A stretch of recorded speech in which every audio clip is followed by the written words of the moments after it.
1 hour isn't enough time to create steel, but it's more than enough time to create your steel business. And although 1 hour won't allow you to find oil, it will allow you to find the perfect home for your oil and gas company.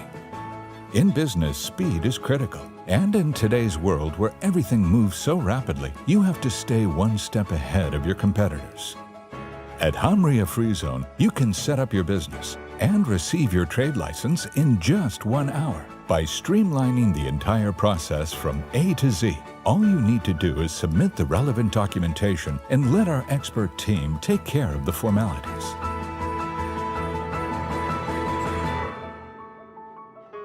It all started in 1995 with the Free Zone looking after a handful of companies. But fast forward to 2016, and we now accommodate more than 6,500 businesses across 22 square kilometers and provide more than 15 key business services and facilities on site.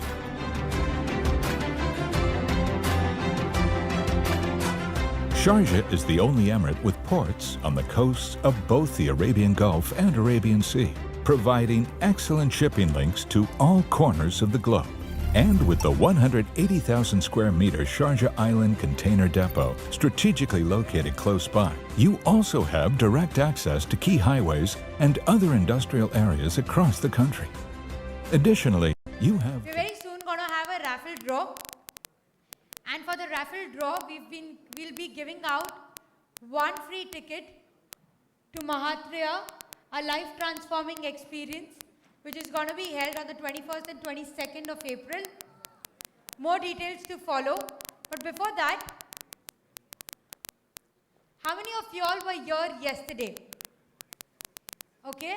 How many of y'all were not here yesterday? Few of y'all, right? So how about showing you what we did yesterday? Would that be fine? Would that be fine? Yes? Okay. Can we have the video from yesterday, please? To all our guests of honors and to all those who missed, we want to show you a highlight of what we did yesterday.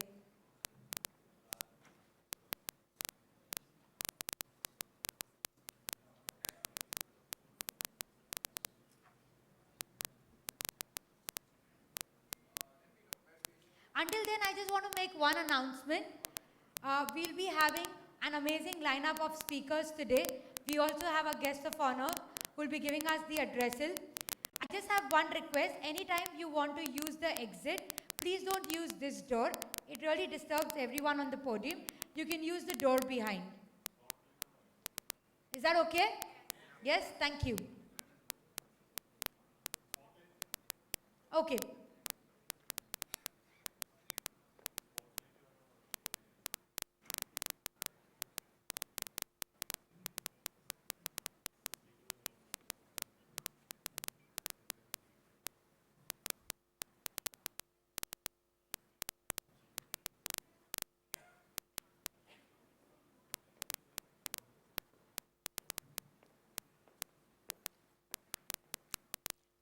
On both the screens is a little highlight.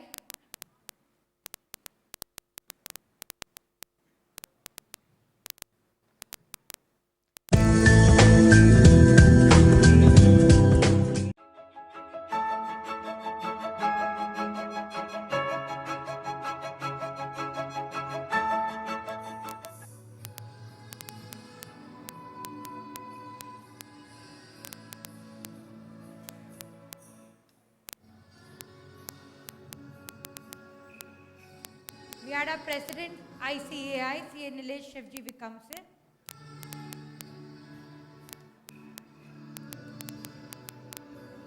Our vice chairman, C.A. Naveen Mishra. Our first speaker, C.A. Anil Dave.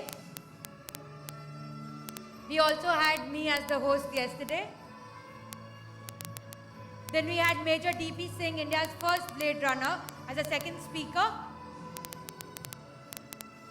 Dr. A. Balumani, MD and CEO, Thyrocare, was the third speaker yesterday. CAPR Ramesh, Chairman, Deloitte. And we ended the day with CATN Manoharan, past president. It was also his birthday, which we celebrated yesterday here with all of us.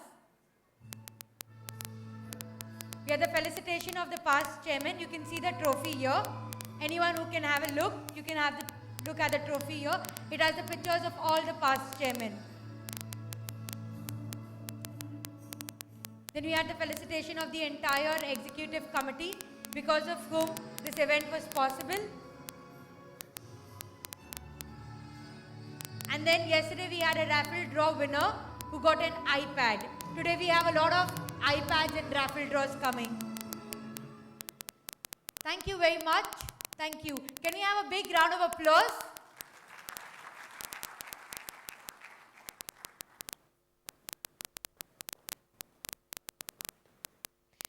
May I now invite on stage Chairman CA Pankaj Mundra to give his opening address, and Ambassador of India to UAE, His Excellence Navdeep Suri. May I ask Pankaj Mundra to please escort him. May we also have on stage Vice President Shri Naveen N.D. Gupta. With a huge round of applause. May I also call upon on stage Dr. Sita Raman, Group CEO, Doha Bank. Thank you. We may also have and invite CA Naveen Sharma, Secretary Anish Mehta, and Treasurer Mahmood Bangara on stage. Guys, please give a huge round of applause.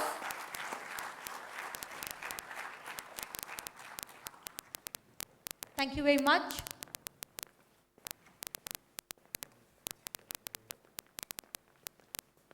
Pankaj, may I ask you to start with 2 words and then we can take it forward.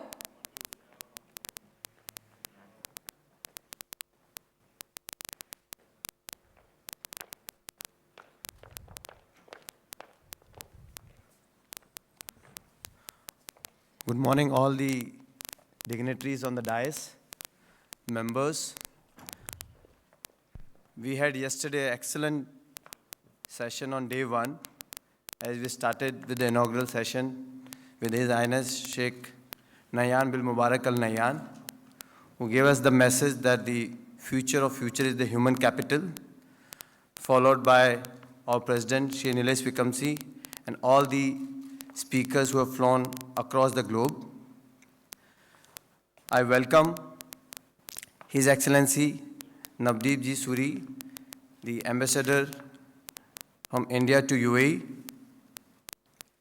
Dr. Sita Raman, CEO Doha Bank, whom we are going to felicitate today for his Pravasi Bharati Samman, the only Indian chartered accountant to receive the same last year. And we also have with us Vice President Shri Naveen Ji Gupta, who has come all the way from India in spite of his busy schedule from Chennai.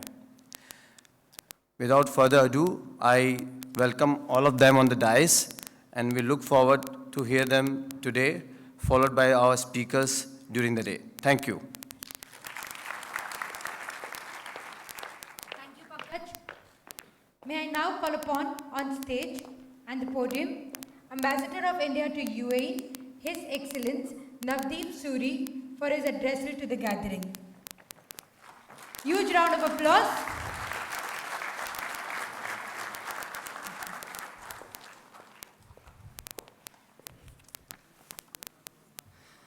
Thank you very much.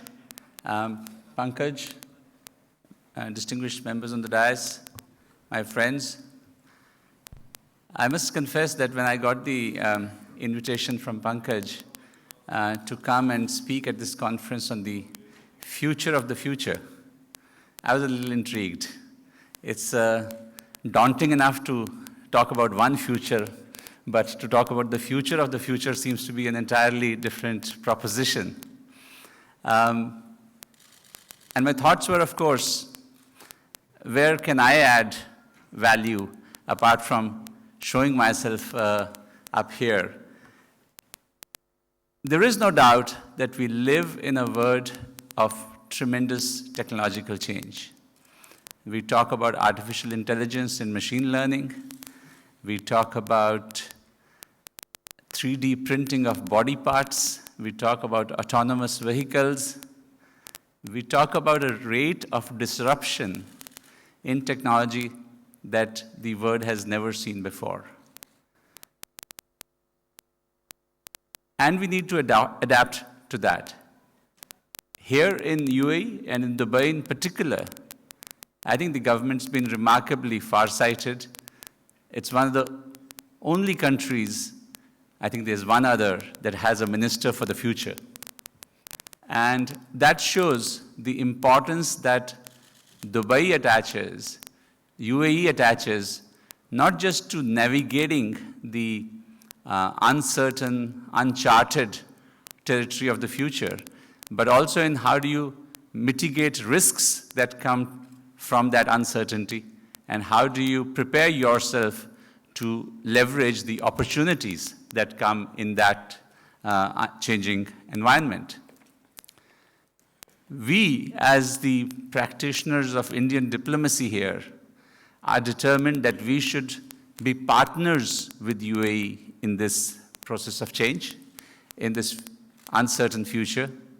We made a very tangible beginning earlier this year when a UAE nanosatellite was launched on an Indian launch vehicle. We are actively collaborating with UAE in areas like the smart city which is coming up in Kochi, in development of smart infrastructure, in some of the conversations that are underway between our countries. And we will take this a major step forward on the 23rd of May, when we here in Dubai will be organizing a conference, an India Startup and Innovation Conference, where we are carefully curating a group of Indian startups to come here and really discuss future technologies, ranging from artificial intelligence to digital health to much else, so that that conversation about the future becomes a part of our present collaboration. And yet, in the field of diplomacy, this question will keep coming up. What does the future hold for diplomacy? What is the future of diplomacy? And the question is relevant because increasingly in places like Singapore, in places like Geneva, the question is coming up of a virtual embassy. Do you really need an embassy at all in a time where much can be done through video conferencing? Much can be done through alternate means of communication.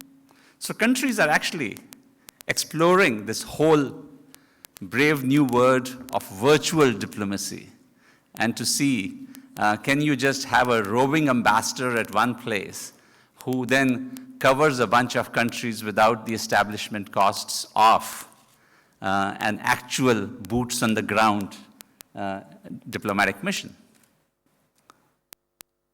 Or do we still value the intangible of a face-to-face contact, of the power of a handshake, of the visuals that emerged when Prime Minister Modi embraced His Highness Sheikh Mohammed bin Zayed at the tarmac on Delhi airport, and many of us saw what that embrace meant? I, for one, feel that as we move forward, even while we embrace technology in all its manifestations, there is a certain value to the human contact, to the personal relationship that is inevitable, unavoidable, and which does add value. So I hope that going forward, in the future of diplomacy, we will continue to see a bit of a hybrid of actual presence of diplomats, supplemented by use of whatever technological tools are available at our disposal. But how is diplomacy changing in future? We live, as I said, in a volatile, uncertain environment.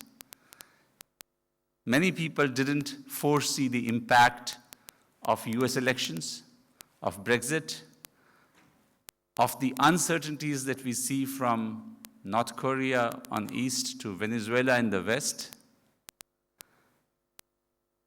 And I guess we recognize that in this changing environment, diplomacy has to be nimble, it has to be pragmatic, it has to be non-ideological.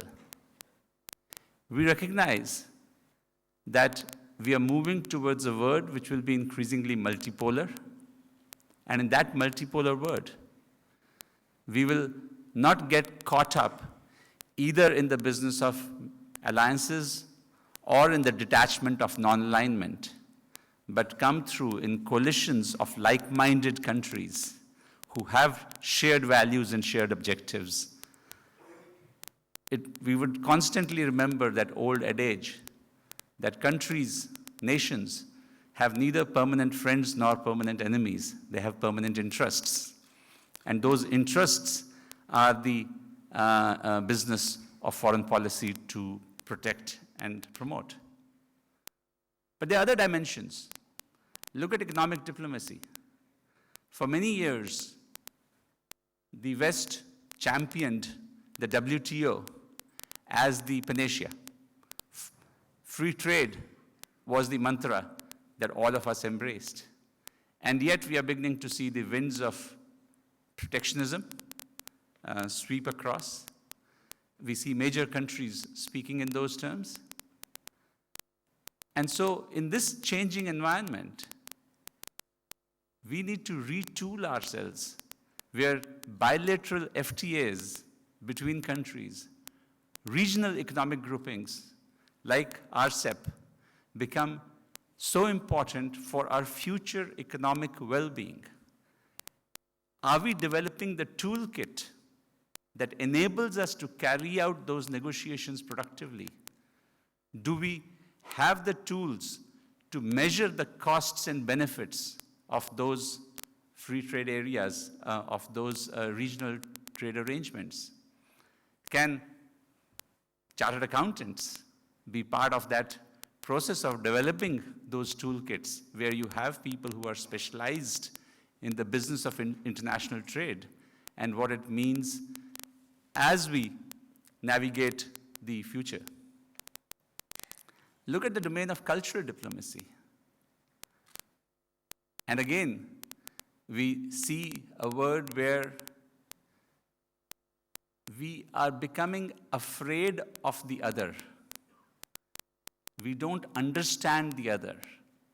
And that sometimes, that lack of understanding, lack of knowledge, lack of awareness, translates into anxiety, into suspicion, and at its worst, into paranoia and hate attacks.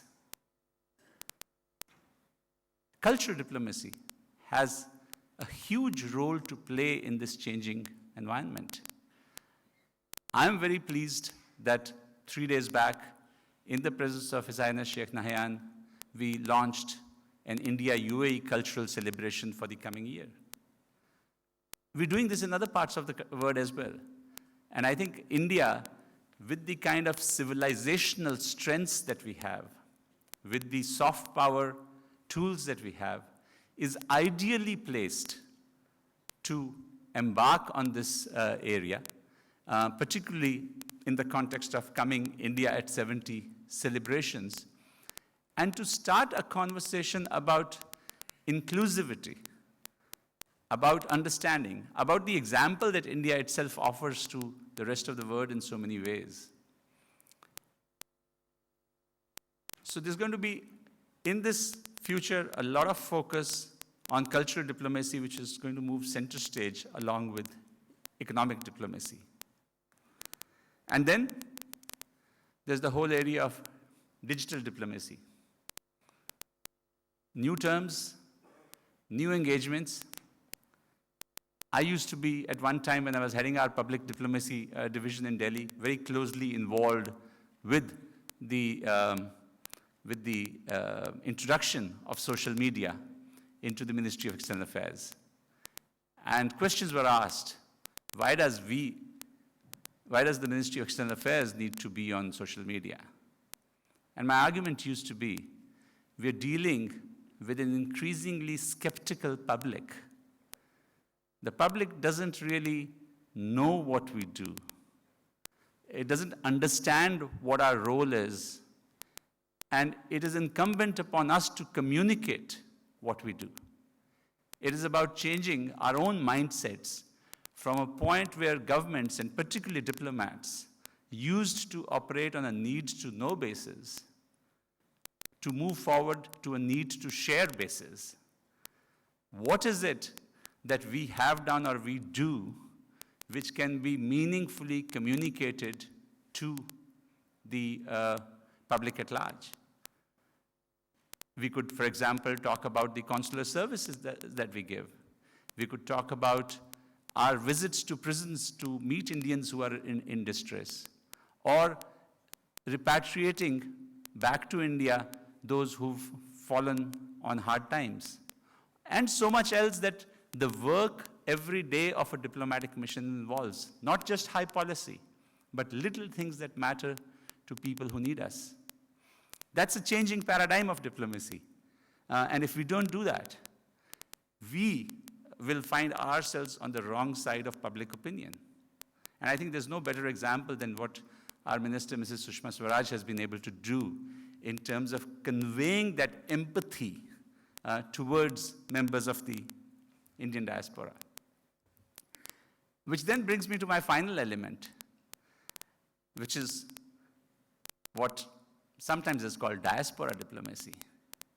Now, India is blessed with this phenomenal resource of having a 25 million strong diaspora spread across the globe, many in positions of considerable power and influence.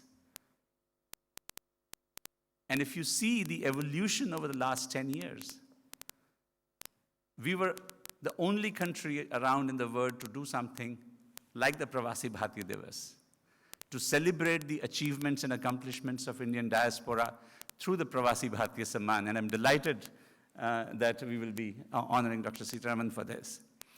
But look at the objective behind it. It is a diplomatic objective. It is to strengthen our connect with members of the diaspora so that they feel that they are contributing, as many of you, all of you are, to the strength of India. And it's an area that we will continue to work on. Look back at how much we've traveled in the last 20 years in this area.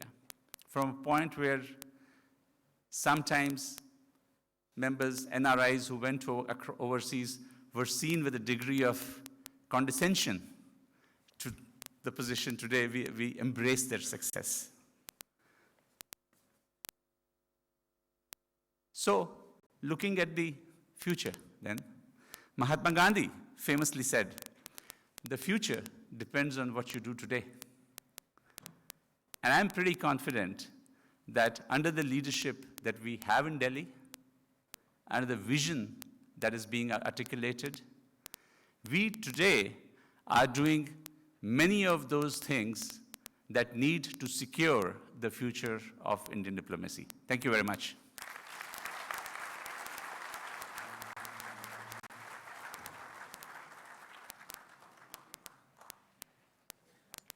I'm sure the applause can go louder than this. New energy. Thank you so much for a wonderful awareness of the future. May I now invite and ask CA Pankaj Mundra to present bouquet of flowers to our ambassador. And may I also ask our Vice President, Shri Naveen Gupta, to present the memento to His Excellency Navdeep Suri. With a huge round of applause.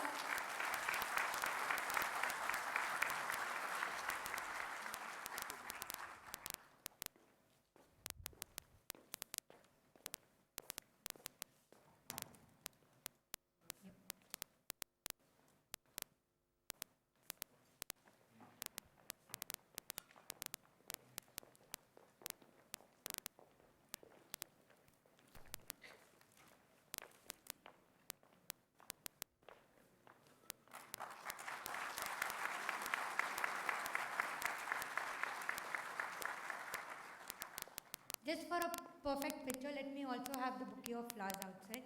Can we also have that so that you can have one more picture with everything in hand? Okay, or maybe later again. Thank you so much. And now I would like to invite Vice President Sri Naveen Gupta for his address to the gathering. With a huge round of applause, may we ask Sri Naveen Gupta to join us. Thank you.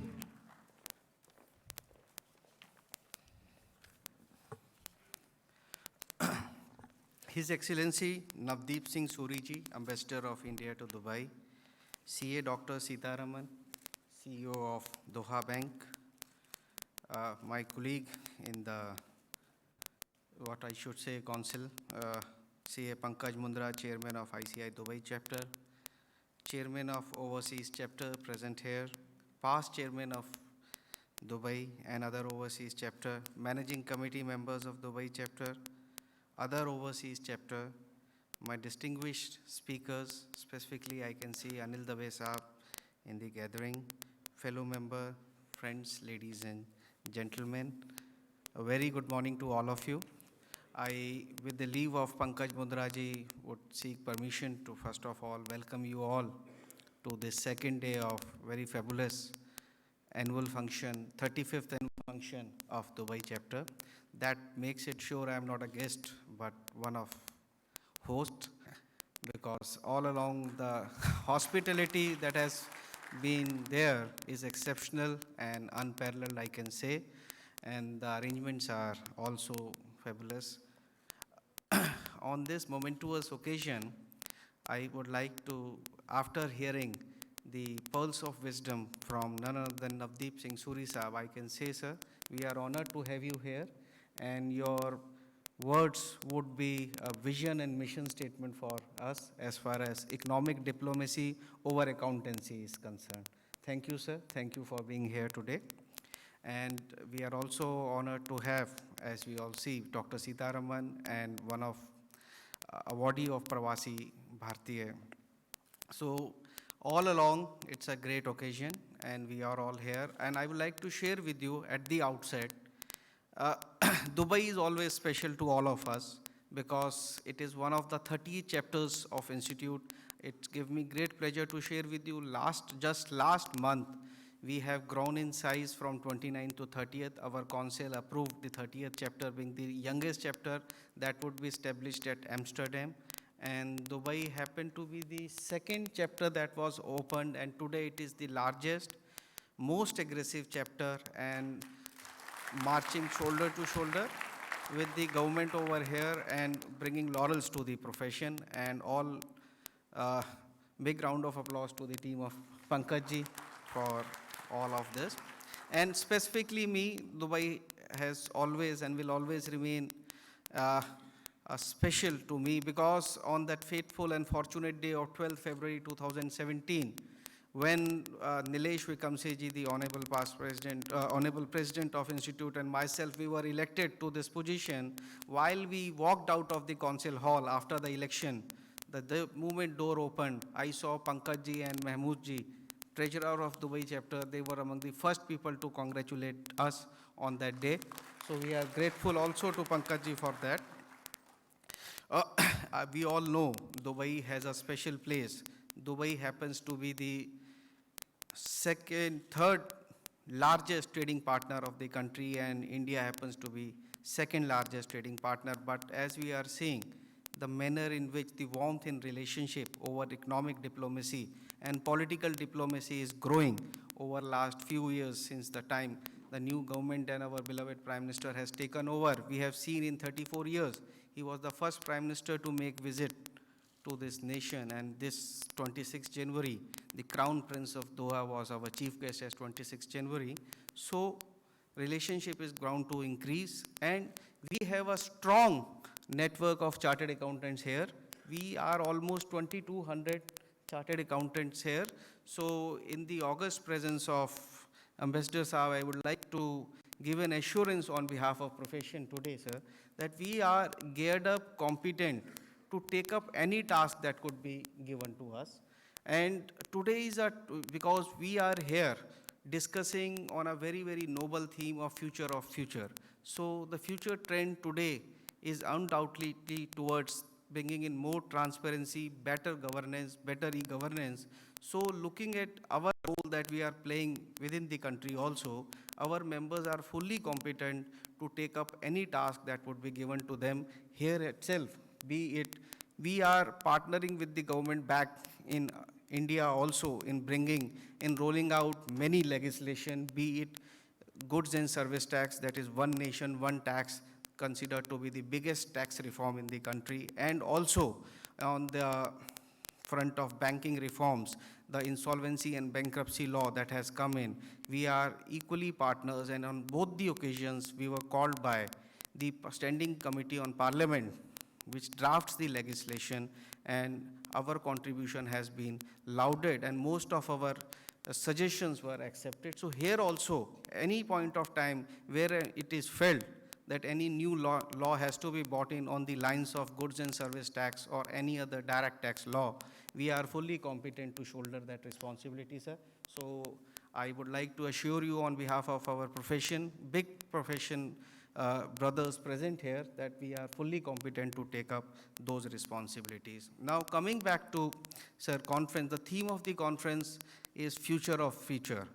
And this is the most opportune time to discuss this theme, future of future, because as we are seeing, definitely, I'm coming from India, the manner in which our Prime Minister has taken up the demonetization and the successes that we are seeing of that demonetization drive, as well as the big digital push that has been done, it is opportune time to really re-strategize the future and to think about the future of future. So in that background, I can say this is the most opportune time that we are discussing, and we would be talking about this theme over, we have been doing over the last one day and whole day today also, we would be.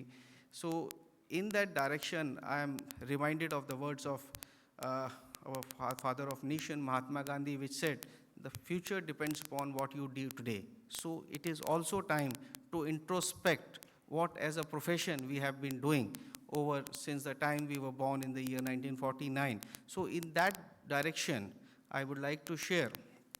We all know that our illustrious past President APJ Abdul Kalam mentioned and bestowed on us the honor of being the partners in nation building, and in that direction, I can say that we have done good job.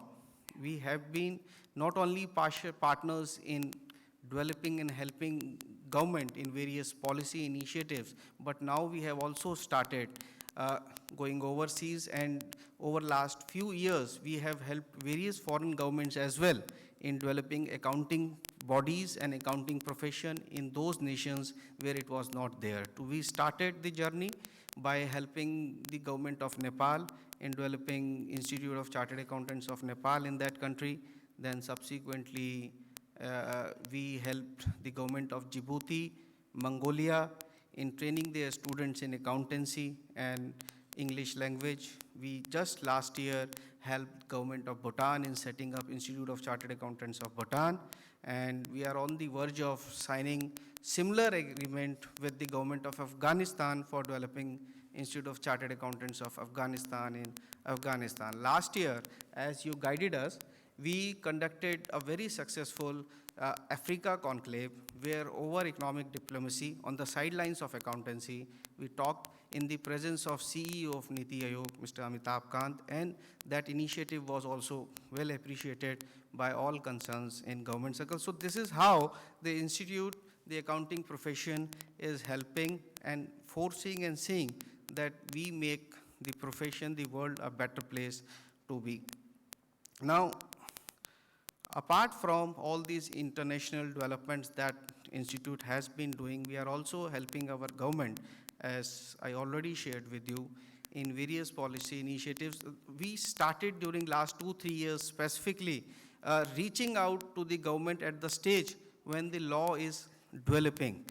Generally, before a law is enacted, for the purpose of drafting the laws, standing committees are constituted by both Houses of Parliament.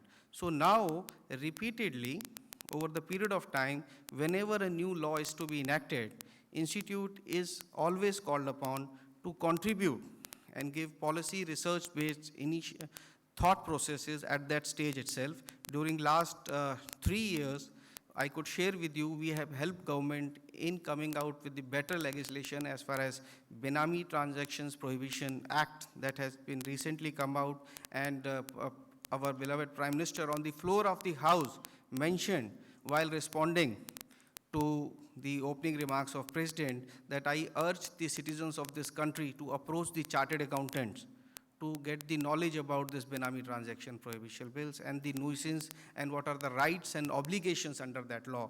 So that initiatives gives us natural branding. Today is the time of branding, but instead of talking about various artificial branding efforts, we are, as a profession, I can say, working in a direction that we are getting a natural branding out of those initiatives. And similarly, on income disclosure scheme, we were given the target by our Commerce Minister. Once we were called by Commerce Minister Nirmala Sitharamanji that Prime Minister during the cabinet meeting itself gave the target that ask Institute of Chartered Accountants to do at least 500 awareness programs on income disclosure scheme.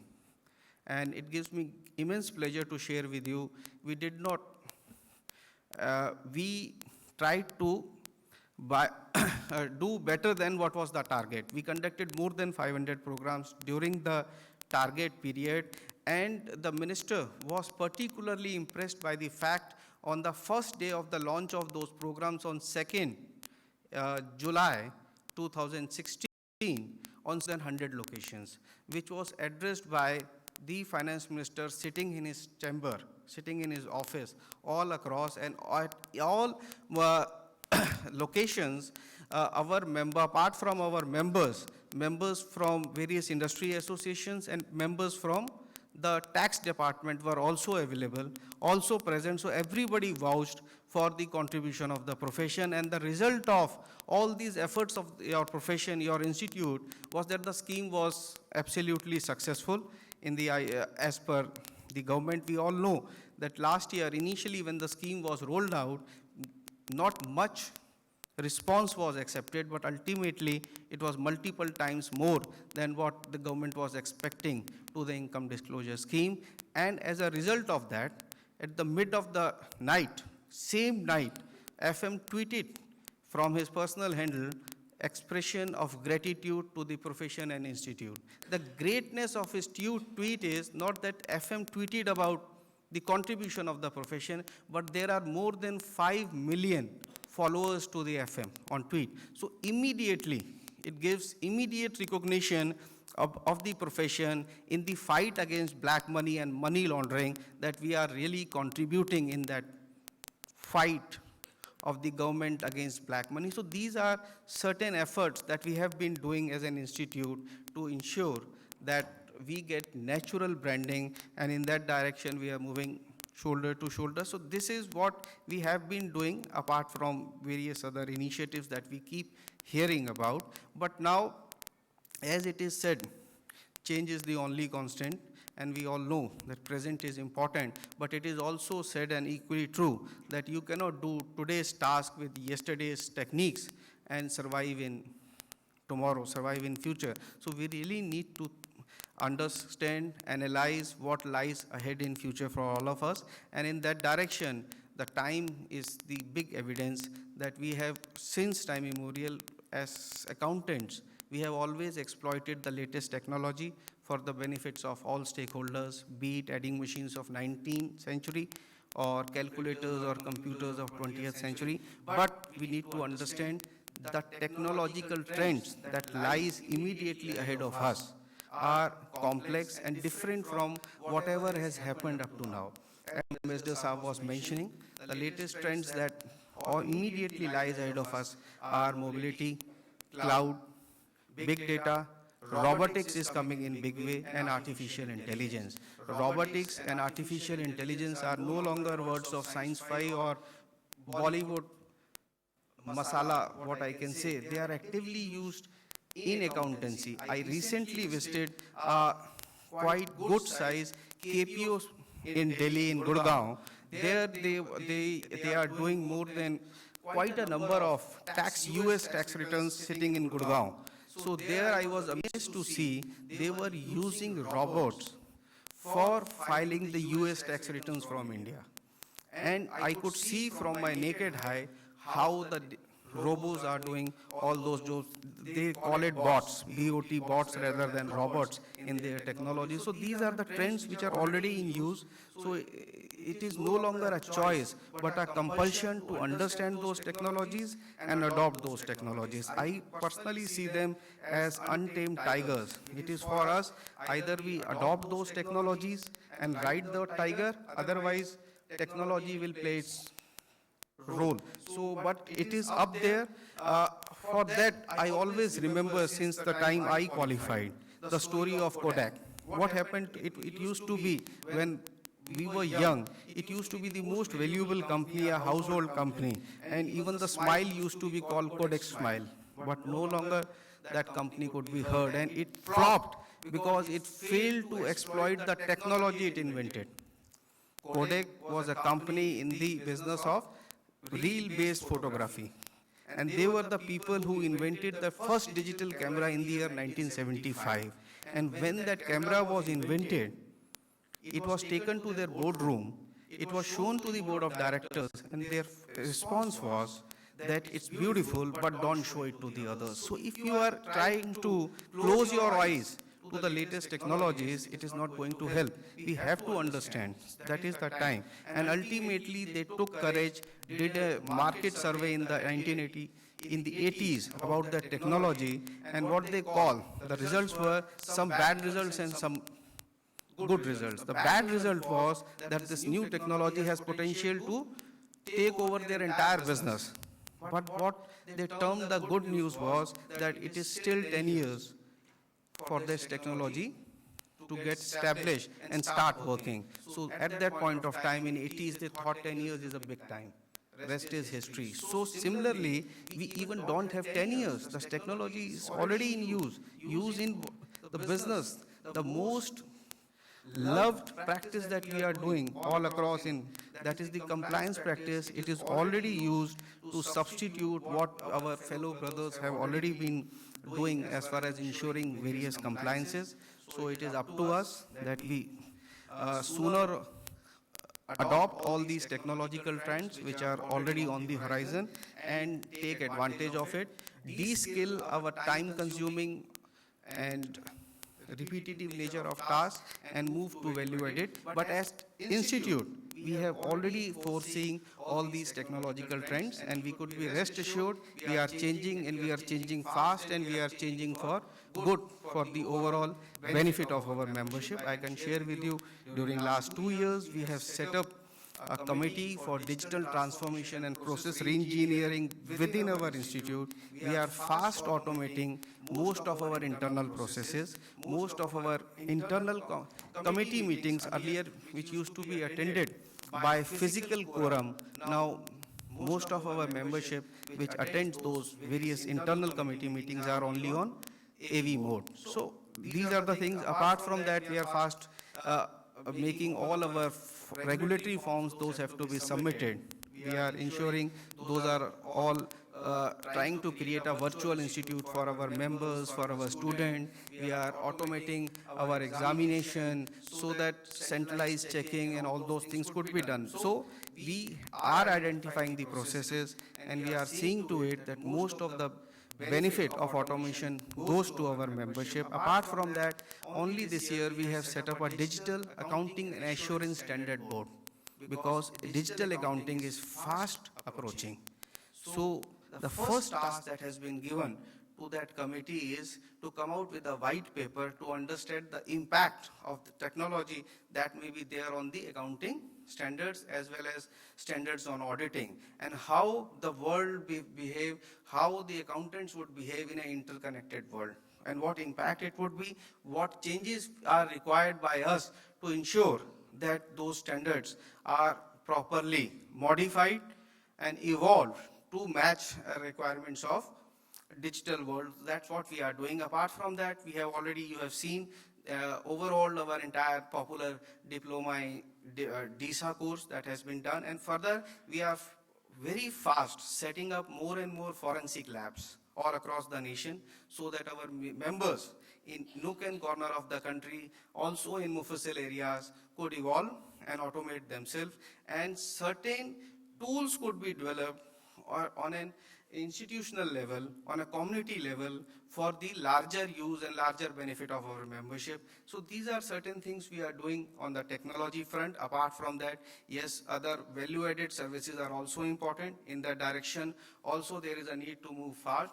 We are helping government in the, as I mentioned, the biggest reform as far as insolvency, bankruptcy law is concerned. We have set up an Indian Institute of Insolvency and Bankruptcy agency of ICAI. It's an insolvency professional agency where our members would be registered to take up that task. And looking at the emerging professional opportunity area for our members, where our members can really contribute towards the nation building also, we have given at council level certain relaxation so that our practitioners can take up that job as insolvency professionals. It was considered in the council, and 2 relaxation has been given, which is something I can say which is otherwise generally not available to a practicing chartered accountant. That is, one, insolvency professional principally is a task which is treated as carrying on a consulting business rather than a professional practice. So council has permitted a chartered accountant holding certificate of practice can carry on the business of insolvency professionals. So that is a big relaxation that has been considered to be approved by the council. Apart from that, as you all know, we are chartered accountant, we are a profession, we are considered to be a noble profession. So we cannot charge our fees on percentage basis, percentage of the benefit accruing to the client. But here, our council has also relaxed that condition that chartered accountants can charge, because in that line of business, fees are charged as a matter of practice on percentage of the value of asset realized or any other benefit accruing to the company who is going for insolvency. So wherever changes are felt, we are doing so that our members can effectively contribute toward the world peace and prosperity. So these are the things we are doing. Apart from that, we all will agree that there is a need to change our course curriculum. That has also been done. We are ensuring that our students who become chartered accountant continue to remain global and smart chartered accountant. So in that way, we have proposed to the government certain strategic changes in our entire course curriculum. By way, every 10 years, Institute forms a committee for review of education and training. That was formed 2 years back, and recommendations have been sent to the government, and the strategic changes, structural changes that have been made, which includes now our student earlier was entitled to register after class 10th, would be able to do it only after class 12th, because it was felt that 10th is a little too tender age for anybody to decide the course. We don't want students to get caught without having a proper thought process what he wants to really pursue in future. So it would be only after 12th. Further, we have started a concept of open book examination because it's a tactical shift. Earlier, open book examination means now our focus would be not testing the retention capability of a student, because in the times of Google, when everything is available on a press of button, really there is no need to test the retention capability of a student, but we want to test the analytical and retrieval capability of a student. So it's a tactical shift that we are doing. Apart from that, we have also introduced a concept of electives in the finals. So that means we are identifying that future belongs to specialists. And we want to develop that mindset in the students that yes, from this stage itself, you should start thinking in terms of becoming a specialist of a particular thing. So these are the type of thought process that has been going to make a chartered accountant of future, or rather a chartered accountant of future. So these are the things, but yes, we all will agree the future of future is the students. I always, whenever I go to Mumbai, the moment you come out of Mumbai, there is a sculpture outside where a mother is holding a child, and it is written, it is not the mother who gives birth to a child, but child gives birth to the mother. So similarly, it is our students who are our future. So we really need to invest in the future, and we really need to invest in our students. So in that direction, I would like to make a humble appeal to the August gathering present here, that let all invest in our future, and for that purpose, your contribution is required. Your council has given special relaxation that students could go for articleship training abroad. And as per our database, there are 500 entitlements for articleship in UAE. And as against that 500, it is sad that we have only 100 students going articleship in UAE area. So I would urge you, take more and more students, give them opportunity of international exposure, so that those 400 could go back to the country and spread that international experience, the experiences that they have been able to get to another 4,000. So in that process, the entire breed of chartered accountants, the students would change, their thoughts would change, they would be able to think big and could make large and could contribute toward the future growth and prospects of our profession. Apart from that, we have also started registering international companies for industrial traineeship of our students. Dunya Finance is the one company which is already registered, and it has one student undergoing industrial training. So promote more and more of your clients or other companies to register for industrial traineeship and take more and more students for industrial training. So this is my humble urge and request. That would be great contribution to the growth and of this profession, and to ensure the future of this profession remains bright. With these words, I would like to conclude and make an assurance that each and every member of this council and institute is committed to see to it that each and every member of this profession and their family remain happy and continue to contribute towards the world peace and prosperity. And as I Naveen Gupta, Vice President of the Institute, make a whole pledge that I am 100% committed to that cause, and to see to it that everything is resolved and everything is achieved. Thank you. Thank you very much. Thank you so much, sir. May I ask all of you to step out so that we can have a memento?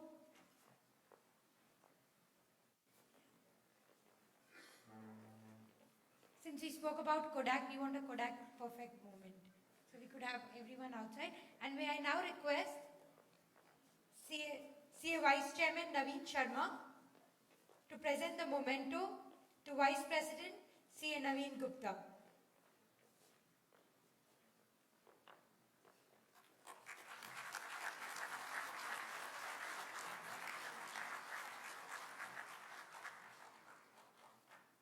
Thank you so much. We also have amidst us today Mr. Rahul Srivastava, Commerce Council from the Consulate, and we would request CA Mahendra Ashar to present him with a bouquet of flowers. Can we have a bouquet of flowers? Thank you. Thank you so much for coming in. Can we have a big round of applause? And welcome to Rahul Srivastava.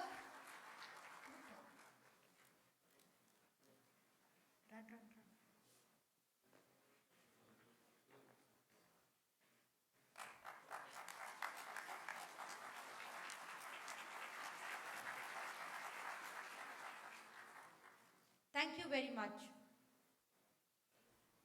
Moving on, I want to now talk a little about Dr. Sita Raman, who has been awarded the Pravasi Bharatiya Samman 2017 and who is also the Group CEO of Doha Bank. To know a little more about him, may we play video, please?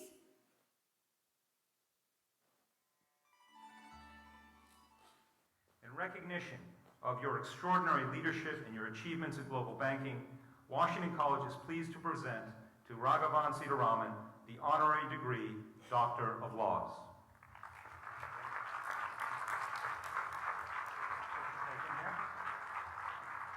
It was self-realization. The God is within you. It is your parents which are setting the stone for your creation, and they are your first God. Mata, Pita, Guru, Devu.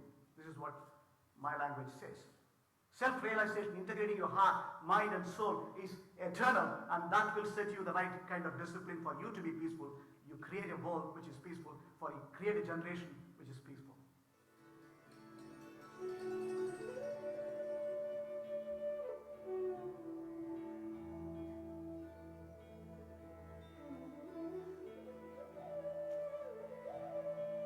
The European University, by action of its Board of Trustees, is honoured to present you with this degree of Doctor of Civil Laws, honoris causa, on the 20th of June 2012 in Geneva.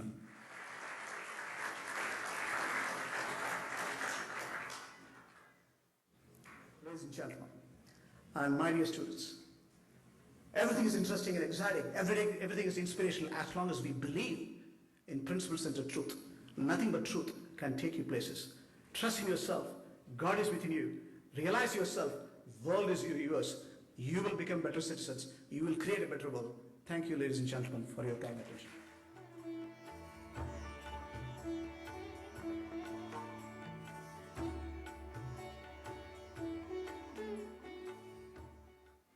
Your potential is anonymous enough to recognize this world is fully at large. With a change in digitization, world is at your fingertip. Information is power. You can change the world. You are the world. You are the future. You are setting the destiny for yourself. There's no question about it. Together, we can create a better world. Thank you, ladies and gentlemen.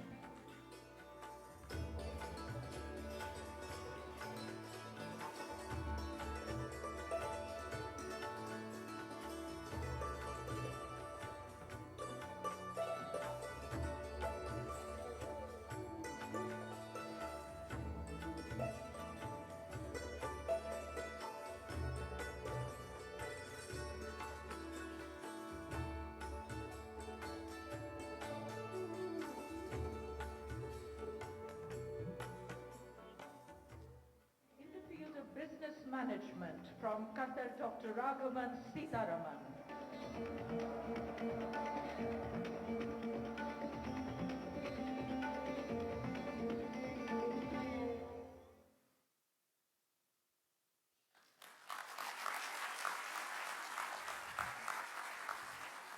Thank you very much. And before we proceed with the felicitation, may I please invite Dr. Sitaraman to give us a few words? With a huge round of applause. Dr. Sitaraman, thank you so much. Your Excellency, Mr. Navdeep Suri, Indian Ambassador to UAE, Mr. Naveen Gupta, the Vice President of the Institute of Chartered Accountants of India, Pankaj Mundra, UAE Chapter of the Institute of Chartered Accountants of India, Management Committee members of the Institute, fellow Chartered Accountants, distinguished guests, ladies and gentlemen. It is my pleasure and privilege to be an integral part of the interesting and exciting two-day conference. I'm truly humbled and honored as a fellow Chartered Accountant to be recognized by the Government of India. It reinforces my commitment to society and value at large to our own motherland. A future, what a great concept in today's context. We live in a changing world. If someone says world is uncertain, I'm certain one thing, this century belongs to India. There's no question. With the changing face of the world, globalization and re-regulation has become deregulation. Effectively, it has become re-regulation again. Extraordinary set of changes happening. Globalization has become economic nationalization. Protectionism has been the name of the game. Brexit, slowdown in the emerging markets are all testimony for us to realize advanced economies are grossly underperforming and developing economies are slowing down. But here is a country While we are proud of our heritage, civilization, culture, and value systems, we know the econometrics, core econometrics, is scoring in the right directions with the changes which we are seeing today in terms of political and economic convergence. We are sure this century belongs to India. There's no question. We recognize the world at large is getting redefined. Transformation is a story which is being practiced in today's context nowhere else in the world other than India. The policy reorganizations and the convergence, and including financial inclusion, is going to make sure India is the telling story for this century. We also recognize some of the market liberalization which has been taken off late is going to promote our scorecard much ahead of every developing world. We are, in fact, from developing world to the developed world. Enough economists and investment banks have predicted we are going to be the number one in 2050. My futuristic options clearly says, by eradicating the parallel economy, by recognizing the financial inclusion is a bigger tool, by understanding the demographic dynamics, if we recognize these are defining moments for us to further enforce our policy commitment and convergence of our spiritual values and economic values can turn around and transform India. I'm sure we can eradicate extreme poverty. The financial media and the world at large is exaggerating our poverty lines. That's not true. We will regain back our credibility as the best performing nations. We were ruling 3 centuries before the entire world. Our hidden values will be revealed with the changing dynamics which are happening, and I'm sure financial markets will become more disciplined. The country which has proven throughout the financial crisis is streaming up to have further trade, investments, banking and finance with absolute convergence. I am confident we as Indians living abroad can converge to our motherland to add value in terms of bilateral trade, banking, finance, and investments. With this, I once again thank the Institute of Chartered Accountants of India, Dubai chapter, for recognizing the fellow chartered accountants for the honor conferred on me by the Government of India. Thank you, ladies and gentlemen.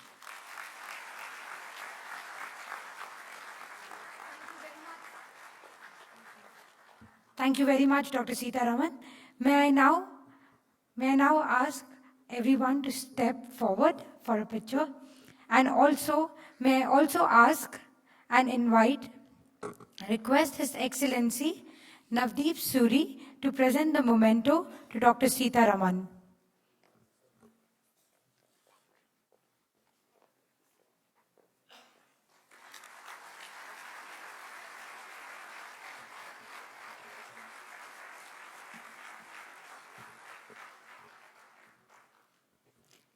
Thank you very much. All your words have been very valuable, and I would now invite Treasurer C. M. Mahmood Bangara to present his vote of thanks.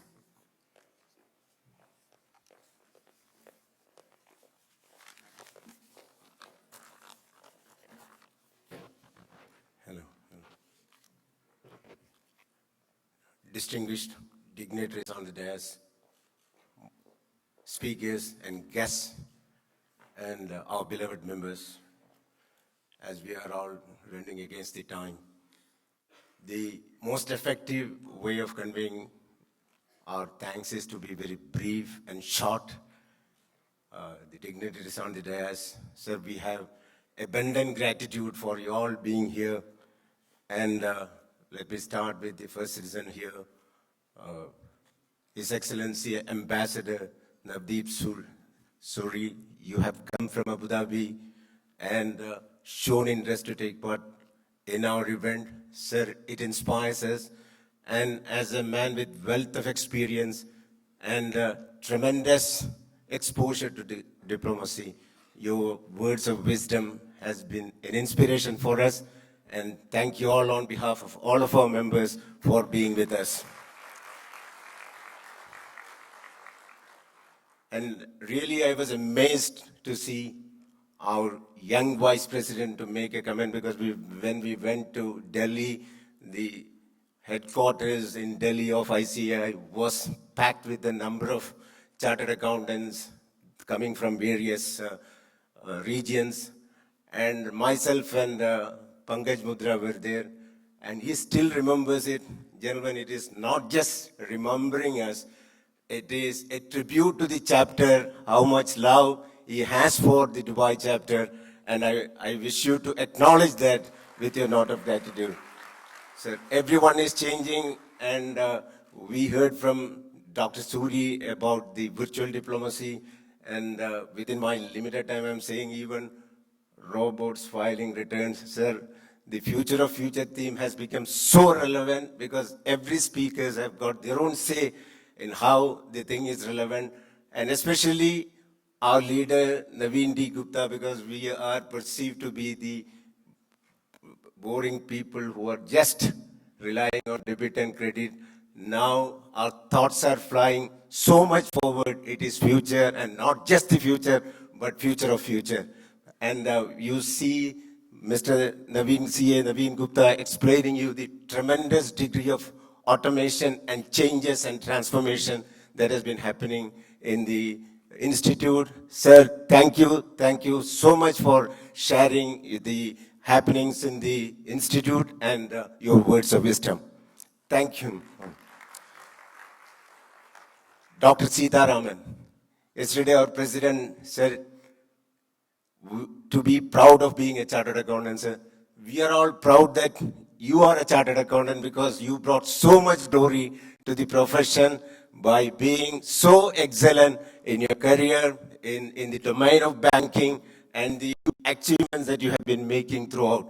We, Dubai Chapter of Chartered Accountants, express our sincere gratitude and as well as appreciation for you being there. Lot of appreciation for you coming here, and thank you for that. Gentlemen, give him a round of applause. Everyone is automating, so Dubai chapter also decided we should also do something. So now, as part of our innovation process, and to give a little comfort to the members, we have massively automated our system, and accordingly, the most important relevant thing for members is that you might have had a lot of troubles in getting the receipt vouchers when you are making the payment. It is not a question of receipt voucher.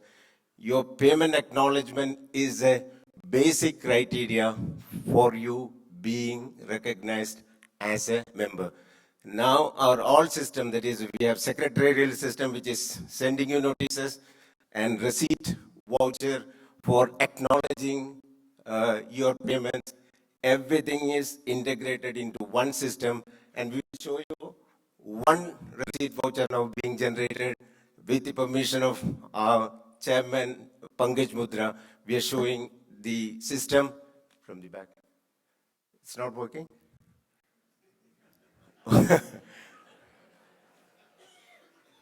Sorry, the person is not here who is supposed to show it. Gentlemen, it is tremendously automated, and now on, you will not be getting manual receipt. Instead, it will be coming by email, and to the strong endorsement to environment, receipts will not be printed.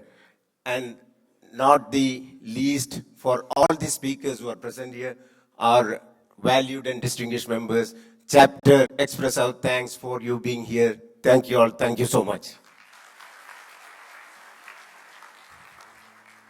Thank you very much for that amazing vote of thanks. Thank you everyone for being with us. Thank you very much. Thank you for your time, for your words, and your valuable support.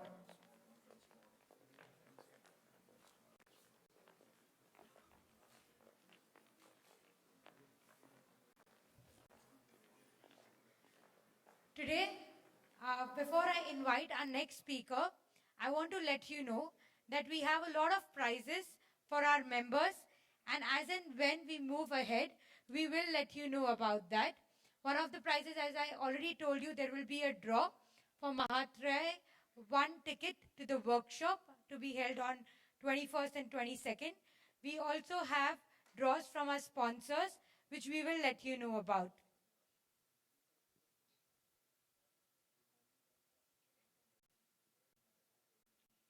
Moving on, I want to call upon our next speaker and our first speaker for the day.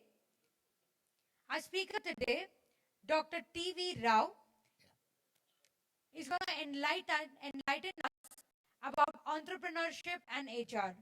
The whole world is moving towards entrepreneurship. It's a new in thing right now. And to know more about this, may we please have his profile?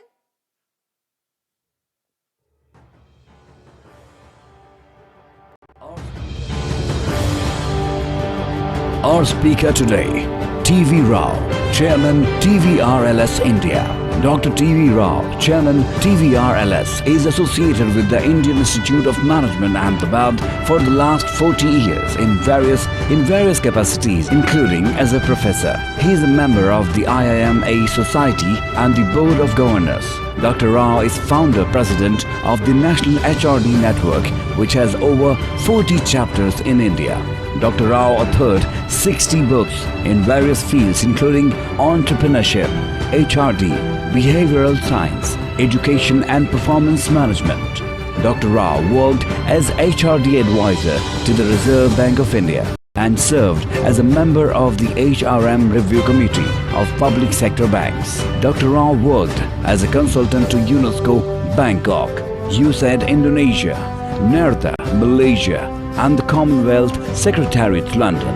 Dr. Rao's work extends to various countries including Sri Lanka, Oman, Egypt, Malaysia, Indonesia, Thailand and Philippines. Dr. Rao has won several awards including the prestigious Ravi J. Mathai National Fellow Award for his exemplary contribution to the field of management education. Ladies and gentlemen, please welcome Dr. T.V. Rao.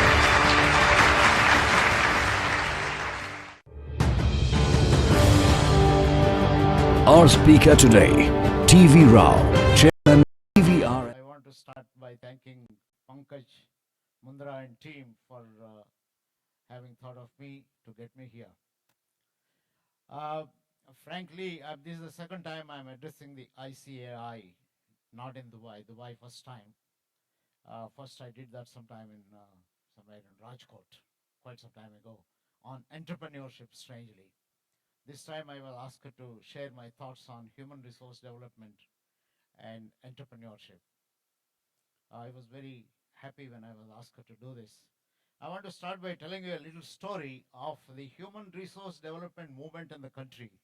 Many of you may not be aware, the first human resource development department in the world was started in the year 1975 by Larsen and Toubro in India. That time, nowhere in the world a separate department called Human Resource Development Department existed. Two of us from IIM Ahmedabad, two consultants, were asked by L&T to examine their performance appraisal system. Most people, you know, in many of the organizations are not very happy with the appraisal systems. Even 45 years after we introduced a new system, today people are struggling with forced distribution. And many people say that if you identify a few people as extraordinary performers, it makes 10% happy and 90% unhappy.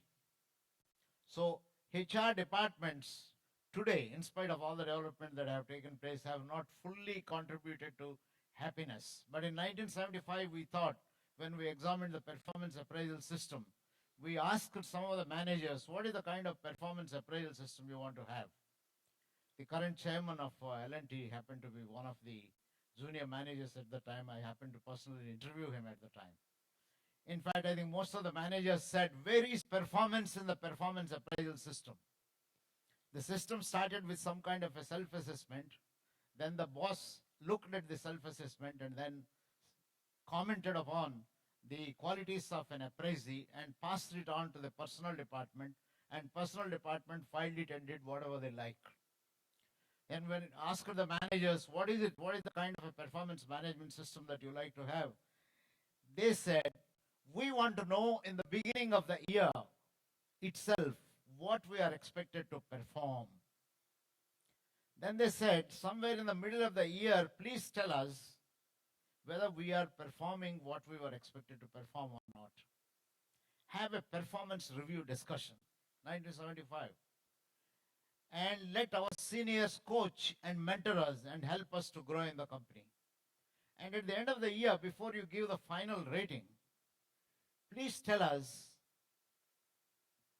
what is it that has gone well with us, and what is it good that we have done, and what is it that we could improve. And before you give the rating, listen to us, get to know our views, and then you give the rating. Then they all asked one question, very interesting question. That is what gave birth to the human resource development. They said, professors, we come to office in the morning at about 8:30 or 9. And in a city like Bombay, it takes about an hour to travel. In those days, an hour. Now it may be a lot more. It takes an hour to travel. And look at, I think, those people standing in the queue to catch the company bus. Their faces at 8 o'clock. They are reluctantly there. And look at 5 o'clock when the office is getting closed and they're packing up to catch the bus. Their faces are totally different. They are eager to go back to the office, back to the house. Now, do you realize that 70% of the waking life of an individual is spent for the organization? If you count, I think, all the time that we spend. When you are traveling in the bus, you're thinking of the organization. When you go home, you are talking about your organization, the company, the boss, and various events that have happened. You can take the organization home, but you can't bring family to the office. You are asked to shut. You don't talk. Your boss does not encourage you. So if an individual is spending 70% of his or her waking life for the organization, isn't it the responsibility of the organization to make the person feel happy? Feel happy to be working in the organization. Isn't it your responsibility to create that kind of an atmosphere? Can the personnel department do it? I think that's where we asked ourselves the question. No. Then we went into the question of what is it that makes people happy? And what is it that makes people satisfied? And then we said that people will be happy if they have a sense of direction.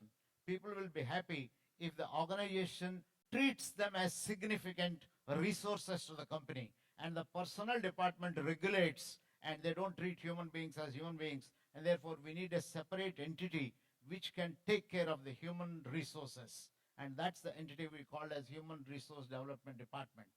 And Larsen and Toubro, immediately when we proposed this, they said that we need a department which can take care of the competence building of individuals on a continuous basis, take care of culture building, and take care of the commitment of employees so that happiness can be there at work. And we suggested about half a dozen systems and so on. And I think this resulted in the first human resource development. Hawk Larsen was still working in India at the time, and MDSI was the president. In total, the thing was approved, and an implementation committee was put up, and in about 3 years of time, the entire human resource development department came into existence. And everyone started talking about HRD in Larsen and Toubro. The first person who heard about this HRD in Larsen and Toubro was one Mr. Talwar, who was heading the State Bank of India at the time. And he, after he heard, my colleague Uday Parikh addressed the board of the State Bank of India. In no time, he decided that there will be a human resource development department in State Bank of India and its associates. In 1976, State Bank of India and its associates started HRD department. 1978, I joined a company called Bharat Movers for a year and set up the HRD department. 1980 is the time when the Americans came up with the term human resource development as a new name for training and development.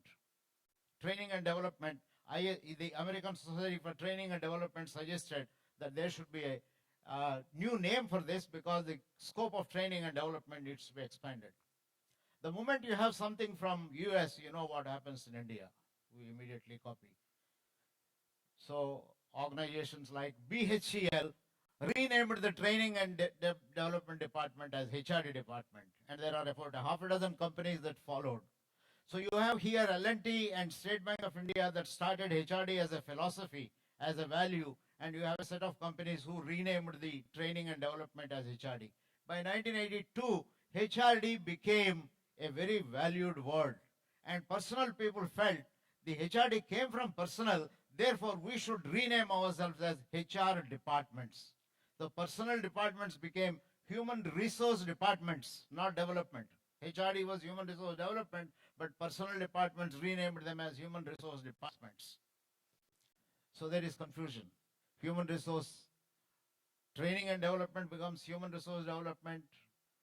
Personnel is renamed as, so we are back to square one by about 1983. That is when we thought, no, this cannot go on. It has to be changed. We started an association called the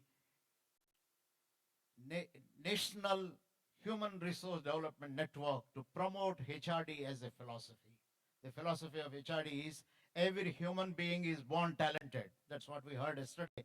In fact, I think if you look at what we had whole day yesterday, I think yesterday all that we talked, in my view, is human resource development, self-development. Everyone, every single speaker, including Nilesh, talked of HRD. When he speaks of the Prime Minister and his attitude, Finance Minister and his attitude, he uses the term attitude.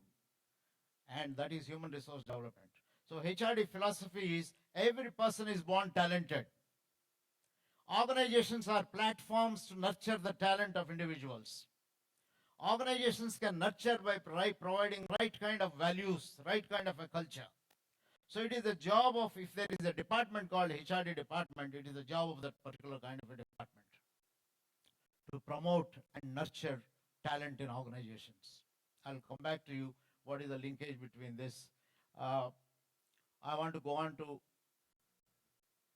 say today, so many, about 45 years after we started the human resource development, with some successes, excellent successes, and some not so good successes and so on, we have come to realize across the world that everything focuses ultimately on human resources.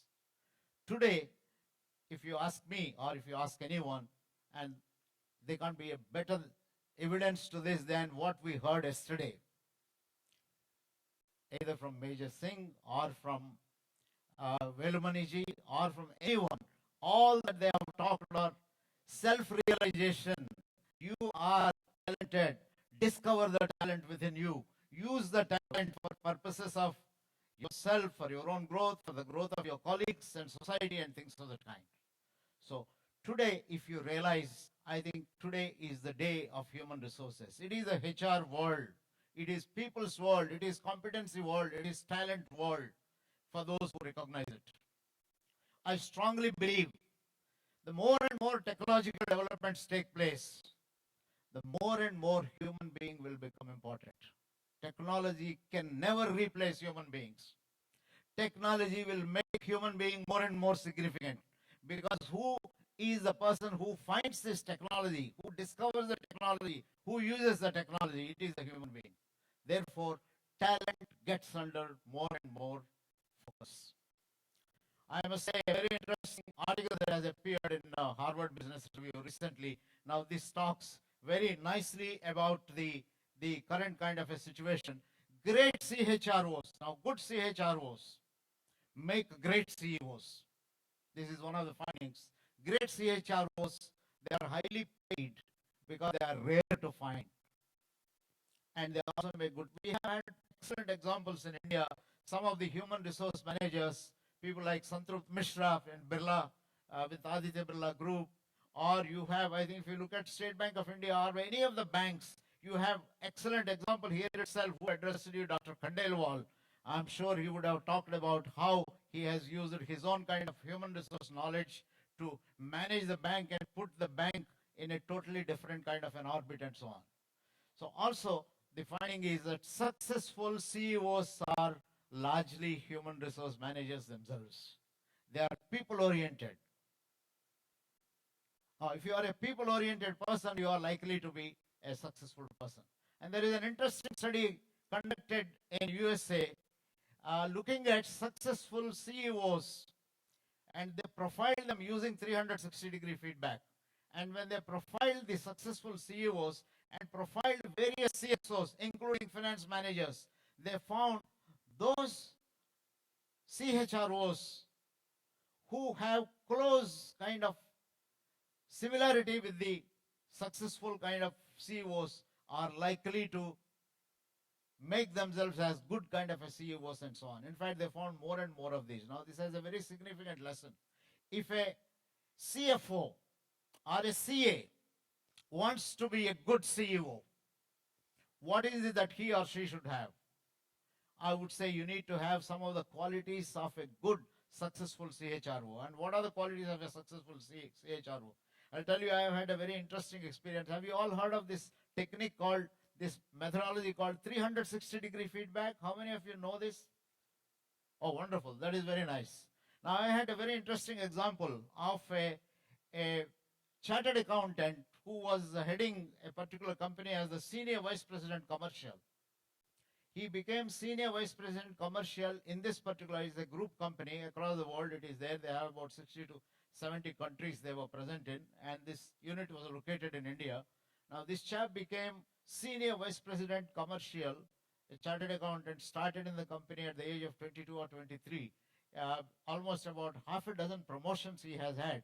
Youngest of the commercial vice presidents in the company. The next person was something like 50 years in the group.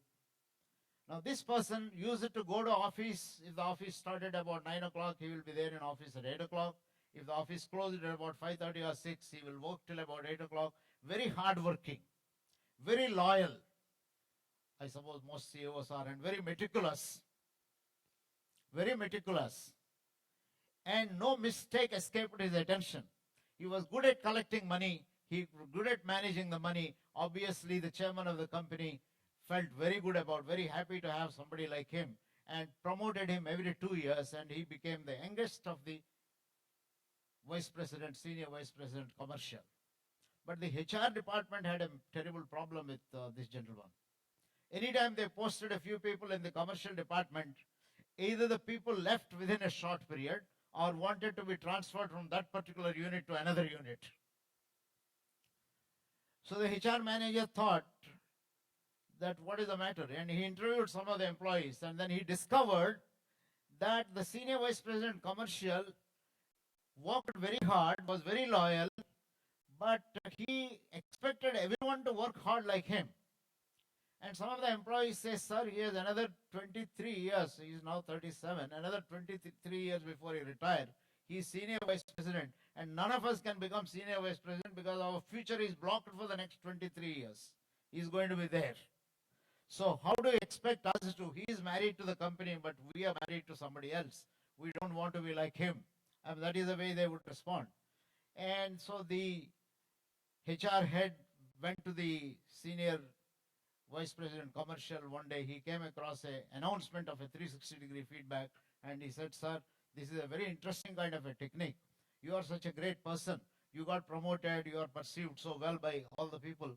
And why don't you go through this program? Because this program tells you how others perceive you as a manager and as a leader. So it's a good idea to get some kind of an idea about your own leadership competencies.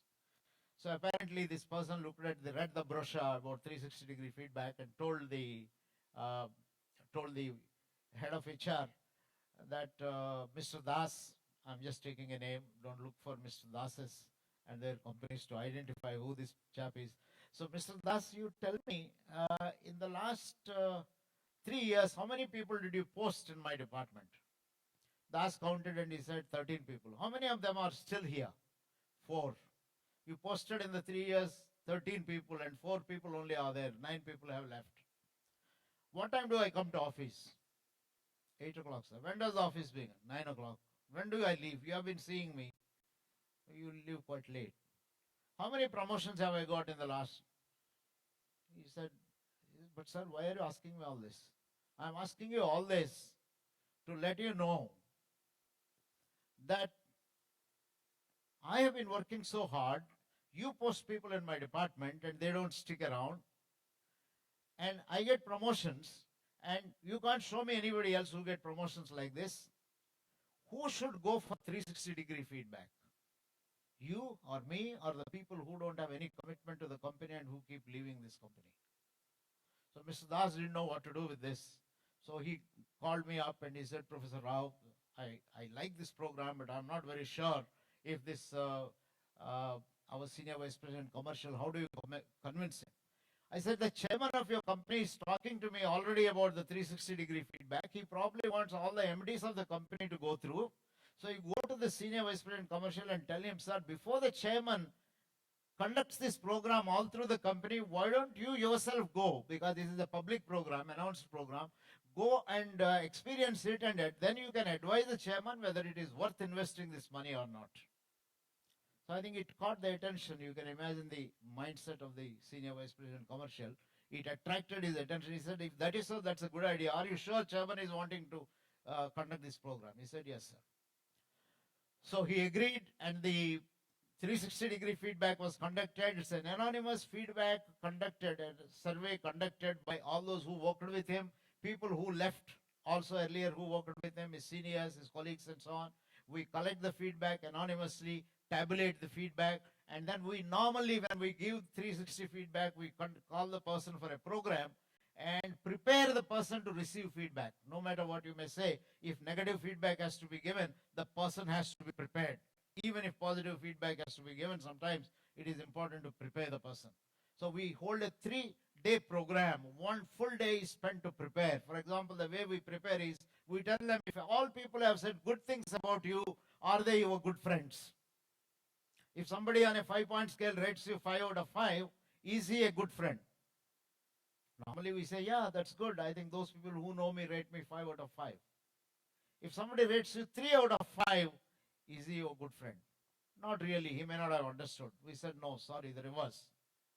When somebody says, you are doing a wonderful job, that means the person is saying, nothing better can be expected from you. I am quite happy with whatever you're doing. When somebody says, 3 out of 5 on a 5-point scale, he is saying, sir, I hold you in a high esteem. Your rating today is here. You can progress so much. You can do far better. So your good friends are those who give negative feedback. I mean, this is the kind of a thing that we teach. Prepare people to accept negative feedback. On the second day, we give the feedback.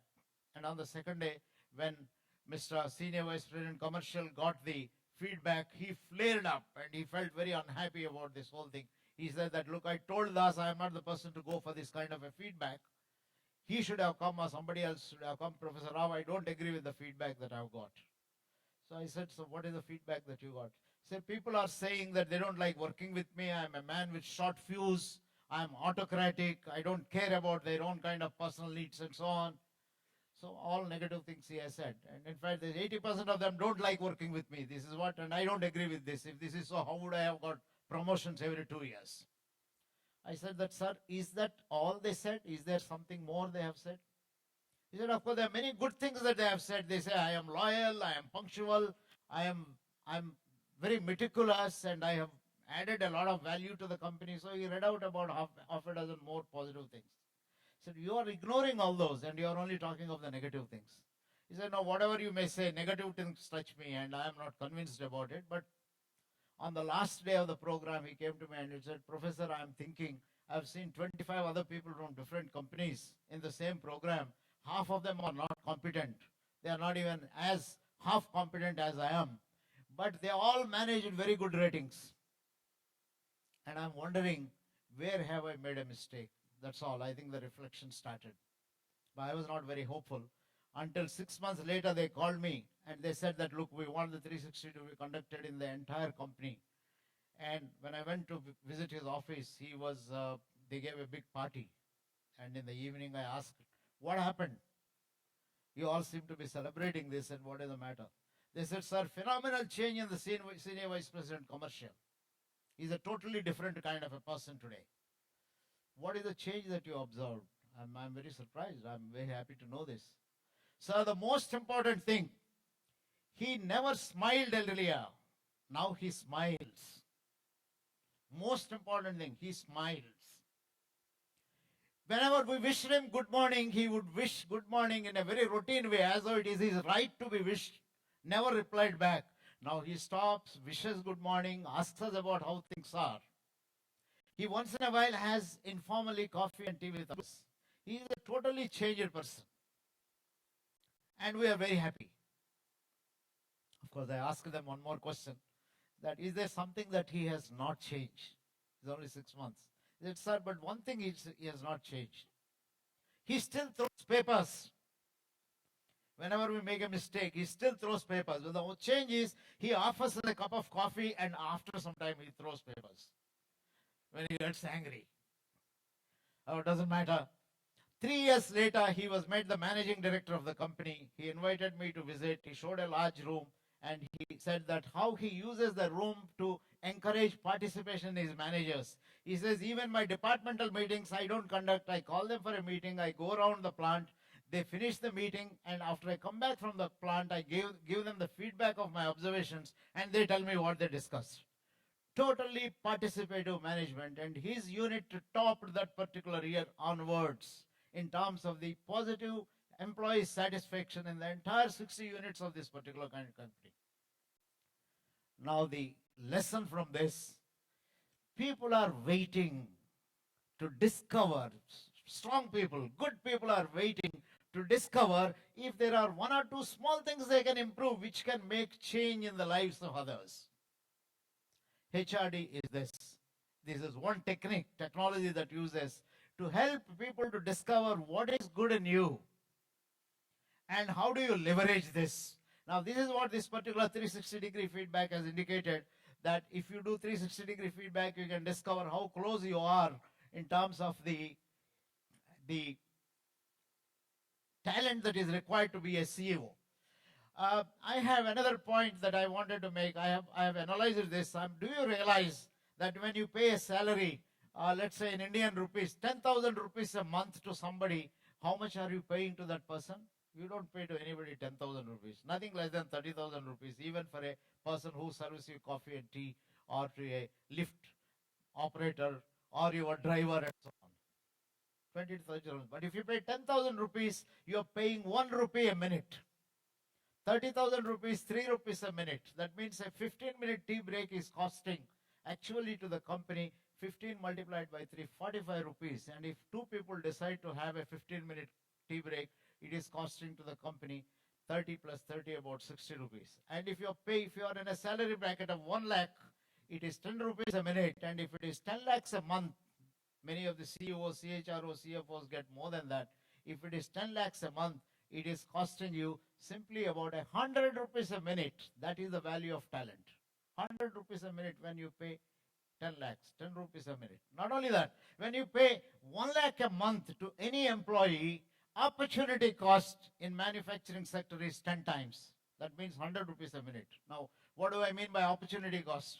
Normally, opportunity cost is the annual turnover, financial turnover of the company divided by, or you see the proportion of it to the employee costs.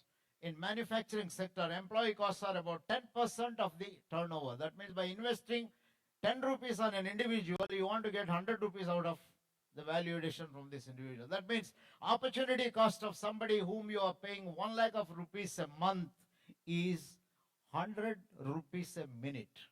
Opportunity cost. By paying 10 rupees a minute, you are expecting. Now, I am giving this formula. I have explained a lot of these things in this book called Economics. I'm using this formula to say the importance of talent. If for chartered accountants, if you want to measure the talent in rupees or paisa, this is the way you can get it.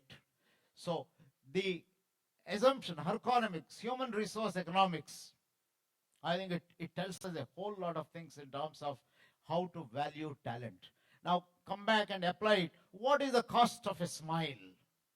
How much can you change in an organization with a smile? So put a value on smile. If you can teach CEOs, CHROs, CFOs to smile and manage people, you can make the lives of many other people happy. Now, that is what is mentioned in this particular book called Economics. So remember this. So whenever I look at the salaries, and if you look at the salaries, 1990s salaries were different in India. By about 2000, it was different. In fact, at one point of time, Narayan Murthy was the first to put human capital value in the balance sheet. I'm sure some of you remember. Anybody who audited Infosys in this room, if you have audited Infosys in 1997 or so, you will know that Narayan Murthy put 200 crores as the human capital value. Just for the fun of it, it is not required. And his estimate was based on a suggestion by an American economist by name Stewart. And the suggestion was, if you want to estimate the human capital value, take the earnings of any given individual in a particular year and estimate for the next 5 years what this person is likely to earn. That is his human capital value. So he put the human capital value of about 2,000 employees in 1997 of Infosys as 200 crores. One of the business magazines called me up and said, Professor Rao, what do you think of this? I said, my answer is this. Narayan Murthy was working in IIM Ahmedabad as programmer in the year 1971-72. His salary was 5,000 rupees a month. I want to apply his formula to 1971-72 Narayan Murthy. And what would you estimate as his value? So his value came to be 5 lakhs of rupees in the year 1971. Human capital value of Narayan Murthy is 5 lakhs of rupees. The formula he has used is 200 crores. I said, this answers your question. We always underestimate human capital value because Narayan Murthy made so many people millionaires. I think that is what is the point, sir. I think some of you have made yesterday. What is the human capital value? When you start an association, syncs up, and then a whole lot of people have come and then started running the race. What is the human capital value that you have? Or in ThyroCare, what is the human capital value? It is not just what you earn or what you are doing. I think a phenomenal number of things are happening. They are making the lives of many other people happy. You can't put this. There is another interesting concept which I am sure some of you have heard, the concept of intellectual capital. I'm sure you heard of this comment made sometime in the year 1999 or 2000 by Bill Gates. Now, in human capital value says there is something like intellectual capital. That is actually the term that is used. Intellectual capital is the market value, market capitalization of a company minus tangible assets. That is the intellectual capital you have. Market value of a particular company minus the tangible assets. Now, Bill Gates said at one point of time that only 3%, less than 3% of the Microsoft's value is accounted by tangible assets. That means 97% of Microsoft's value is intangible assets. That is the intellectual capital. Part of it is human capital, large part of it. That year, I calculated the human capital value in India. This is 2003 figures. Wipro, 3% only of the tangible assets accounted for their market value. TCS, 1.5%, better than even Microsoft. Infosys, 2%. Jet Airways, 27%. And Mahindra & Mahindra, 22%. HUL, 4%, and so on. I calculated this value last year based on 2016 data. You find that human intellectual capital value of Wipro, TCS, and others have come down. Why it happened?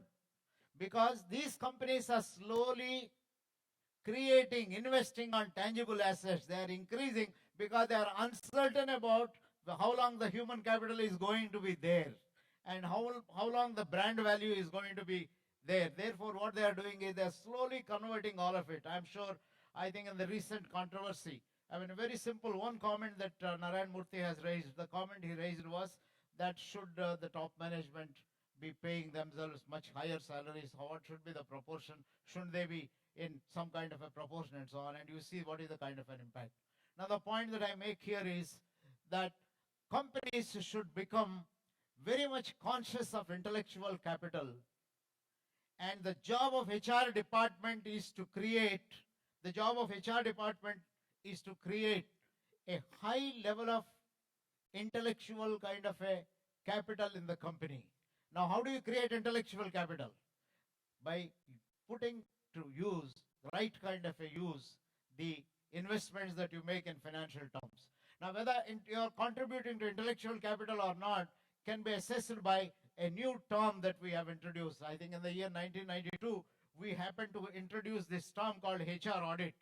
And the credit for this goes to Vikram Birla, Aditya Vikram Birla. He told all his CEOs, go and then get yourself HR audited. They were having 26 different systems of HR and they got themselves audited. I said, it's only for your use.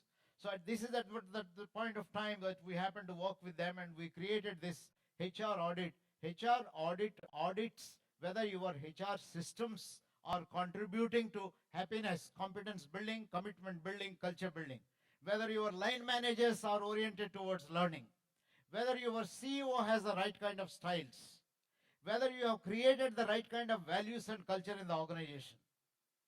Now, my recommendation to our CA friends is, it is high time that the chartered accountants or ICAI start thinking about learning about HR audit. Now, the day you become a CA with a human heart, with a human orientation, the day you start becoming a HR manager, you are ready to take on the world. If you are a CA without a heart, I am not sure what is going to be the future of future. If you are a CA with a heart, I think the future of future is going to be bright. We are going to focus on intangible resources, which are more important than the tangible resources, and that is what we have been talking about. I think these are the kind of questions that we keep raising here. I am not going any more into this. I want to say that the future is of those who can get the best out of their own and others' talent. Now, if you have to do that, I think we have to learn. And I would strongly recommend to ICFA, maybe Dubai chapter can be the first, to start including in your curriculum a course on HRD, Human Resource Development. Start a course on HRD. Train all CEOs to be, CAs to be HR oriented, so that they can become future leaders of organizations and even nations. Organizations and nations. And that is the most important message I can give. And I'll be very happy to answer if you have any kind of questions on this and so on. Thank you very much for your patient listening. You have time for questions?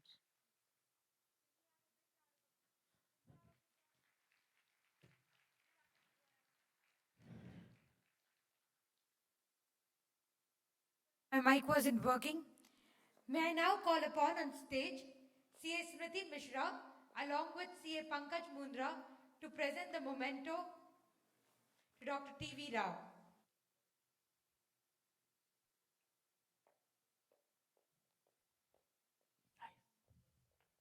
So can we please come in the center so we can have a good picture? Here.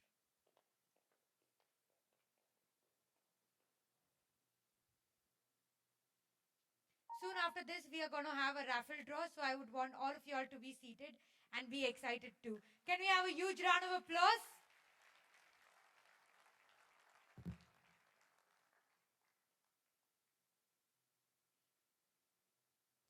Dr. T.V. Rao will be with us throughout the day. So if you have any kind of questions, you can please go and meet him personally. Thank you very much. Yeah, if you want to clap, you should give a big round of applause.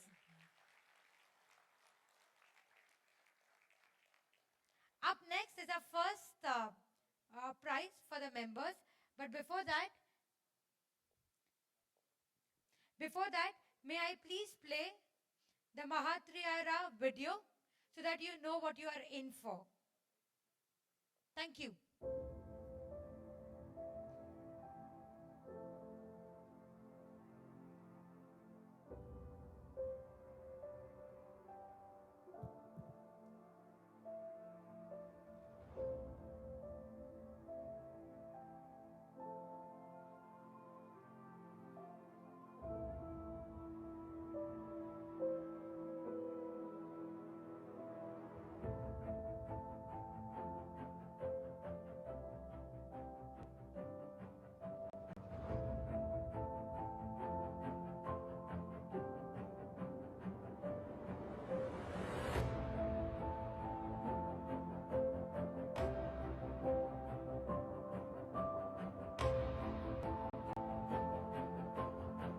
When source and object meet with intensity, transformation happens. I deserve the best. I want to hear it once from you.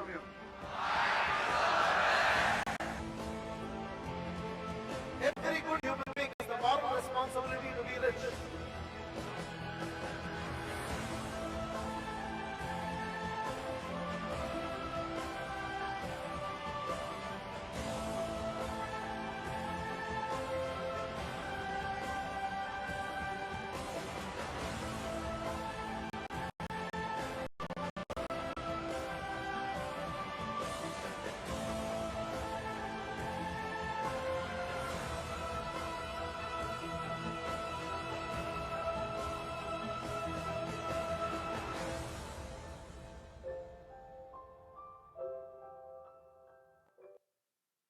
That sounds very good. Yes, Anish, can we have you on stage for the eligibility?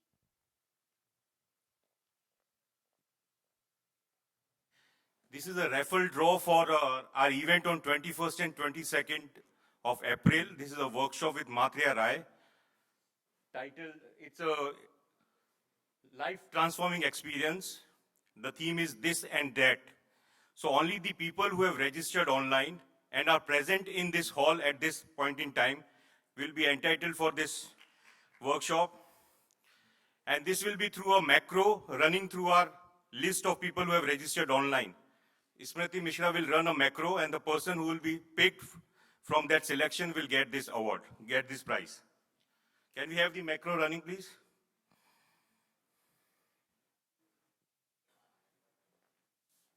We've not registered online, so we already have the winner with us, and the winner is Anish. Mr. Mayank Bhandari, is he here?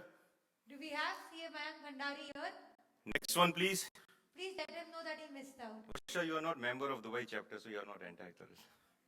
I'm going. Yes. We have another member.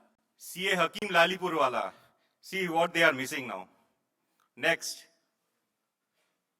CA Joseph Devasya. Is he here? We found our winner. Please, sir, come here.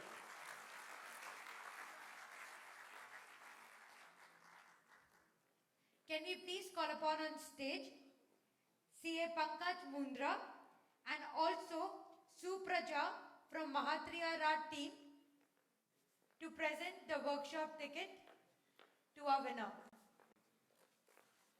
Yes. I have just one small announcement. One is I myself have attended his workshop in September, which was for 2.5 days in Alain. And whatever result you have seen in last 6 months, I give the credit to that workshop of my transformation. So I urge, that was just before I took over as a chairman. So I urge you to, if you are available in Dubai, to attend this workshop. The second, you've seen the members who have missed this, but I want to make an announcement that you must also understand if the 3 of them who are not present there, we have made arrangement of food for them.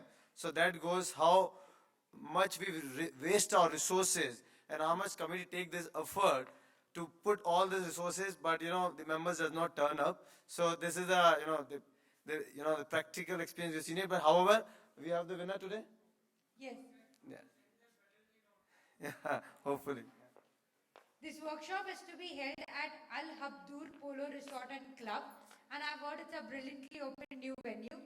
For more details, you can obviously reach out to Suprita, right in the center.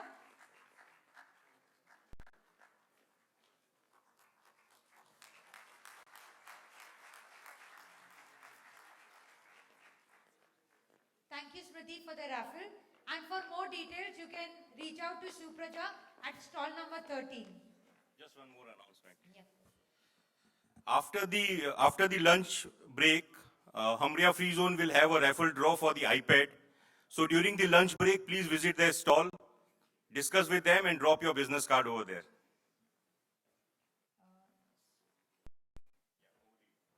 Thank you very much. Moving on to our next speaker, I would like a moment here to speak a little about him. It's been a week that we've been exchanging emails over, how the conference is going to go and a few other details regarding the presentation, etc. And I've always noticed that he ends his emails. We usually end our emails with regards and see you soon, etc., etc. He ends his emails with smiles. So next on the stage, we have Nipun Mehta, who is the founder of Service Space USA. And before I call him on stage, I would request all of you, when he is entering, we should all give him huge smiles. Can we have Nipun Mehta on stage, please? Thank you. We do not have any breaks today, so all the breaks will come later. Thank you for the profile. Our speaker today, Mr. Nipun Mehta, founder, Service Space USA.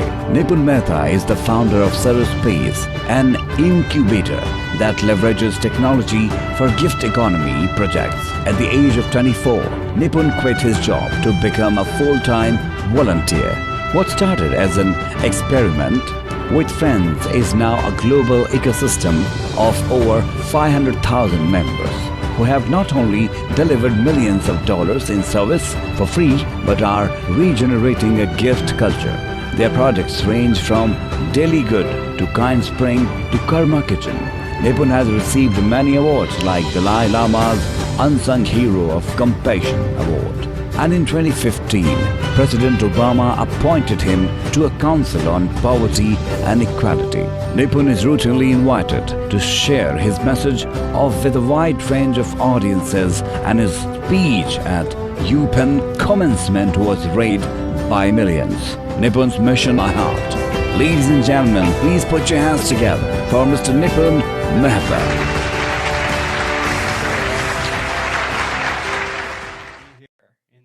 Of time, I'm going to try to shrink my presentation so you can get to lunch sooner. I want to talk about the future of giving from my lens. I think so many times we think of giving as very sympathy oriented. I have, and so I should give to others. But I think there's a deeper way of giving, to move from sympathy to maybe empathy, and then even deeper way of giving than that, to move to compassion. So what does that mean? Yesterday at lunch, we had a very interesting sort of example and conversation. We were saying, 30 years ago, you guys, a lot of you have roots in India. 30 years ago, if you were to go, my uncle was telling me that if I go on a train and I open my food box, right, my lunch box, I could never just eat by myself. I would always have to share. And my aunt would tell me that if I pack something for him, it would always be 3-4 times more so he can share with other people. Now, you go and do that, even if you want to give, the other person will say no. And who is going to solve that problem? That's not an easy problem. Oh, I want to go build a school. I want to go build a hospital. I want to go create this problem. That's not, no NGO is working on it. No government's working on it. No CSR budget's working on it, because this is a hard problem to solve. So all too often, generosity has just been driven towards sort of easy, quick fix, quick feedback loop sort of solutions. And I think now, in the future of giving, will require us to move away from just external impact to really deep inner transformation-driven giving. Yesterday, I was with some folks, and one of them was a chartered accountant. And so I asked him, I said, which story should I start with? And he said, tell, and I happened to be sharing this one story. So he says, tell the chartered accountants this story. I said, okay. This is a photo. I used to have hair once upon a time. That's a true story. This is in 2005. My wife and I sold everything we had in the United States, came to the Gandhi ashram, and we said, we're going to walk south. We're going to eat whatever food is offered and sleep wherever place is offered. Right? So imagine, I had a little basket. I said, give me all your wallets and cell phones, and I'll see you in a year. How would you survive? Nobody really cares what you have done. Nobody really cares how much money you have in your wallet. You actually don't even have a wallet. You have no other way to connect, rely on past connections. You really just have to be in the spirit of service. We ended up walking 1,000 kilometers. And what was amazing was that every day we were dependent on the kindness of strangers. Every day. If it wasn't for the kindness of strangers, I would have been dead. My wife would have been dead. I couldn't be here. And what was amazing was that the heroes of generosity, heroes of giving that I saw, were those who had the least. Like this man, Udeshi Kaka and his wife. He came up to me one day and he says, you look to be God's people. Can I invite you to my home to give you some food? Now, he had this belief. In India, many people have this belief. Many people believe in this idea of Atithi Devo Bhava. There was nothing special about us. But his eyes were that Atithi Devo Bhava, those who come unannounced, guests, are God. And so he said that I see the divinity in you. I would like to offer. I said, sure. He says, but I have to tell you, I don't have too much. I don't have any running water. I don't even have, it's not even a pakka makan. Right? There's no, I don't have brick walls. But I want to offer. So we went to his house. He offers, he tells his wife, God's people have come to our doors. Will you go and borrow some food? They couldn't even afford food. And in these places, I don't know if you've ever been to such places, but they eat rice and dal. But the dal is very spicy, so that they don't have too much rice. They can't afford anything else. So we had rice and dal.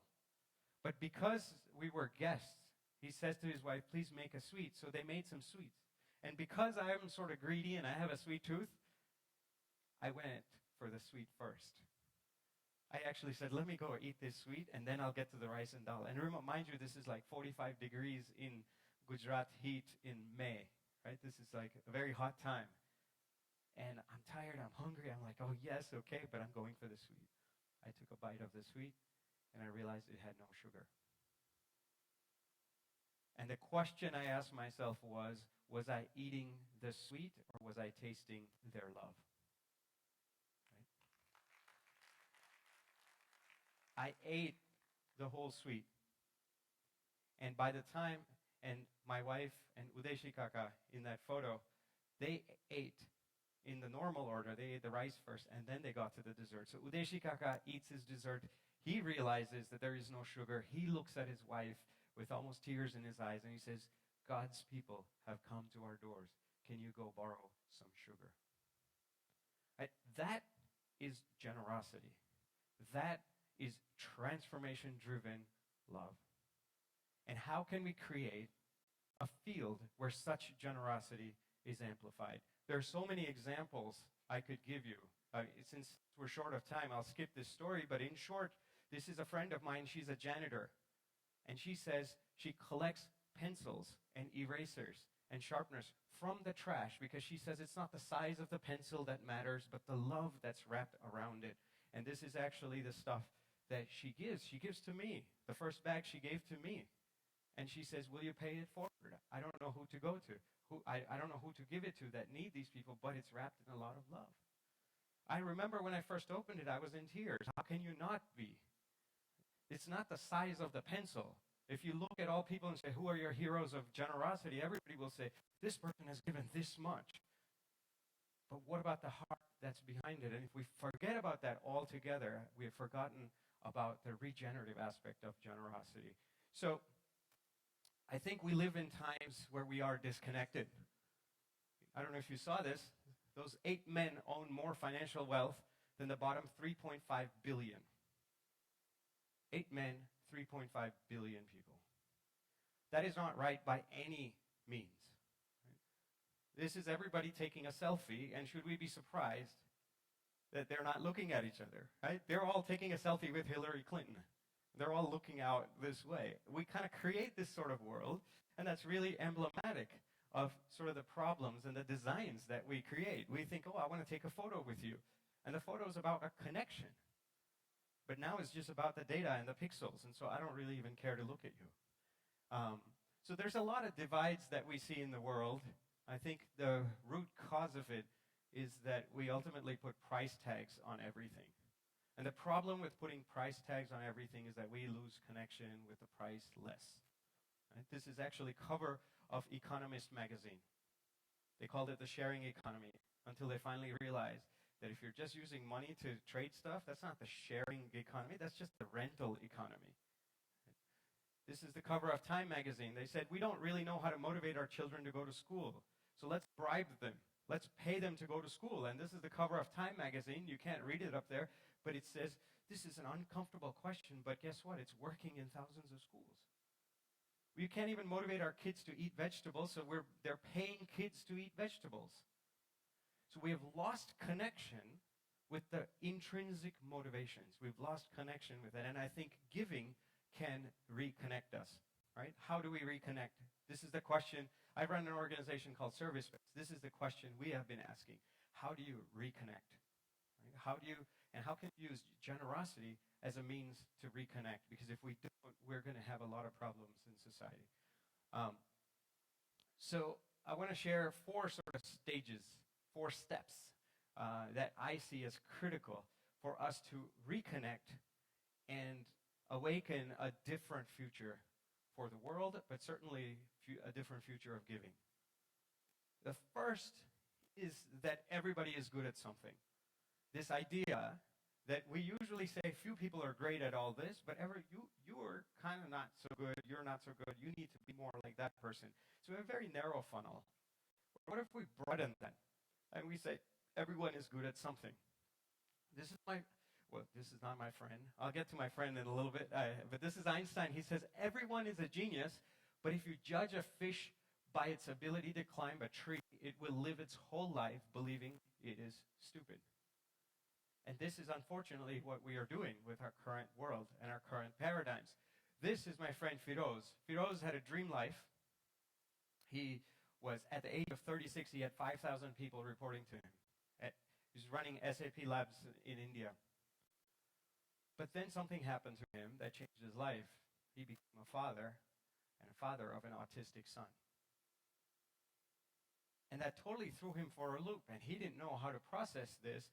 And he says, you know what I want to do? After some serious soul searching, he says the first thing after when he found out, he went to the bathroom, locked the door, and cried for half an hour straight.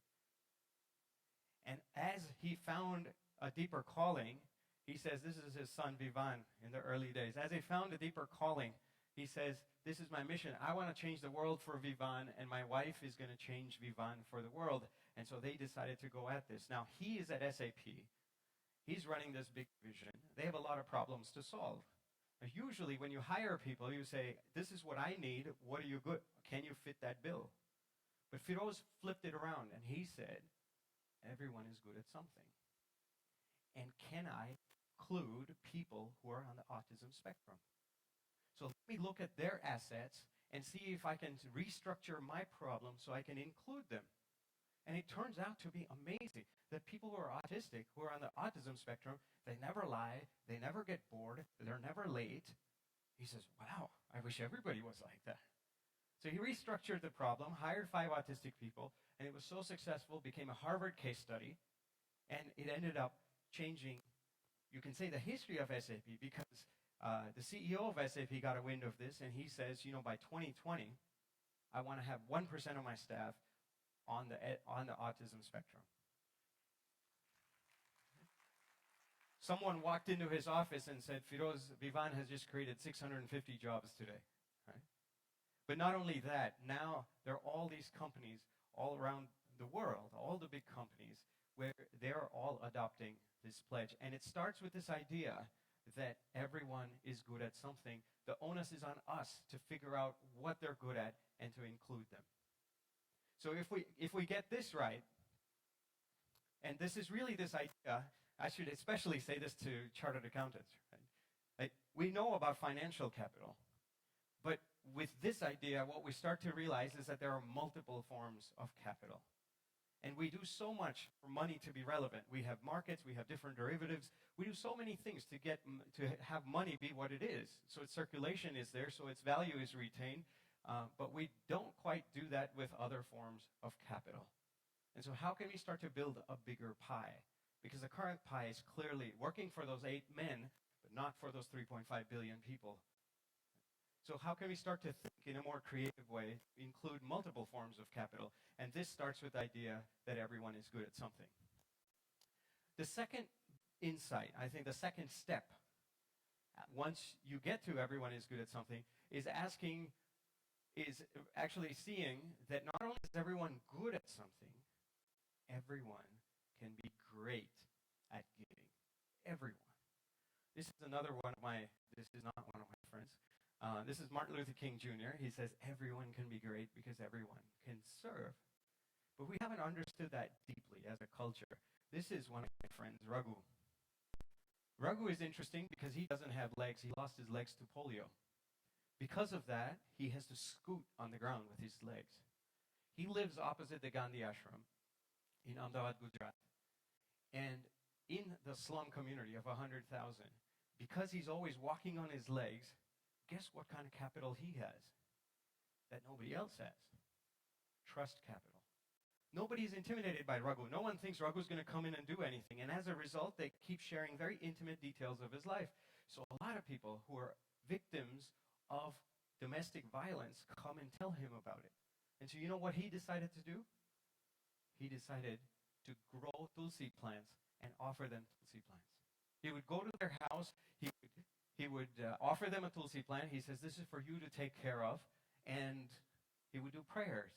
And then next time he passes through the house, he would, how are you doing? How's the tulsi plant?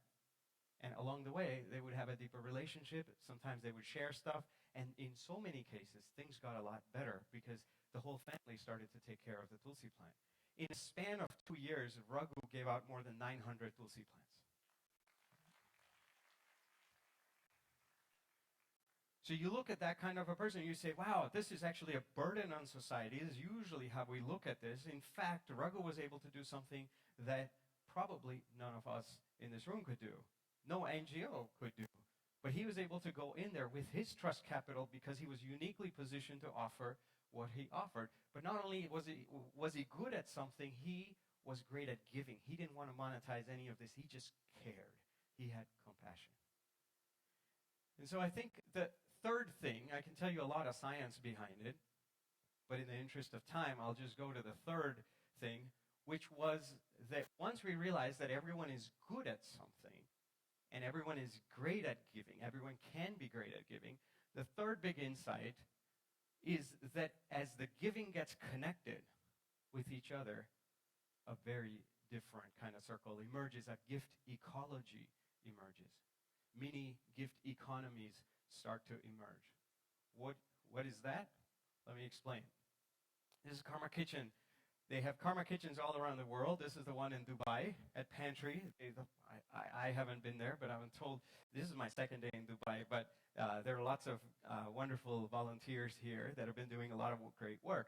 So Karma Kitchen, we started Karma Kitchen with this idea that you walk into a restaurant and you have a meal, and at the end of the meal, your bill reads 0. It's 0 because someone before you has paid for you, and you get to pay forward for somebody after you. So if you're trusted to pay forward, would you pay forward? Most people say, no way, because everyone is selfish. Economics is built on the foundation that people aim to maximize self-interest and that they're rational. These are the two basic underpinnings of economics. And this is going completely against that. What would people do? Turns out, people respond to generosity with even greater generosity. If you can create a strong context, people respond to love with greater love. These are some volunteers here. So the context ends up being very important. So you go there and you see, oh, these are volunteers. There's a kindness table. Everyone is so happy. There are quotes under your table. You know, this is like the person in the back. It's all run by volunteers. So the person in the back who is plating says, I have to put peas. But you know what? I'm volunteering. This is a labor of love. I'm going to arrange the peas in a heart shape. Just because. You are human, I'm human. No agenda. Not trying to monetize anything. And that's what you see over there. And there are so many stories I could tell you about Karma Kitchen, about this context. Because everyone, you walk in and you realize no one in this restaurant is paying for themselves. Everyone is paying forward. And when that kind of a thing happens, the rules of engagement completely change. In such a gift ecology, everyone behaves differently. The same people who would behave in a greedy way, in a greedy context, behave totally differently here. And I have so many examples I've seen with my own eyes. I was volunteering one time, and this PhD guy comes in, right, from UC Berkeley. And he says, I understand it intellectually, but I don't really get it. Like, I don't know how people can manage that. So he's there, they're talking about, you know, he's kind of experimenting. And I told him, I said, look, really the best way to learn is to volunteer. So he volunteers. He's serving a table, and the guy at the end of his meal gets the check. The check says 0. Someone before you paid for you. You don't know them. Someone after you is going to receive your gift, and it's up to you how much you want to pay forward. No one's going to check. No one's going to count. It's really goodness of your heart. And so this customer is kind of confused, so he looks at the waiter, who's my friend, who himself is struggling with the idea, and he says, so the customer goes to the waiter and he says, so how does this work? You're just trusting me like that? What if I don't, like, how do you know I'm going to be generous? And he says, he's like, you know, actually, I know, and deep down inside he's thinking, don't ask me, I'm still confused about the same thing. But he said, yeah, that's how it's technically working. That's why we're all volunteering here to do your dishes and bus your tables and whatnot. And he says, okay, fine. So he thinks about it, and the customer takes out his wallet and puts a $100 bill inside. He puts a $100 bill and he says, I trust you to bring me back whatever change you want. So he turned it around on this guy, right? He says, you're trusting me and I don't really know how much to give. How about I give you 100 and then you tell me how much change you want to bring back? And so this guy's like, okay, what do I do now? And again, this is not in the user manual, so what are you going to do? So he kind of goes in the back. He's looking at all of this, and he's looking at me, and I said, I don't really know. It's up to you, however you want to handle it. He does something remarkable. He takes out his wallet, his own wallet, takes out a 20, and goes and gives back this guy 120.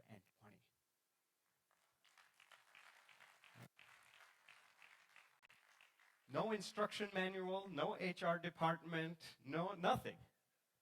No training that this is how you should, just love. Right? And so that, to me, is very powerful. To start to see how can you create an ecosystem where the rules of behavior are totally different. And you say, well, okay, can this work? Can it work in India? Well, we've been running it every day in India, in Ahmedabad, for 11 years. Can it work in different places around the world? It's in 18 places around the world.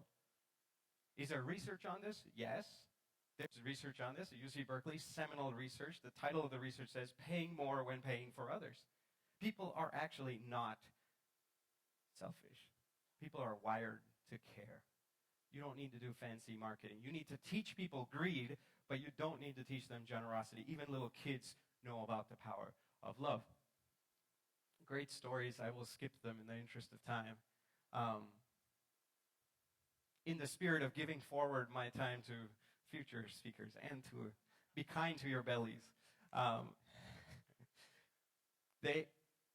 lots and lots of heartwarming stories, right? But it doesn't happen without volunteers. And you say, well, can it be applied to other things? Can we shift from transaction to trust in all kinds of other ways? It turns out you can. This is Richard Whitaker. He runs an art magazine in this way. Again, very powerful. He took away all the dollar signs, and he says, from now on, you pay forward for people after you, whatever you want. Magazine's thriving. This is Tui. She runs her acupuncture clinic in the same way. This is Uday Bhai, who runs his rickshaw in India in the same way. You sit in his rickshaw. Usually people take you around. This guy says, you sit in my rickshaw, I'm going to treat you with love. No bill. He says, no bill, only dil.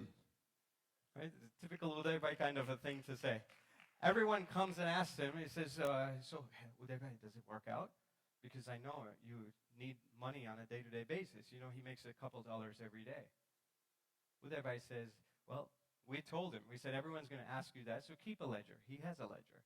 He says, point A to point B, some gave this much, some gave a little less, some gave a little more. He says, on balance, works out. On balance, it's kind of, you know, I make as much as before. But he says, this is for the CPAs, but this is not the real book. This other book is the real book. And they said, what? What's in this other book? He says, this is where I asked people how they felt sitting in my rickshaw. And people took vows for life. This is not Bill Gates teaching them about generosity. This is a rickshaw driver that is saying, I need this money for my family's livelihood today, and I'm willing to put all my chips onto love. I'm willing to put all my chips in this idea that if I treat you with love, you will respond with even greater love. Uday Bhai has been running this rickshaw for 7 years, and he's now even doing a cab, a taxi. So incredible, right? So this kind of spirit can actually be applied to every single thing. I mean, what if you went to your clients and you said, you know, instead of telling you this is my fixed price, it's up to you. All of a sudden, people are like, no, don't worry. People are never kind with generous with money. That is why this is radical. But look in your heart and look in and try to figure out how much you owe your mom or dad. 9 months of an unconditional gift is how we all start. Can we pay back? No way. Can we pay forward? You better believe it. And that's the spirit. That's what we see in nature all the time. So we need to evolve our systems in that way. And the last bit, so in summary, before I get to the fourth point, is that if we can lead with inner transformation, if we can lead with the kind of love that Udeshi Kaka had when he gives me his food, when he tells his wife to borrow sugar, we arrive at this idea that everyone is good at something. When we see that everyone has a gift, we understand that everyone can be great at giving. They may not choose to give, but everyone has that potential to give. We are wired to care. And if everyone's generosity is engaged, if everyone gets connected in this way, we start to create a gift ecology. We start to create micro-gift economies. This is not a radical idea. In our own homes, we have a gift economy in all our homes. I don't keep track of how many times my dad has fixed my car or how many glasses of water my mom has given me. Right? She does this, I do this. We kind of help each other. That's just how it works. Can we create a world like that? Can we create different contexts where we're not just doing transaction, but we're moving from transaction to relationship to transformation? Right? How can we allow such gift ecologies to emerge? And finally, in a gift ecology, what are you moved by? You are moved by gratitude. And if you are moved by gratitude, in the presence of such a gratitude network, we arrive at the fourth insight, which is that everyone is connected to everything. And this may sound like a lofty idea, but see, I'm from the Silicon Valley. I'm from the technology world, and this idea has really gained a lot of traction. Those who study networks will tell you that we used to live in this one-to-many model. One-to-many is sort of the TV model. Right? You're watching me right now is one-to-many. One of me, many of you. Then we went to the telephone model, where everyone can call each other. This is before conference calls. And then we moved to the internet model, where you have group forming networks. So clearly, let's say you have a room full of 50 people, just this side of the audience. If we had just 50 people in the room, how many connections would you have in a one-to-many network? That's known as Sarnoff's law, the guy from RCA TV. Sarnoff's law says you would have n connections, which means 50 connections. Right now I may have, the number of people that are here in this room. In a one-to-one network, in a telephone network, Metcalfe's law tells us that if you have 50 people, you would have 1,225 connections. A lot better, right? We go to these conferences and we're like busy exchanging cards and like one-to-one, I want to connect with everybody, right? That's good. It's better than 50, 1,225. But many to many. This is Reed's law. And Reed's law tells us that in a room full of just 50 people, how many connections will you have? 100 million trillion. This is the power of what we are seeing now in the world. We are seeing that group-forming networks are actually shifting the way in which we organize. We have done it for profit. People in profit know it. This is a multi-trillion-dollar industry. They build platforms. People have done it for protest. But what we haven't done it for is love.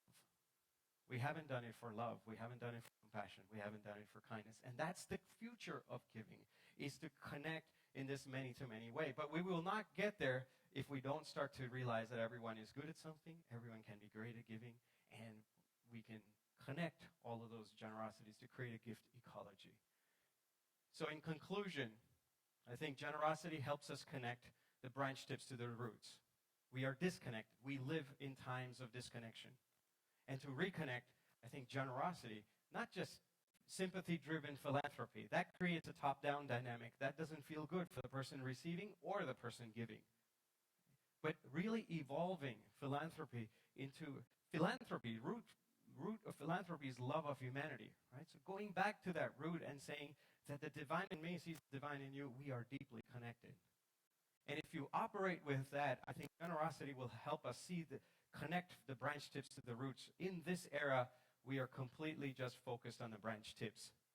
We're looking at how many apples and how many fruits this tree gives, but without the roots, without the invisible work underneath the ground, you cannot have those apples. And I think we've lost our capacity to honor the invisible, to honor the intangible, to honor the subtle. And I think generosity invites us in a very organic, natural way to reconnect with that. This is a woman post-Hurricane Katrina in the U.S. This is the street she grew up on. And the hurricane came, destroyed everything. Right? This is all the houses that were on the street, totally gone overnight. But guess what survived in that era? What survived are these oak trees. Oak trees have survived for thousands and thousands of years, not because they're amazingly singularly powerful, but because they have deep roots. And not just because they have their own deep roots, it's because their roots are connected to the roots of other trees. Sometimes that network of interconnection below the ground spans 100 miles. So this big hurricane comes, I'm shaken up, I need backup, I go to my roots. I'm about to be uprooted from the bottom, and I go to the whole network of roots, and there is no way that you can uproot 100 miles of interconnected networks. So we may think in all our bravado that I am something and I am that, but actually this idea of being self-made is a real myth. And once we tap into that gratitude that, wow, it is because of the conditions of so many that I have this very present moment, and we operate from that base, we start to reconnect to our roots. And we start to create a very resilient ecosystem. And I think that's the potential. So I want to invite you all. I have a few smile cards here. Right? I don't know, how many of you guys have heard of smile cards? Well, I'm glad. Oh, there are a few of you. It's kind of spread a little bit in Dubai, but I hope it'll spread a lot more after this. Smile card says, I'm going to do a small act of kindness. Maybe I pay coffee for a stranger. And you leave a smile card behind, and the smile card says, you don't know. You've just been tagged. You don't know who did this. You can't pay back. But guess what? This is Experiments in Anonymous Kindness, the name of the game, and now you're it. Please pay it forward. Do something else. In an ideal world, you shouldn't even need kindness. I mean, you shouldn't even need smile cards. Because you should just know that, wow, I've got 9 months of a gift from my mom. I will pay it forward. And as you pay it forward, you get more gifts. And as you get those gifts, out of gratitude, you pay even that forward. But we've forgotten that. So this becomes a reminder. Do a small act of kindness. Right? Leave flowers for somebody. Write a note for somebody. Go thank a security guard. We can all do that. And when we do that, I think we create an inner transformation and we create a ripple for a very profound external ecosystem from which new patterns can emerge. So there's a bunch of smile cards there. You're welcome to do that. And if you want to get connected to people in Dubai, there's a couple hundred people who are actually doing a lot of great stuff, like Karma Kitchen that I spoke about. You want to get connected, you can list your email there, and I'll be happy to connect you to them by the end of the day. So Sharu, I would say not even to pass them out, because you should only take one, not because it's like passed out. I don't really care. You don't care. If you're really moved by love, if you want to pay it forward, take the trouble, take the initiative to do it, to take it, you know. But remember, each one of these is one act of kindness. It's not just like, oh, here, smile, cheat. No, it's a lot of work. It's a lot of work to create a different kind of capital in you and in the heart of others and in the society and the context and culture that we live in. So I hope that all of you engage in this way. Maybe if there's enough of you, we could do a 21-day kindness challenge. But even outside of all this, I hope we can all step into that space of generosity in us, a deep kind of generosity that ignites gratitude for all the gifts that we have received. I want to end with this video by my buddy Nemo. It's called Grateful. And I feel grateful that I'm here today. Maybe you can do a full screen.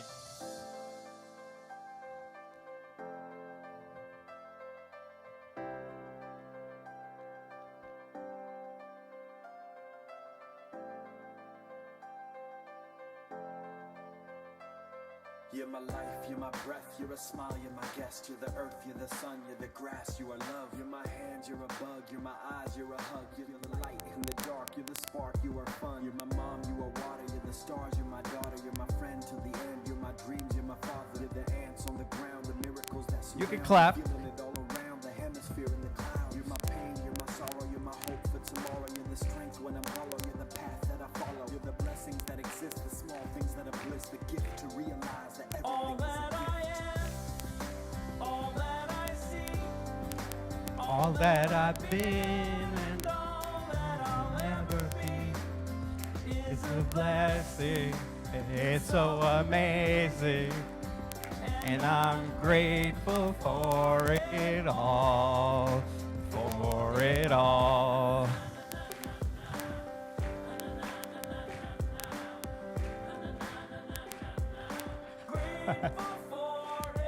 You're the blessings every time I try to count. You're the lessons that I learn every time I turn around. You're the water when I'm burned every time I think I found everything I'm looking for. You're the sign saying stop to take a bow and keep moving forward and start looking towards your heart. It'll open all the doors and only then you'll start to hear the world singing chorus with your mind and heart aligned in purpose. Everything will feel gorgeous. All that I see, all that I've been, all that I'll ever be, it's a blessing, it's so amazing, and I'm grateful for it all. Every day I sit and pray cause what I have is more than I deserve or could ever imagine. How do I give back to all of this magic and spread the love so everybody can have it? Doesn't matter if I'm rich or poor, if I got a family or if I'm all alone. Bad things happen, I can just complain and moan, but there's a million things that I can be grateful for. So I lift up my hands now, I open my heart, and my gratitude goes out to everything near and far. All that I Everything I am and everything I see, everything I hope and everything Guys, clap with smiles, please. and everything I be, I look deep.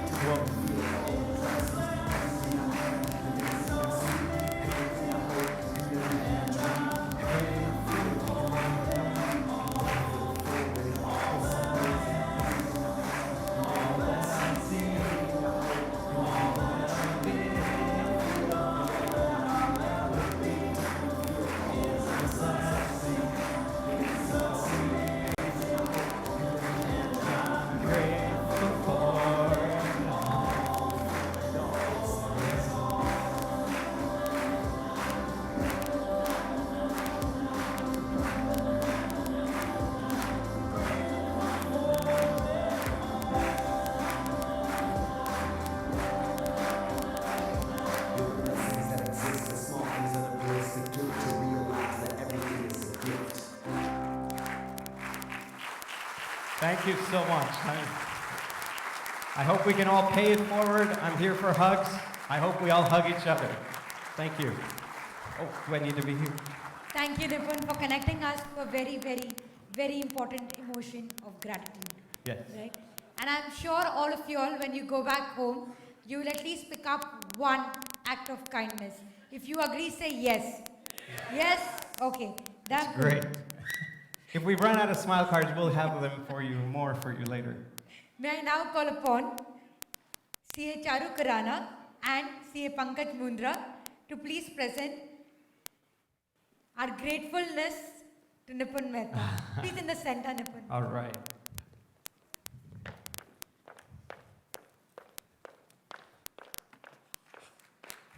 Great.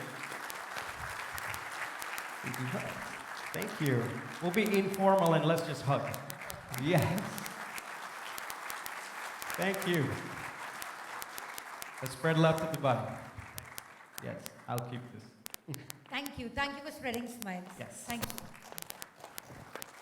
Throughout the day today, remember, if anything goes wrong or if anything goes right, all you got to do is one thing. That is smile, right? And I think that's one of the simplest things to do. I do that a lot, especially when I'm tensed. I'm smiling now, doesn't mean I'm tense. Okay, let's take it forward. Our next speaker for the day, it's an honor to invite Shri Yaduvendra Mathur, former chairman, Exim Bank, and the additional secretary, Niti Aayog. Today, he's going to speak to us about the future of Niti Aayog. Before I move ahead, can we please play his brief profile?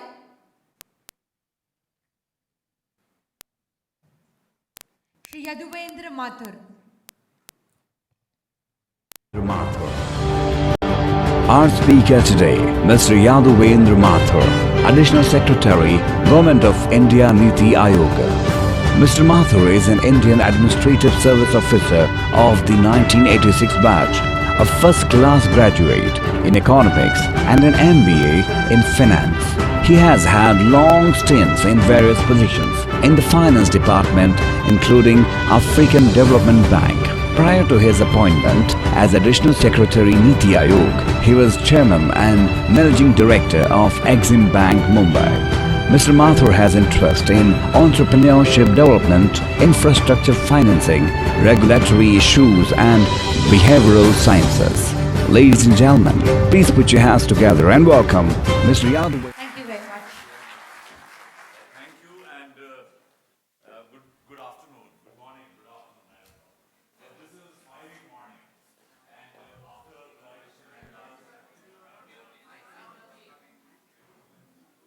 after Mr. Mehta's scintillating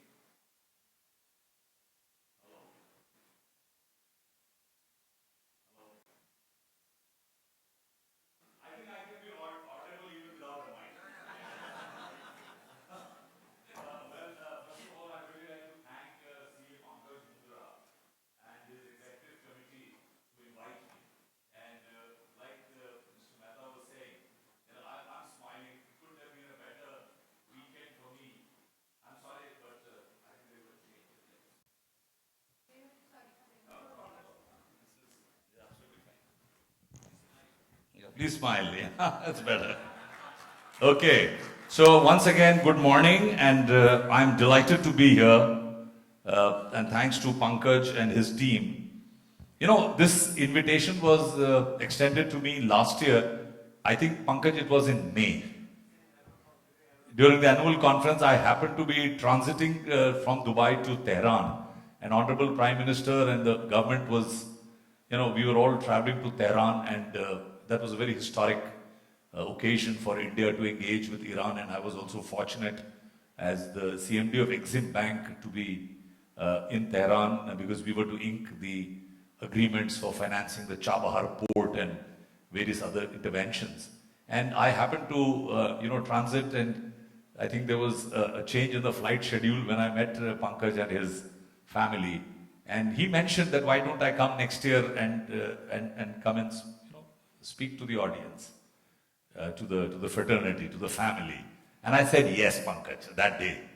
So one of the things I'd like to put is, just to take off from what you said, is about creating the future by your word.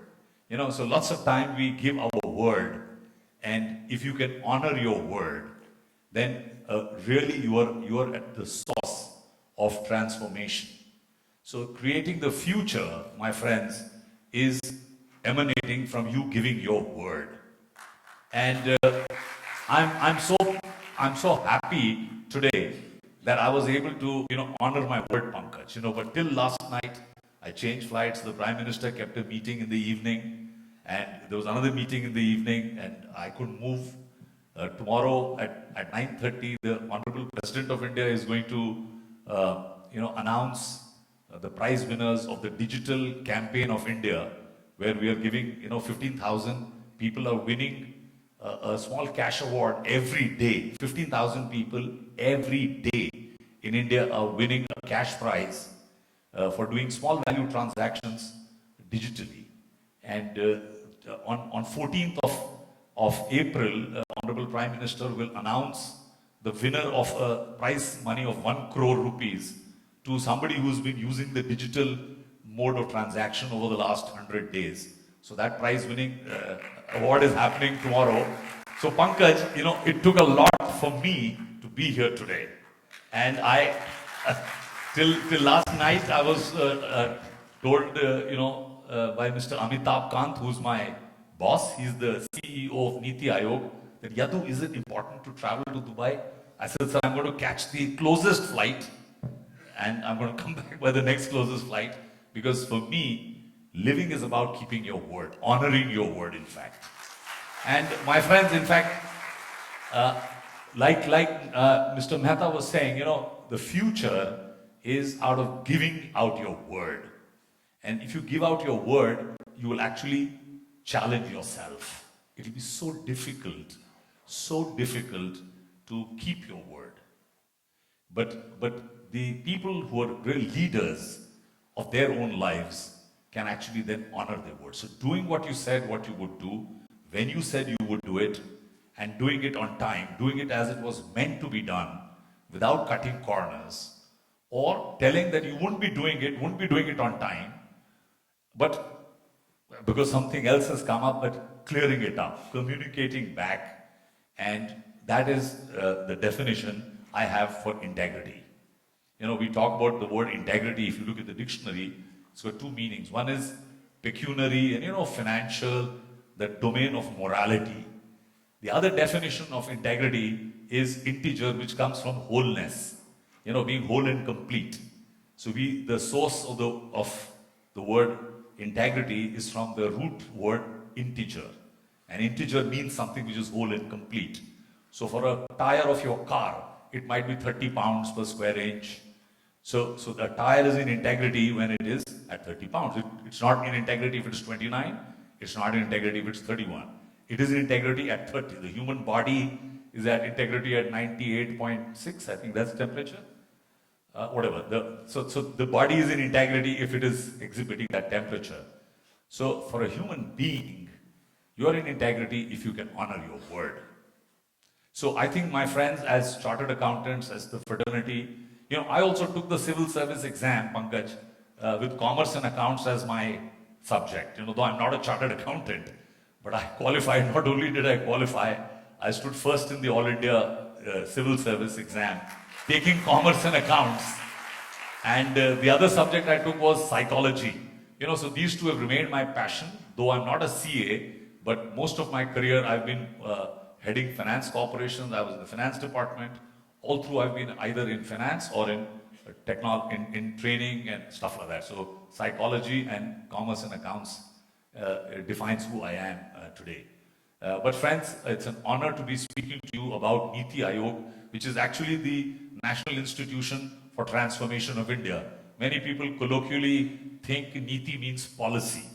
It replaced the Planning Commission, but by design or by default, I don't know. We will have to ask Honorable Prime Minister, but the name is NITI for National Institution for Transformation of India. Next, please. I have to change? Sorry. Okay. So, this is what I was saying, change versus transformation. Very often these two words, I also love to spend time on this. So we are in the business of transformation, which is different from change. Very often we confuse the two. So if you rearrange something, and if you play with the present or you play with the past and you rearrange it, it is only change. But when you create the future from the future, that is transformation. And in fact, that is leadership. So leader and leadership, which you all, ladies and gentlemen, the chartered accountants, actually are living in the domain of creating the future. And I'm happy that this annual conference, the 35th annual conference, talks about excellence, and it talks about creating the future through giving your word, and actually playing with the future to create the future. So I think the new generation of production, manufacturing, are not going to use the building blocks of the past or even the present, but they will be creating the building blocks in the future, and those building blocks will be working with each other to actually create the future. So creating the future from the future is transformative. It's like the pupa, larva, that converts into a butterfly. So if you ask a butterfly that you were that larva, they'll say, no, right, So that is transformation. If you rearrange the chairs in this auditorium and you put the, different, it will be only change. But if you so transformation is something far more deeper than that. And on integrity, I mentioned being on time. So let's say the rally, somebody mentioned about car rallies. So car rally is not about doing the distance quickly. It's about doing that stretch exactly in that time. If you do it before time, you get penalized. If you do it after time, you get penalized. But if you're on time, so to be in integrity is next to impossible. You will be always out of integrity. So that's a challenge. It is never, so you have to keep restoring your integrity by communicating. But what Mr. Mehta was saying, you got to build those relationships. I think the voice is too loud. Can somebody reduce the volume a little bit? Yeah. I think my voice is, kindly reduce the volume. Thank you. So to be in integrity all the time is next to impossible. So you will be always breaking your word. Either you will reach a meeting before time or you will reach a meeting after time. It's impossible to reach a meeting. It's impossible for programs to begin on time. So life for a human being to be always in integrity is the whole challenge. So how do you restore integrity? By saying so, by communicating. So relationships get screwed up because we have been out of integrity with somebody with whom we closely relate with. And we forget, somebody else keeps it in his mind. Like we say, हाँ ठीक है मिलते हैं, अच्छा जा मिलते हैं. So this is how we generally communicate. मिलेंगे, हाँ करेंगे. But we don't fix up a date and a time or a venue. So reality, the future has always to be positioned by giving it a date and time. So ladies and gentlemen, please, if there is one takeaway from today's session is to be in integrity. So create the future, give it a date and time. You may 99.9% of the time not be able to do it. It's going to move. You'll say, let's meet on Friday. This, I was reading just now that in UAE, there is a mission 2117. And in 2117, UAE promises a colonization of Mars. Am I right? There is there's something like that I've been reading. So UAE so they have put their word in the future. 2117, UAE will have a colony on Mars. So that's creating the future. So Prime Minister Modi has also, said 2022, every Indian will have a house. So these are creating the future and then working backwards. So that's what also Niti Aayog is about creating the future, just like the ministry here is about creating the future.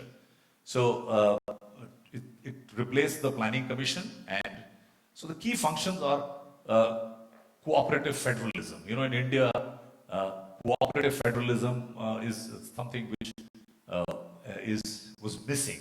Either the central government was dominating, or the state governments in certain areas were dominating, but that partnership, that communication, that respecting each other's uniqueness was missing. So now, unlike the Planning Commission, which for many things was top down, so Niti Aayog is about partnerships, about picking up the best happening in India and then showcasing it to the other states to try to replicate and to copy.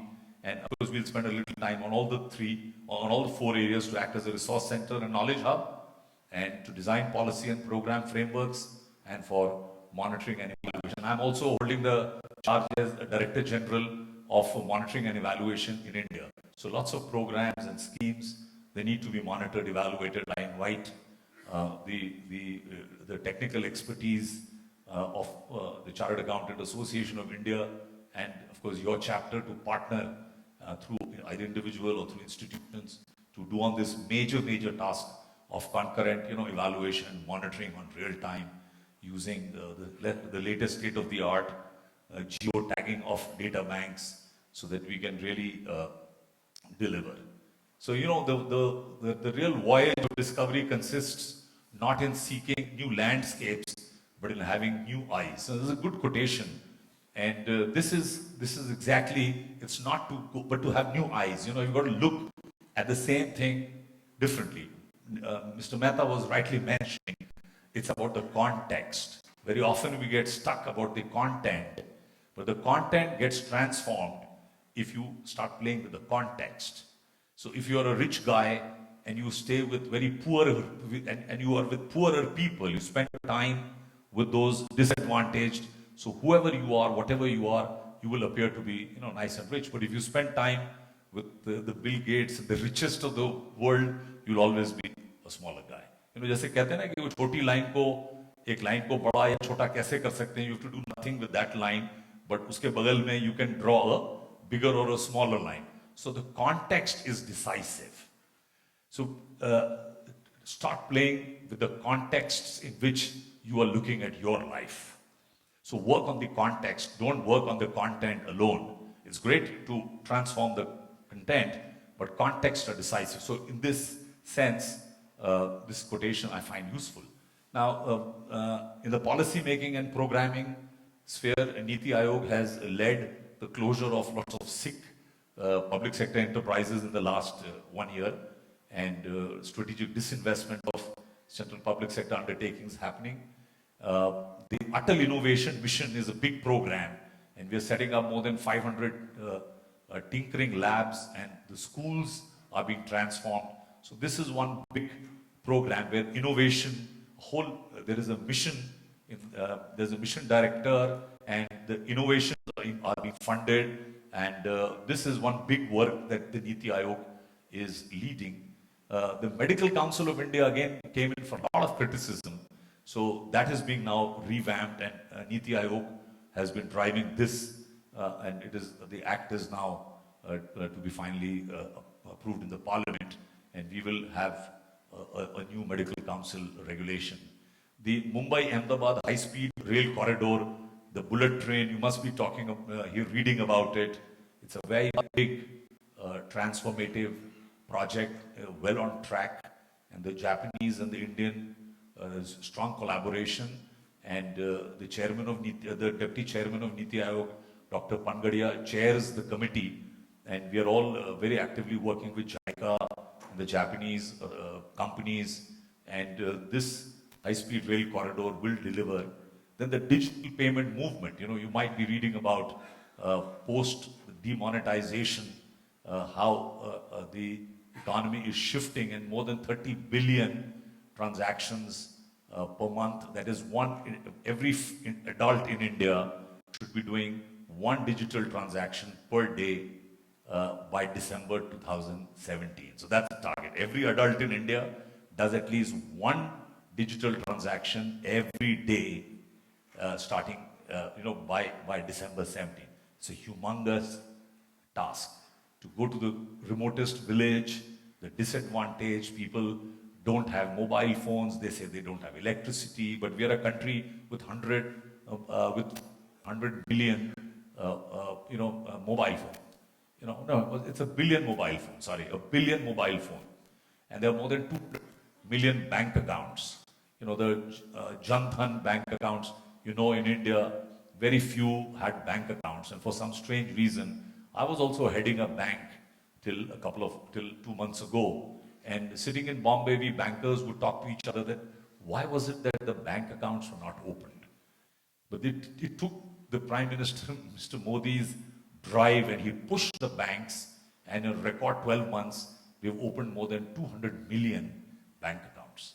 And now those 200 million bank accounts, literally every family in India with the Aadhaar and the mobile phone. The mobile, the Aadhaar, and the Jan Dhan accounts. In reverse, it's called the JAM, J-A-M. Jan Dhan, Aadhaar, and mobiles. So this JAM trinity is transformative. And ladies and gentlemen, I can assure you, this is an experiment the whole world is watching. We're talking of trillions of bits of gigabytes of data being generated. And you see the resource of the future will be this huge amount of digital production, digital data, which will be mined to create products. So the big data that India is throwing up is for the intelligentsia, for the chartered accountant fraternity to get more into big data analytics. So as chartered accountants, you are doing the data analysis, but that is of a smaller universe, the balance sheet, or the financial rules, the accounts. I know from AS, we will be moving to IFRS. So I don't need to spend time because those are professional areas you are better versed with me. But India is moving to the IFRS. So accounting standards going to be changed. And the new Companies Act will transform the way the whole corporate governance is reforming. So digital payment movement is going to all feed in. Now the GST is coming in. The GST will generate data. So the opportunities of the future, the digital economy, this is the new crude oil, if I may say.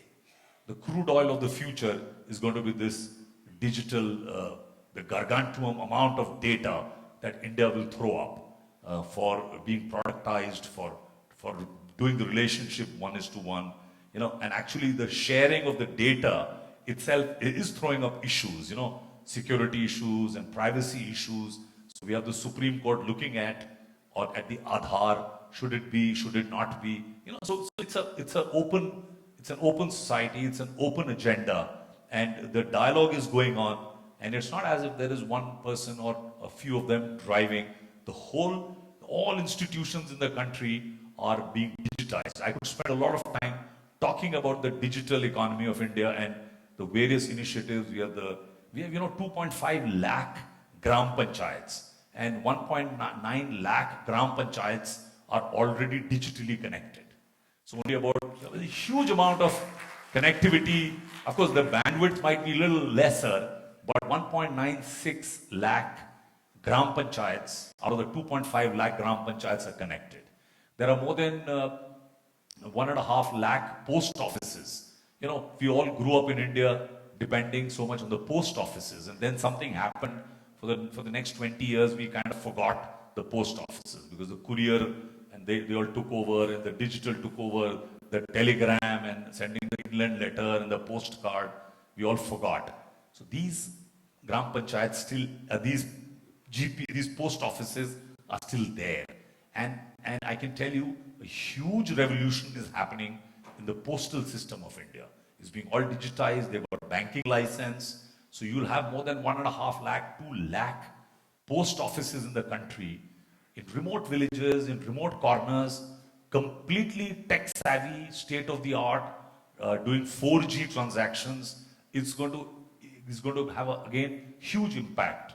Then the whole banking architecture, like I mentioned, is there in place. It's going to write the insurance. So to reach out to the common man, and as we say, the poverty in India will now not be measured by how many calories they consume. You know, typically, a lot of it in India was around poverty line. And you know, we all grew up as, when we were studying economics, what is the poverty line of India, how many calories they consume. But that's not all, that's all past infra. There is now no official poverty line. Planning Commission, which is now replaced by Niti Aayog, is still asked in the parliament that what's happening to the poverty line. So we are saying there is nothing like poverty line. We are looking at the positive part of it and seeing how much are they consuming in terms of even digital. So if you can reach out and give digital connectivity, if you can literally say that, you know, we will give 10 gigabytes to every family to consume every month free of charge. So digital consumption is going to transform lives. You know, so it's a huge thing. Then the another task is on this holistic development of islands. So there are many small islands, and if you see the strategic nature of the Andaman Nicobar group of islands, the Lakshadweep, so Prime Minister has directed Niti Aayog, and we are pushing. In fact, these islands are being, you know, the social economic, the studies are over, and now we're looking at private sector partnering to develop these islands, and a lot of strategic decisions, and the power of the country will magnify if we were able to leverage on the potential for the nation which will come from the development of the islands. And we are pushing this, and you can see some action happening in the next 2 to 5 years on our islands becoming real huge. You know, there are uninhabited small islands bigger than Singapore in Andaman. You know, bigger than Singapore, there are islands which are just not tapped. And we are, once all the concerns are addressed, Those islands will be put out to public-private partnerships, and these are big opportunities for investments into India. The other big opportunity is the coastal employment zones. I was talking to my colleague who runs Exim Bank office in Dubai about coastal employment zones. How Shenzhen, China only had these two large coastal zones which transformed the Chinese economy. Big chunks of area fully focused to like the free trade zones of UAE and all. So in the next 6 months, two large coastal economic zones in India will kick off. Of course, those decisions are not final on which these two large coastal economic zones will be. But one of the conditions for anybody to invest is employment. So only those who will assure an employment of 20,000 or more will get a space in these employment zones, coastal zones. It's not that you come in with a high-tech, low employment, maybe the investment is large, but the employment is low. So the model is, that's why it has been called coastal employment zones, because 7 to 15% is the cost addition to manufacturing in India because of the inefficiencies in the transportation within the country. So if you see our Indian manufacturing was all concentrated away from the coast. It was landlocked. But then to take your product to the coastal line, 7,500 kilometers of coastline in India, and we were not able to leverage it effectively. The Sagarmala project, so lots of those things are all intertwining, but the coastal employment zones are going to be a big game changer, and these will have massive employment potentials. I invite professionals here who are guiding big investors, or you in your own right, do consider to set up large employment in textiles and some traditional sectors which can absorb large labor force, large labor trained force, and textile comes very readily as one of the options. So of course this is not very clear, but what I'm trying to say here is it's not so simplistic about one future, but there are alternative futures. So at the same time, many futures coexist, and lots of things are going to happen. We don't know whether the coastal economic zones will develop, or the islands will kickstart Indian economy, or the digital economy will transform India. We don't know. But the various scenarios, they're all being worked at the same time.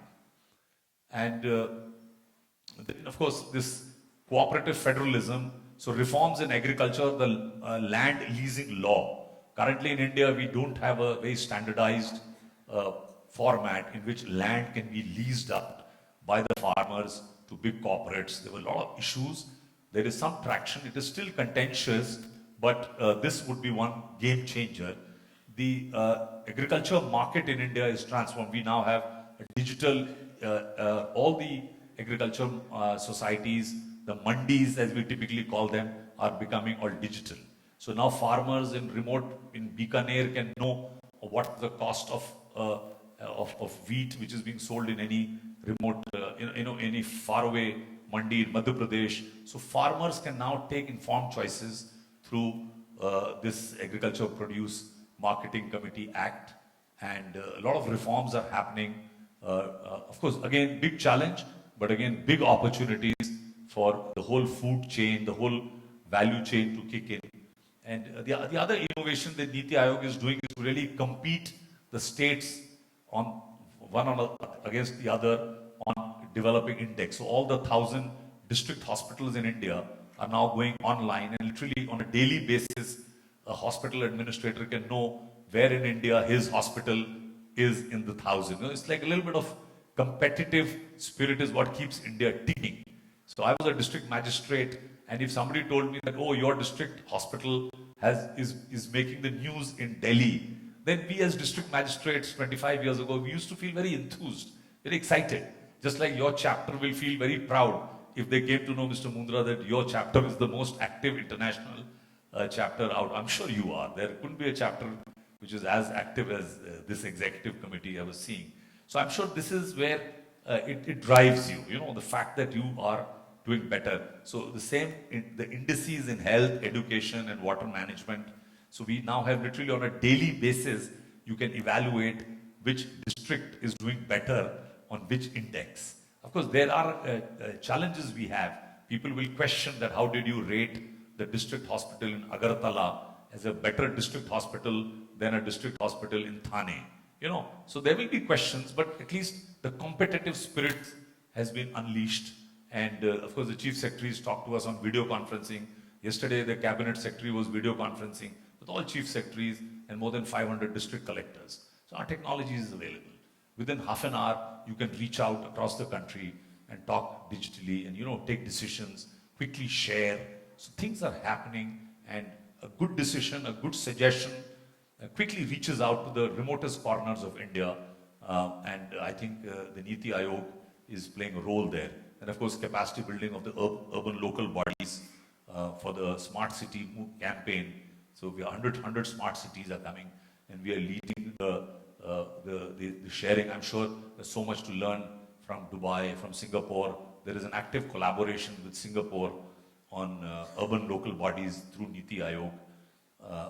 Of course, so the bottom line is we are harnessing diverse networks. Then we have a think tank function. Of course, the vision document for India is being written by Dr. Pangadia, and there's a 15-year vision, and there is a 7-year action plan, and even for 3 years there's an action plan. So these documents. So as you might be aware, 5-year plans which India had. So we had 12 5-year plans. So the plan period ended on 31st March 2017. So now for the first time officially, India does not have a planning commission or any annual that 5-year plan. You know, we all grew up with those 5-year plan. There was a plan expenditure and there was something called non-plan expenditure. You know, when I joined the government, we would all scratch our heads, isme farak kya hai? Plan. So, you know, half the building was built under plan funds and half the building was built under non-plan funds. Same building. But somewhere in the paperwork, somewhere maybe accountants like you and me had thought through something called plan and non-plan. So nobody could figure it out the last 60, 65 years why we were doing that. So now it took one Prime Minister Modi to take this bold decision to say just cut out this useless stuff. It's all capital expenditure and revenue expenditure. So now we do not have what is called plan and non-plan funds. And it's transformative, really.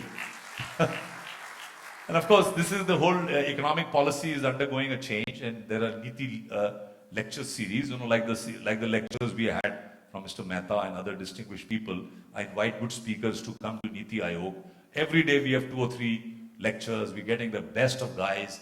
We have more than 50 young professionals, all below 28, you know, in that band, 25 to 30, in that band, and we are paying them salaries which are very high, you know, additional secretary rank salaries. You know, I've put in 35 years in the government.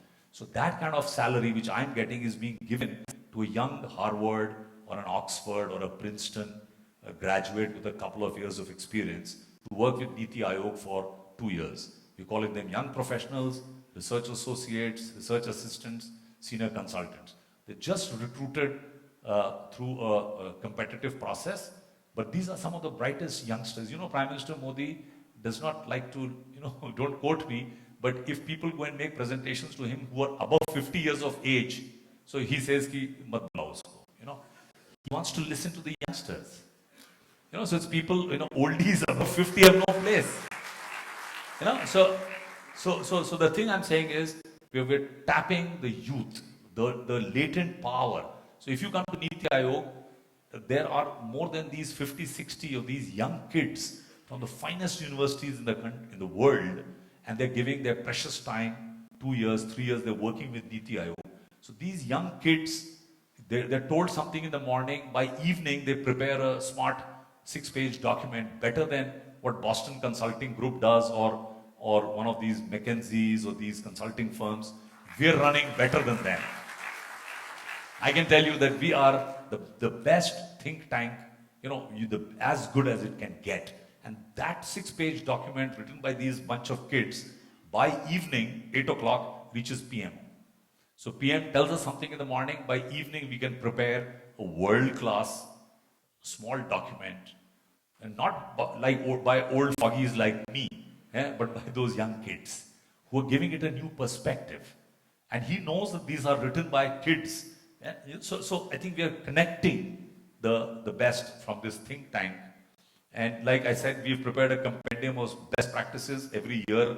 The last 2 years, the best practices in the country are being picked up, documented, and are made available. And of course, contract enforcement in India was a huge challenge, massive, huge delays. So now the arbitration law has been changed. All arbitration in India has to end in 18 months. Nothing in India, as per the law, in arbitration can survive beyond 18 months. In fact, we don't have so many arbitration lawyers in India as the kind of pendencies we have. Big action. For sports also things are happening. And the whole transformation is we're focusing on the outcomes. We're actually quantifying, measuring. We need more guidance and best practices on how do you measure, quantify outcomes, because the budgets are not about the money, and that's where even the chartered accountant fraternity should look at how do you work and give us outcomes. Long ago I was working with ACC, so we had what is called the human resource accounting. In the balance sheet, the human resources are not valued as assets. There's no value put in the balance sheet. But maybe going forward, those innovations would come in and we would recognize human resource as an asset and featuring on the balance sheet. So we also in India had a technology document released by the Prime Minister last year, and this is Vision 2035. It's as, we're talking of not a walking or a trotting India or a cantering India, but we're talking of a galloping India. So there are real measures, all technology driven, and in all these sectors, and in medical sciences, healthcare, what are the deliverables? I know it's very fine print, transportation, manufacturing, materials, ICT, and so we've got a technology mission in place which is actually creating the future milestones, and we are working backwards from India 2035 and transforming it. I've just run out of time because the alarm is now on, and Pankaj, I've stopped on time. Thank you so much for your listening, and thank you once again, Pankaj and the Executive Committee, for calling me. Thank you. Thank you so very much, sir. May I also invite right now CA Mehmood Bangara, Treasurer, and CA Nimesh Lokanwala to present the token of appreciation and the memento.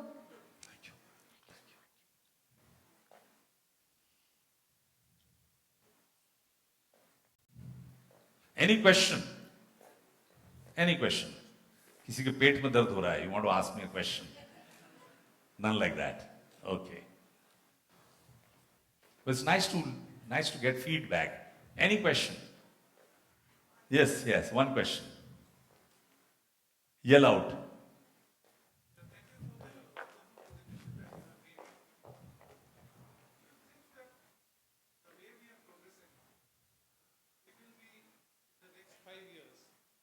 Totally digital. Thank you for the wonderful presentation you have made.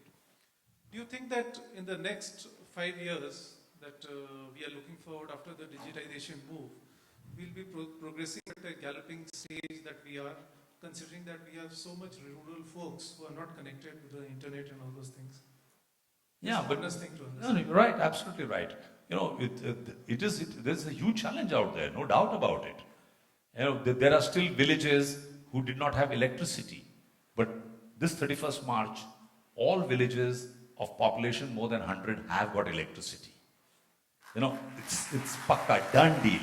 Now for them to use electricity, but if they're staying in the khet mein reh rahe hain, I'm from Rajasthan, so that people still want to stay on the fields. Wahan bijli nahi pahunchegi. There are issues, but my friend, I think the game is set. It's irrevocably set. 5 years could become 7 years, but it shall happen. At least I have no doubt in my mind. Thank you. Thank you very much. I'm sorry, we can take the questions after lunch. Afterwards, yeah. And also we'll have him here. Thank you so much.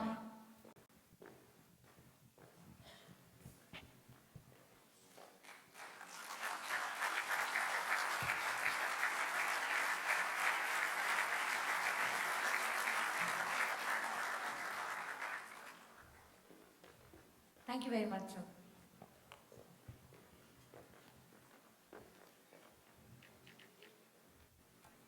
So I want to make a little announcement before before we move on, the lunch will be served only after 1:15.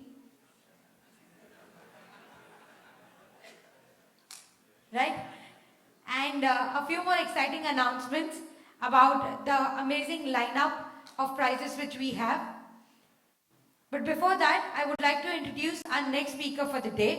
And it's my honor to introduce Padam Shri Dr. H.R. Nagendra, who is the president of Vivekananda Yoga. He is going to talk to us today about his journey from NASA to Vyasa. To know more about Dr. H.R. Nagendra, may we play his profile, please?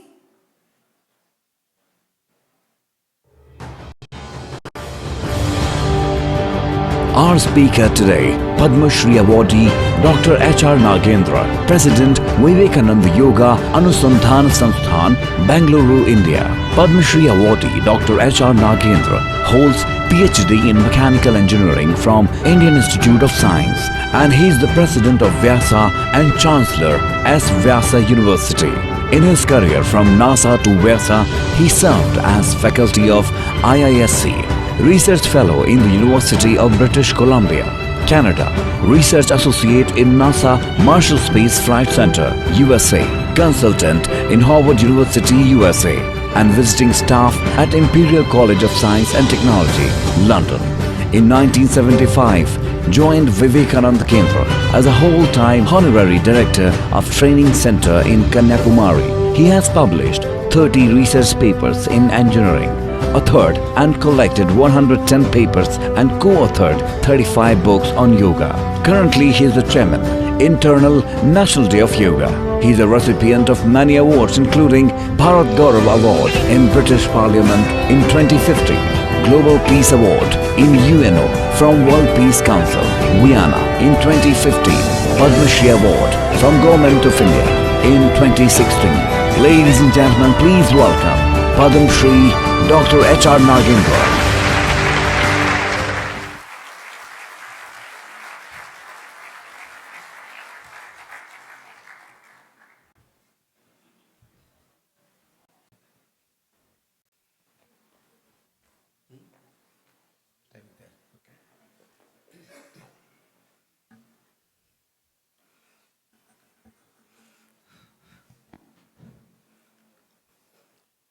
What a delight it is to be with you all this afternoon and share with you the dimensions of future of yoga. We are talking about the future of future, and with a delightful presentation by Nitya Hayog, that we are moving towards transformation. And yoga essentially is transformation. And I bring greetings to all of you from the unique Yoga University in Bangalore, and the campus is called Prashanti Kudiram. And what a delight to see the top cost accountants from all over the country, and the transformation process has been given to us by Swami Vivekananda. And in our campus, we have the tallest statue of Swamiji, and all of you know that our Prime Minister drove yoga to the future to all over the world in one stroke. And if Swami Vivekananda heralded the grandeur of yoga and spirituality in the Parliament of Religions in Chicago, 1893, remember the date? Very interesting, 9/11. And exactly after 108 years, something else happened, you know that. And Swami Kuvalayananda said, yoga has a message for all, he said in 1930s.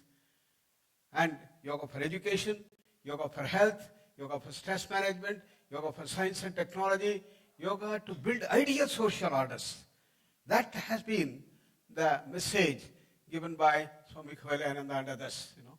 And how to translate that into action? Our Prime Minister did in one single lecture when he gave that wonderful speech, yoga as a science of holistic living, having a message for all. 173 countries, not only approved but sponsored. And the UNO had no choice except to declare June 21st as the International Day of Yoga. And 45 Islamic countries brought that. This is how, in one stroke, things can happen, and that's the transformation that we are talking about for the future. In the field of health, similar transformation is needed today to meet the challenges. And according to the definition of health, it is not merely absence of a disease or an infirmity, but the state of well-being, the physical, mental, social things. And that is the health line I call, a state of well-being. And that's what we have to do. Though we say prevention is better than cure, how much do we mean? If you look at the budget of any country, how much do we spend for prevention? Hardly 1%. Therefore, I am pleading, and in the earlier planning commissions, we said at least we must bring 10%. But our Prime Minister said we will have a separate ministry for that, Ministry of Ayush, in which a bigger amount has started coming up. And this is how prevention and promotion of positive health has to be brought forth, and not merely treatment of diseases. No doubt, there have been great contribution of the modern medical system, allopathic system, and 20th century achievements, eradication of infectious and contagious diseases and sophisticated surgeries, brought us to such a condition that the WHO announced we will have health for all by 2000. But as we reach the end of the 2000, then new challenges came up. And these are the pandemics of the new era. Asthma, diabetes, hypertension, heart problem, epilepsy, migraine, irritable bowel syndrome, cancer, and all these things started coming up more and more. And psychiatric problems like depression, anxiety, and schizophrenia, and psychosis, various dimensions, and no solutions. We have built tertiary hospitals, specialists, super specialists, everybody we have done. And in spite of all the tremendous growth we have done in modern medical system and technology, we have no solutions to this. Why? Because I consider that the basic reason is our knowledge base is, modern science is limited to only the physical world. If you refresh your memory, it was 400 years back that science started in the western part of our globe. And Newton and Descartes started the ball rolling. And breakthroughs after breakthroughs. Today we are in a fortunate position. We know everything about the physical universe. We know every object made out of molecules, atoms, protons, neutrons, electrons, fundamental particles. And they are all made of packets of energy called quarks. So everything is nothing but energy, energy, energy. E equals mc square. Can track how much of energy is in given matter. We also understood the laws that govern them. Newton's laws of motion and quantum mechanics, which gives us the whole set of laws. Therefore, our knowledge in the physical world is total. Therefore, anything physical, we have a big success. Putting man on the moon, building skyscrapers, underwater tunnels, sophisticated surgeries. Today, we have 5,000 types of surgery. We can replace almost every part of our body. Now, we are even racing ahead to change our genes so that our entire behavior can be changed. All that we have done. But what is happening to science? Science is in a turning point to go beyond the physical. And this is what Christoph Kopra wrote in that beautiful book called Turning Point. Many of you, as elders, might have come across this billion things that sold during that period. He said, now we have to go to understand the subtler dimensions of the universe. Is there something like prana? What is that we call as mind? What is the difference between mind, emotions, intellect? Is there something like consciousness? Into this region of subtlety and causality we have to move, he said. Though he said that in 1983, we have hardly moved an inch. Just talking about consciousness. Therefore, any challenge related to these subtler dimensions of our universe, we have no solution. Stress is one such. Modern ailments belong to this category. And therefore, we have no solution to these things. If modern science and technology have no solution, what is the way out? It's here that India has the greatest of the knowledge base which can be used. And thousands of years back, our ancient seers, yoga specialists, yoga masters, and spiritual saints were able to give the complete knowledge base of the whole universe. And if we can tap that knowledge base, we have the solution to all the new challenges that are facing in the world at large. And what is that? Where is it available? They are in the Upanishads. Upanishads form the knowledge base of our entire Indian culture, which is the greatest contribution of India to world thought and culture. What is that knowledge base in the Upanishads? How many Upanishads are there? I said maybe thousands of publications may be there. I have seen 800 in print, but 10 are the most important. Isha, Kena, Katha, Mundaka, Mandukya, Aitriya, Taitriya, Prashna, Chandogya, Brihadarnika, 10 Upanishads. Well, what is the knowledge base that we have? I want to share with you an interesting story to bring about this thing. There was a king with 4 wives, and the 4th wife is the one whom he loved the most. And he spent all his time, energy to take care of this 4th wife. She also loved him very much. 3rd wife is the most beautiful, most enchanting, great pure. And anybody comes from the outside, the king will send her as an emissary, and there she goes, hypnotizing the person, bringing the person to the ways of the king. But in the heart of hearts, the king was a little afraid. What is going to happen? Supposing she meets a big emperor, probably she may run away with him by the fear he had. And the 2nd wife is a very pragmatic woman. And anything he and his ministers cannot solve, he turns to her, and there she goes, giving the solution. So he was very proud of her. And the 1st wife is a very loyal partner to the king. She always stayed in the palace, never came out, and kept the whole palace with such immaculate beauty, serene atmosphere, hospitality at the top, and everything was set into such wonderful thing. But nobody knew who is doing that, always behind the scene. But the unfortunate thing was, even the king did not bother about him. No. He did not ask her, hey, have you taken food? Never. But it mattered not for her, because her love was so genuine. And she went on giving and giving and giving without expecting anything in return. That's the real prema bhava. And these are the 4 wives. And it happens to all of us. The king became very old, fell very sick, and he's about to die. Then he thought of his luxurious life all these years, and what a wonderful life I had. What's going to happen to me when I die? I'm going to a place where everything is known, and nobody will take care of me. What to do, what to do? He scratched his head. Some people scratch their head to get some new ideas. He got a brilliant idea. Let me see whether any of my wives can come with me. Naturally, he turned to his 4th wife. Oh dear, I spent all my life for you. And now I want your company to continue. Please come, join with me. And he looked, what are you talking? You are dying? You want me to die? Goodbye, goodbye. He walked away, a big hit to the king. Then turned to his 3rd wife. He has to concoct something new, something special. See, I've been introducing you to all VIPs here in the big emissaries. Now I'm going to a super space. There will be super VIPs. Come on. Join hands and we will have a new dimension altogether. She looks at him. I am not a fool. A bird in hand is but 2 in the bush. I am only waiting for that moment for you to die. As soon as you die, I have that emperor already fixed up. I am going to go with him. The fear came true. Then he turned to his 2nd wife. Oh dear, you solved all my life problems in my life. I have now the biggest problem. Sir, I'm going to super space, nobody to keep company. Please come and join me. She says, oh, king, how I wish I could do that. I'm so sorry, I'm so sorry.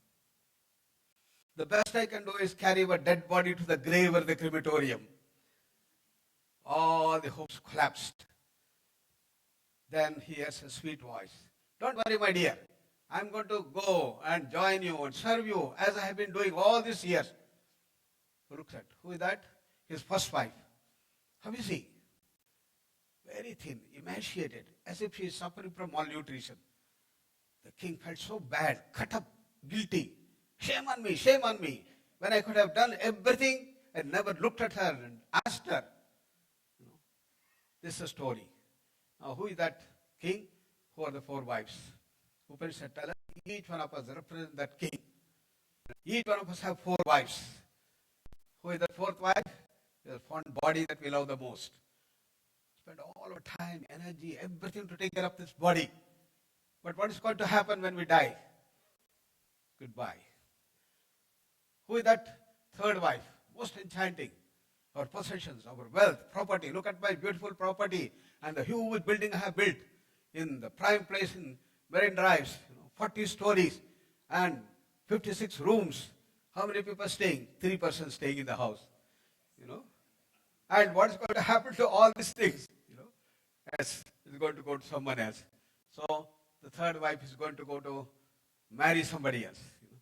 Second wife, our family and friends, they all come to our help. How long? As long as we are alive. When we die, what is going to happen? She cannot come. She can best carry our dead body to the grave or the crematorium. Who is that first wife? Who is prepared to see? Always unseen, behind the scene. This is what we call our jiva. So we say, 1 hour. If I had 1 hour, I would have earned another $1,000 more. I have no time. I have no time. Please don't regret in the end of your life. Start looking inwards. This is what the Upanishad says. Why this has happened to us? Always running, running, running. We don't know why we are running, where we are running, why we are spending the things there. Because we are so structured. We are so built. It's not our mistake. It's a mistake of the Creator. He has put our eyes to look outside, ears outside, everything outside. Paranchi khani betunat, paribhuho, swayambhuho, tasmat, parang pashyati rantaratman. Kathopanishad says. Even the psychologists who deal with their mind, they look at the mind of others, not of themselves. So, please start looking inwards, Upanishad says. Once you start looking inwards, then you find a huge world, much bigger than this thing. Like the underwater world. Earlier we never thought there are such millions of species underwater. That's what is going to happen. So as you go deeper and deeper, it says that you have unseen, unchanging dimension of our existence. And emerging out of that is the ever-changing creation that we have.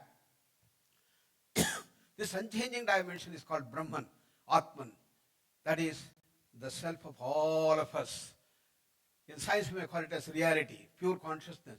Patanjali called it Kaivalya, probably Buddha called it Nirvana, and Vedanta calls it the Moksha. That is a state of infinite bliss, infinite knowledge, infinite power, infinite freedom. That I call is our real home. That's the home of all of us. That's what the yoga says. And what the goal of life is to manifest that divinity within, he said. The ever-changing dimension of creation has the seen and the unseen dimension.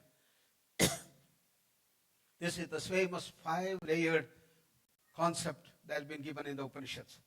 In the center, we have got our Annamaya Kosha, the physical body. That's what we see. But other 4 layers we don't see.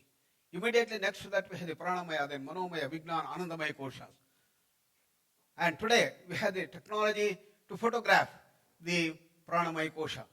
We have the GDB. In our lab we can measure the whole thing. We can find out how much are the changes at every organ in the system. This is the 5-layer thing which goes on changing. But that which does not change is beyond all the 5 koshas. That's our original self. In the causal state called the Anandamaya Kosha, we are in a state of bliss. And no disease, no tension, no stress, in health, wonderful thing.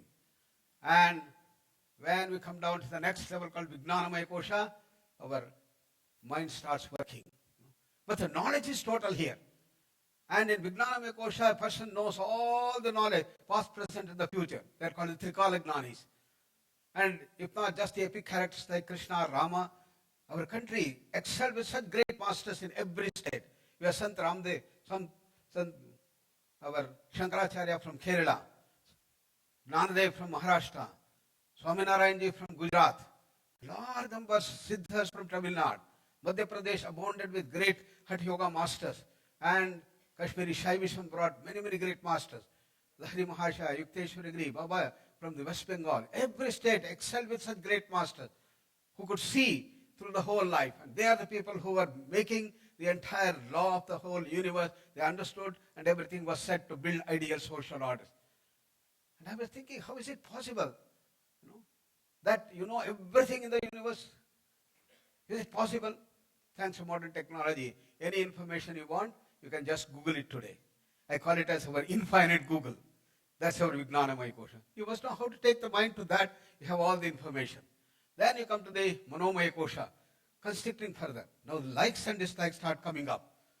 And I like this, I want it. I don't like this, I don't want it. Start coming. Attractions and repulsion. gradually these likes and dislikes become very, very powerful. I want this. I want immediately. I want it immediately. I don't like it. I want to smash it. Start coming up. They become very powerful emotions. Kama, Krodha, Lobha, Moha, Mada, Matsarya, anger, greed, jealousy, hatred, infatuation, arrogance. What is the result? Now the emotions take over us. And we are drawn by our emotions rather than what is right and what is wrong. You know? We all know what is good, what is bad. Why the scams? Why all this I mentioned? It is because the Duryodhana within us takes over us. Duryodhana is just not an epic character. It's a personality trait within us. He says, Janami dharmam nachame pravrittihi, Janami adharmam nachame nivrittihi. I know what is right, I don't do right thing. I know what is wrong, I am drawn to do wrong things. Why? Because of my emotions. Every diabetic knows that I should not take sweets. And the endocrinologist has told, you see, your sugar level has started going very high, 500, 600, stop. Doctor, at least can I have some sugar in my coffee? No, you can't. Life becomes so insipid. What to do? Somehow we are managing. After a few days, there's a big party lined up. We have our friend's daughter's marriage. And we start looking. All types of our fond sweet. Dil pasand ke sab cheez aa gaya udhar. Dekh rahe. And what happens? Kurukshetra war. Tongue start demanding, come on, go and eat. And endocrinologist, no. A big war starts. This is the Kurukshetra war. And what wins matters. If the tongue wins, it will tell, okay, what is going to happen? Life for enjoyment. Go and eat. At least one more diabetes. Or maybe one more book of this thing. Doesn't matter, take. Intelligence also comes for you and says, you see, it is not a selfish act you are doing. It's a great selfless act. How? If you don't eat, what happens to the doctors? You know? So it's a great service that you are doing to the whole doctor community. Come on, go and eat. And you go there and eat and sweet meat and you end up with this. This is where the problem starts. This is called Adhi. The root cause for all these modern ailments and stress and the deterioration of values and integrity in values. You know, Duryodhana taking over. Then it comes down to the next level. And the Adhi has been studied in great depth. It is a state of immense uncontrolled speed of the mind. You know, and that percolates down to the pranamaya kosha and causes imbalance in the pranamaya kosha, causes imbalance in the breath. Who cares if the breath is fast? Who cares if the breath is moving more on the left side than the right side and so on? You continue. Then it comes down to the physical frame and start hitting the higher centers of the brain. And the autonomic imbalance, endocrine imbalance, and the stress reaction, and settles down in the body in the form of various diseases. You know, it has become such a common factor today. Excellent people and great intellectuals are getting into this problem. Diabetes is spreading so high. Why? The Adhi. We have to deal with that. Therefore, the Adhi brings the pranic imbalances and brings the stress reaction and becomes the Vyadhi. So the modern medical system essentially addresses through the medicine and surgeries only the symptoms of the disease at the physical level. But the root cause is here in the Manomaya Kosha. Unless you handle that, you have no solution. That's why we don't have a solution for that. Therefore, healthcare delivery system, the roundover, has started looking at things which are beyond the allopathic system through complementary and alternate and traditional systems of healthcare. And then NCAM developed in USA, emphasis on traditional systems of WHO, Ayush in India, all have started looking at. In our country, we had a complete Ayush system, which is based on this total understanding of the human system. And if you bring out those things, you have the total solution for the dimension. So, when I looked at the amount of research that was available, 10 years back, 30,000, 33,000 research papers in index journals are available that have been put into this. So scientifically available, but we had to bring it to the forefront. Therefore, we started working over the last 40 years to bring about the total approach of yoga by evidence base. People will ask, how do you know that yoga can help in cancer? How do you say that yoga can help in diabetes and so on?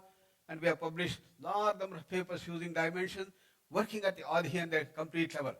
35 years, and look at the numbers. We have dealt with 200,000 cases of respiratory disorders, 25,000 diabetes, and so on. short sight, long sight, astigmatism, squint, initial stage of cataract, obesity, back pain, cancer, and 460 research papers published in journals. When you look at the complete research that has been done the world over in yoga research, we have contributed almost 70% of the research from our university, from the Vyasa over the last 40 years. This is the first paper which brought us to the global level. When we published this paper, Yoga for Bronchial Asthma, and in 1985, all people started asking, what type of yoga I do? Can we come and learn? Can you people come and teach? Can we have research thing? We went global, one single paper. And what is the essence of that? Yoga is deep relaxation. The stress release has to be done. And for that we had developed this program called the cyclic meditation based on the Mandukya Upanishad Karika. And diabetes has started soaring high, and we are racing against China. China is number 1 now, and we are number 2. And we are racing to become number 1 in the world. Therefore, the last International Day of Yoga, our Prime Minister gave a call that let us mitigate diabetes and prevent India becoming the diabetes capital of the world. This can happen when all the yoga institutions and the government will come together and do that. So we've taken up a big project for this thing. Where is the base? Is it ever possible? So our work started way back in 1980s when we published a paper in which we have shown not only the fasting blood glucose can reduce in a randomized controlled trial, we have shown that the glycated hemoglobin, HbA1 levels also can be reduced in even a short time. And this can happen when we are able to bring down the Adhi. When you reduce the Adhi, Vyadhi comes down. All the parameters have been measured here, and we have been able to show when you reduce Adhi, the symptoms Vyadhi comes down. FBS, PPBS, and all the dimensions. And we started getting these results in our Arogya Dhama, a 300-bed facility we have, and a large number of people started coming. Then we wanted to test if a person practices for 1 hour of yoga, 1 hour of the walking and exercises, which is better. So we had a controlled trial that we did, and in this we have been able to show that yoga is better than exercise in increasing the HDL, the good cholesterol, reducing the LDL and oral hypoglycemic medication. Yoga is similar to exercise in reducing blood glucose, HbA1c, triglycerides, and total cholesterol and VLDL. Therefore, a large number of people have started taking to yoga instead of just exercises we have been able to do. What is the rationale? What is so special about yoga compared to exercises and the diabetes? It is essentially the stress. Stress has an immunosuppressant factor, and that confuses the diabetes. So, for example, when you have a lot of stress hormones, glucagon, adrenaline, cortisol, thyroxine, they will increase the sugar level in the blood. The one that comes down is only through the insulin. So what we do in yoga is to reduce the stress hormone by reduction of the stress. Therefore, you have the solution. That's the contribution of yoga that we do that there. Therefore, when stress reduction comes up, then it restores the immune system normalcy, autoimmunity can be reduced. Therefore, we took up throughout the country the Stop Diabetes movement 5 years back and started developing. In 2015, we had the dimension of nearly 1,000 camps throughout the country, scaling up, having done enough this thing. Our objective is now the yoga can bring down the diabetes. The curve that is going up has to be brought down. That's the objective. How to do that? We must prevent pre-diabetics from becoming diabetic. This is called primary prevention. Prevent complications by converting diabetes from severe to moderate, moderate to mild, mild to normal. Then the curve comes down, And we started finding amazing results. Just within 1 week, how much of sugar levels has come down in various people you could see in this thing. We started in Gujarat. And when they continued for the practice, in Camp 1 and Camp 2, we started coming down further. Then average, we found about 20 units of FPM, fasting blood glucose reduced in just about 1 week. And based on that, taking up the Prime Minister's suggestions, we have started this Yoga Niyantrit Madhumeha Bharat, that is Stop Diabetes movement throughout the country. And here, we screen in all the states. We have taken 60 districts, 2.5 lakhs have been screened, and we have 50 diabetics and pre-diabetics who will be given yoga for 1 week. We take all the measurements before and after and see that it is done. The objective is to see that in a multi-centric trial, in a rigorous trial, can we show that yoga could be very useful. HbA1 levels and others we are doing. And these are the primary objectives. And by being, we'll be able to show before this third International Day of Yoga, we have to show that yes, yoga is mitigation. It can reduce and control diabetes and a new dimension. And that is the objective that we are having in this dimension.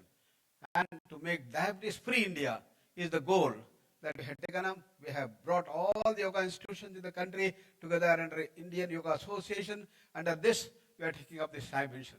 So the integrated approach of yoga is the one that holds great promise for modern ailments, and that's the transformational process that can happen. In our campus, we've got beautiful campus of 100 acres where we have the 250 beds facility that we have, and this can offer residential treatment for modern NCDs, which uses modern medical system, and we want to integrate the best of all systems. So we can combine the best of the East with the best of the West. Best of the West is modern scientific research. So modern medical system. Modern medical system should be added on with yoga therapy. Then we have got the Ayurveda, naturopathy, physiotherapy, acupuncture with functional integration we have been able to do. And now the university is continuously training a large number of people into this dimension. In the 5 divisions that we have in our university, we have the yoga spirituality, life sciences, physical sciences, management studies, and humanities. And to bring yoga to the forefront into all these fields has been the endeavor. We have nearly 150 people doing their doctorate, 700 doing their masters and others. And through this manpower resources, we'll be able to spread and see that it comes. And diagnosis is done not only by the modern medical system, but using the GDB and echograph, the REG, the Prakriti questionnaires, and the Nadi Tharangani for pre-diagnosis of NCDs also have been done. We have the best of the research labs in the country, and the Anveshana comes up. And now, need has come to scale up our entire 250 beds thing to have a modern 1,500 beds facility in our 100 acres campus we have, and the foundation was laid by our Prime Minister in last January on 4th, when we had a huge conference of 15,000 people.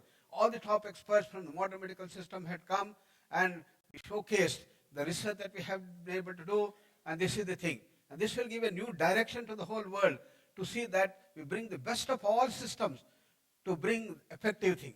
We have to develop a healthcare system which is very effective, and it has least side effects, and it can have long-term rehabilitation and the cost effectiveness. For our country, what is needed is a very cost-effective system that can happen through yoga, through Ayurveda and other things which are very cost-effective. And this is the dimension that our PM wants, and we want to do that in this dimension. And you are most welcome to help us in this big movement that we have taken, a transformational process in the dimension of health, to build up this thing and also spread throughout the country how yoga can mitigate diabetes. And by lifestyle change, we'll be able to bring the wonderful things. And therefore, we have also brought yoga to education system.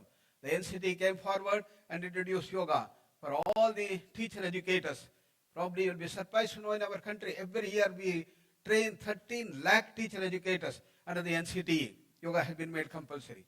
NCRT came forward and said we'll introduce into primary, middle, high school levels. And the syllabus have been made with the help of all the yoga institutions.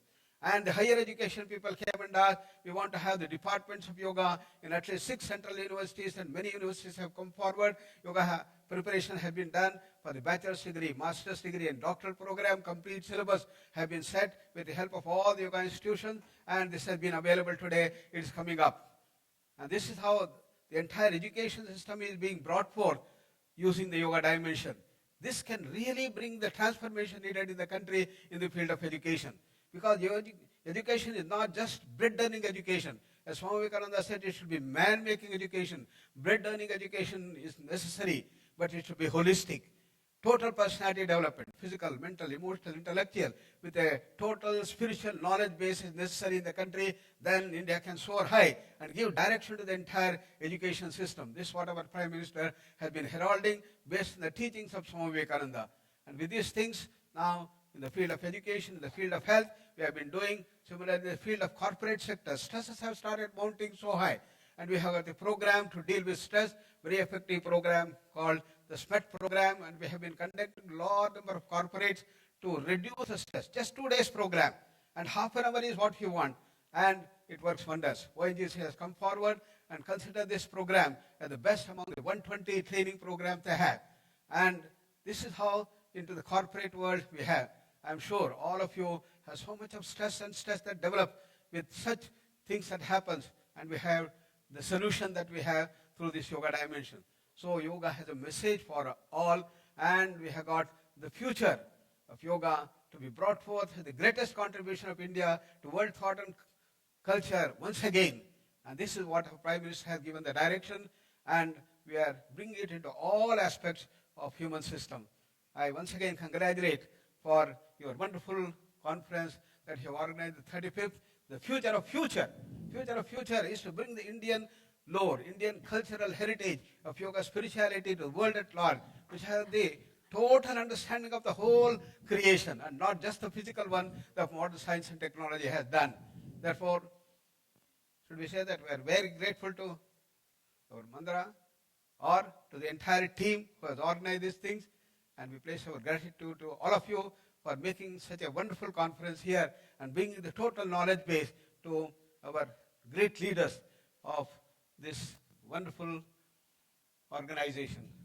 I thank you very much for giving this opportunity to share with you. Dhanyavad. Thank you so very much, sir. I'm sure after listening to you, I'm going to devote a lot of time to yoga. And I need to devote a lot of time to yoga. Okay. And may I now call upon, and sir, one more thing. We really want to thank you on behalf of the entire members and the committee to have you here today in your presence. I know you were very busy in Delhi. And especially Pankaj, you know, he was telling me of how you've managed to come here just for us. So can we have a big round of applause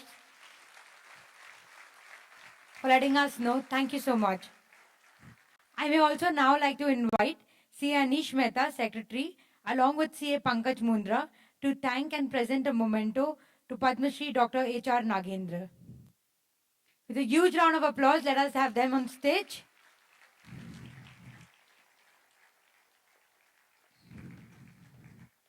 I have some things for you. Do not leave. Just give me 2 minutes.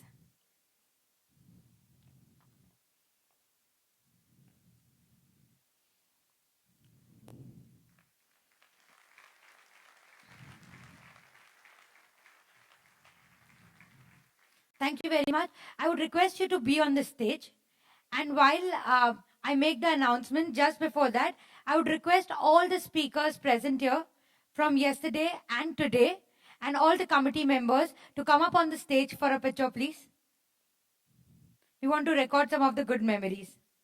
And while they do that, I want to announce that we have a raffle draw right after lunch. So you should be present in the room to get your gift.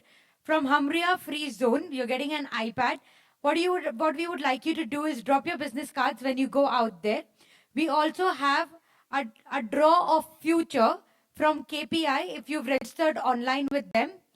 Dubai Sports City is giving out a brilliant gift, but that would be announced in a raffle right after lunch. I think it's 1:10. We should be back by 2 o'clock. 1:55. So you should be back by 1:55. I will hold on for you till 1:57. That's my promise. Right? So we would like you to be back by 1:55. Also, Gargash Insurance, Morrison Menon. Gargash Insurance is giving out an iPad. Morrison Menon is giving out a Samsung S8 phone, which is yet to be launched. So please drop your cards there. And lastly, one of our speakers, right after lunch, Mr. Keith Ibrahim, has his counter outside where you can grab a copy of his book, signed copy of his book at a discounted price. Also, you've been given the feedback forms. It would be very nice of you to fill up the feedback forms and leave it at the registration desk or give it to one of the volunteers. Lastly, we have a surprise for all the members at the end of the day. Thank you so much. Enjoy your meal. Thank you very much.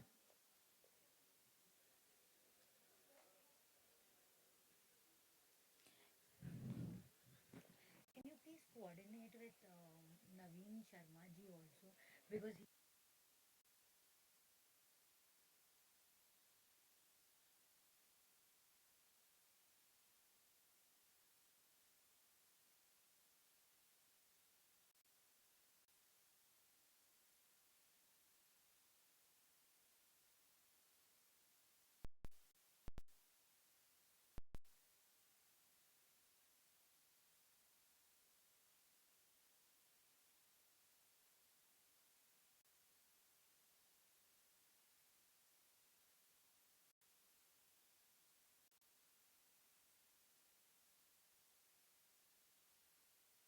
Nipun was not there for the picture. Nipun, did you join us for the picture?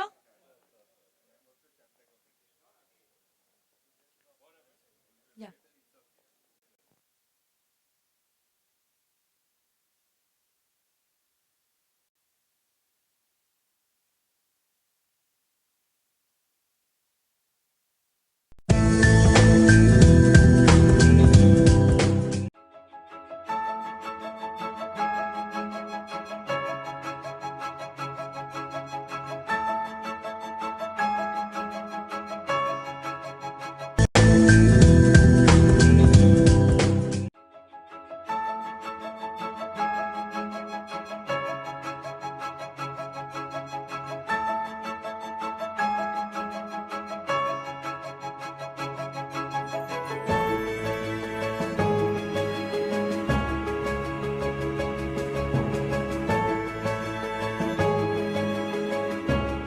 1 hour isn't enough time to create steel, but it's more than enough time to create your steel business. And although 1 hour won't allow you to find oil, it will allow you to find the perfect home for your oil and gas company.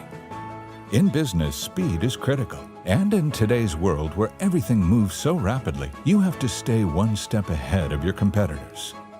At Hamria Free Zone, you can set up your business and receive your trade license in just 1 hour. By streamlining the entire process from A to Z, all you need to do is submit the relevant documentation and let our expert team take care of the formalities.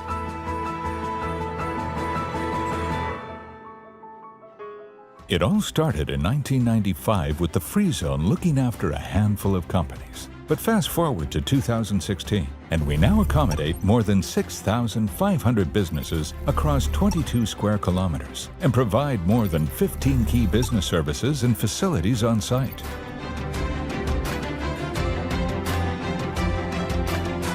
Sharjah is the only emirate with ports on the coasts of both the Arabian Gulf and Arabian Sea, providing excellent shipping links to all corners of the globe. And with the 180,000 square meter Sharjah Island Container Depot strategically located close by, you also have direct access to key highways and other industrial areas across the country.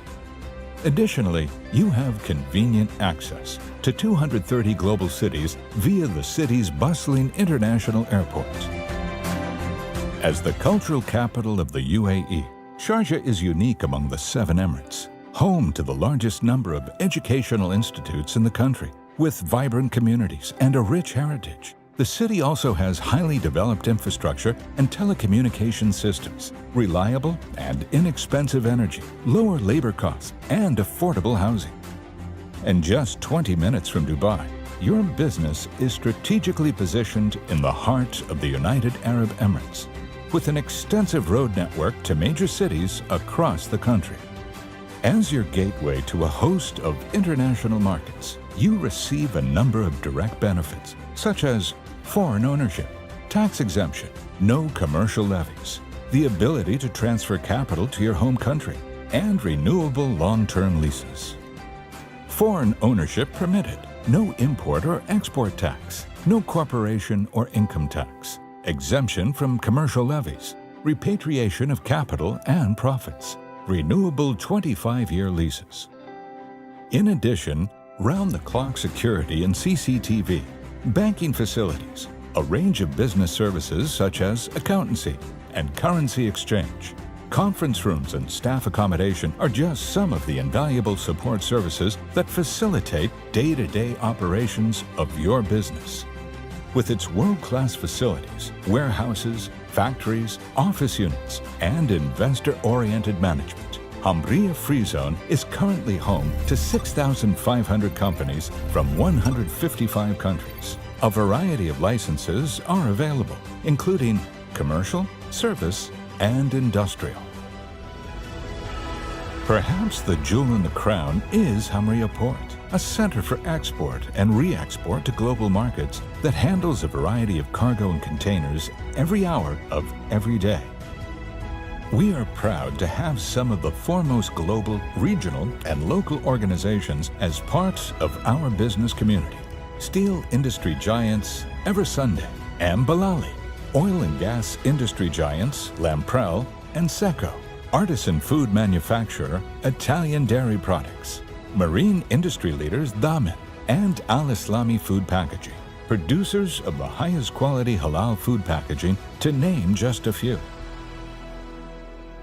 We are, obviously at Lamprell, we have been very pleased with the support that we've had from the Hamria Free Zone. They provide a very flexible support for us and have been very important to our growth and development as we've moved forward with the business. So in general, it was quite easy and quite encouraging actually for us to set up the manufacturing in the company actually here, and even to further expand it, as when we demanded further land for our expansions, and they were very fast in allocating additional land for us, which we are very grateful and thankful.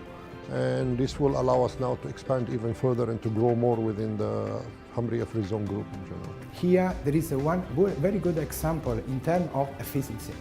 They speed up quickly when you ask something, and this kind of spirit of collaboration is really good for every facility.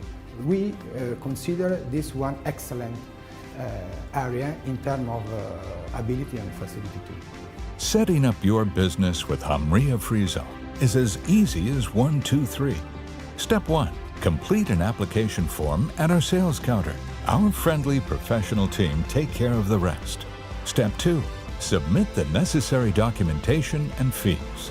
Step 3. Collect your trade license. The entire process takes no more than an hour and is stress-free and hassle-free. For more information and to find out how we can help your business, visit www.hfza.ae. Hamria Free Zone, your gateway to global business.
Trusted money transferer.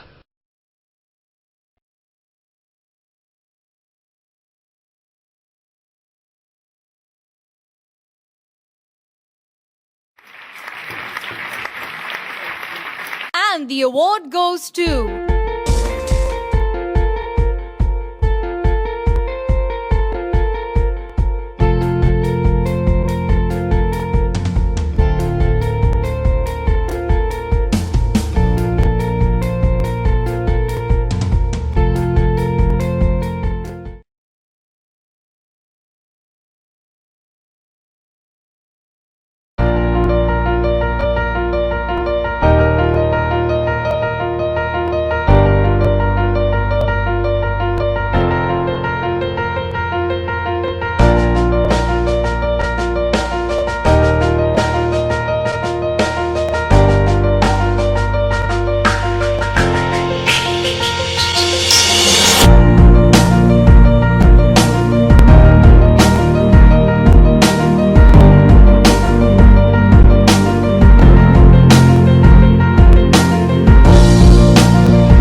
Just wish, don't wait to grab that chance. It's better when your dreams are close, close to your heart and close to your home. Just feel like you're home. You wish, you choose, start a new day. Close to your heart and close to your Lulu, hypermarkets, supermarkets and department stores where the world comes to shop. Just feel like you're home.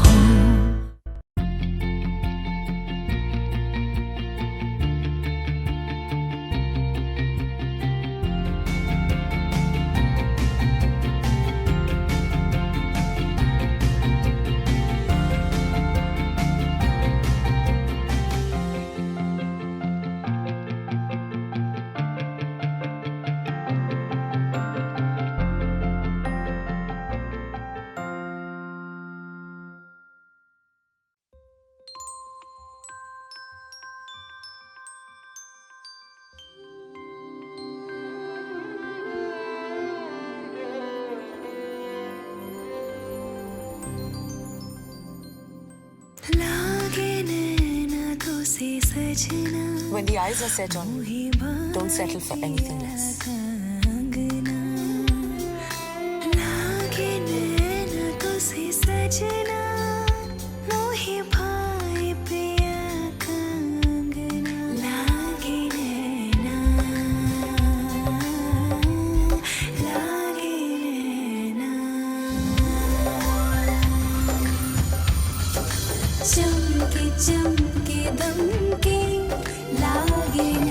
I'm not the star.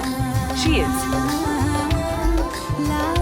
My bridal diamond jewelry from Malabar Gold and Diamonds. Be a star. Nothing less.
Danube Properties brings to you Resorts by Danube. Convert your living room into a bedroom, billiards room, health club, landscaped garden, barbecue areas, and a luxurious swimming pool. Live life resort style. For inquiries, call +971 4399 8333 or log on to danubeproperties.ae. From 1986, impacting almost every business across the country and 1 million customers across the globe. Most would call this a resounding success. For us, success is the fact that the brand has become synonymous with accounting. The fact that thousands of people have realized their dream of becoming an entrepreneur. The fact that we have created lakhs of jobs and made people more employable. The fact that our brand and its philosophy have become a way of life for all those who have come in touch with it. The fact that we have not just delivered a box of software, but happiness. Who are we? At a time when we had barely 3,000 customers, my father said that there are only two kinds of businesses, those who use Tally and those who will use Tally. Tally ERP9 is a complete business management software solution preferred by businesses across the world. A true all-rounder, Tally offers comprehensive solutions to most efficiently manage your business operations, books of accounts, inventory, banking, payroll, and much more. Overall, Tally will prove to be the perfect solution to accelerate your business growth. So, come, let's rediscover the power of simplicity with Tally.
Coming home after a long day, entering the home stretch after a long race. It's a great feeling crossing the finish line, being able to spend time with those you love. And it's true, a new race will start tomorrow. And you'll put on your jersey, knowing at the end of the day, you'll cross another finish line and get that great feeling of coming home all over again. Dubai Sports City. Live life, the ultimate sport.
4.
I see success.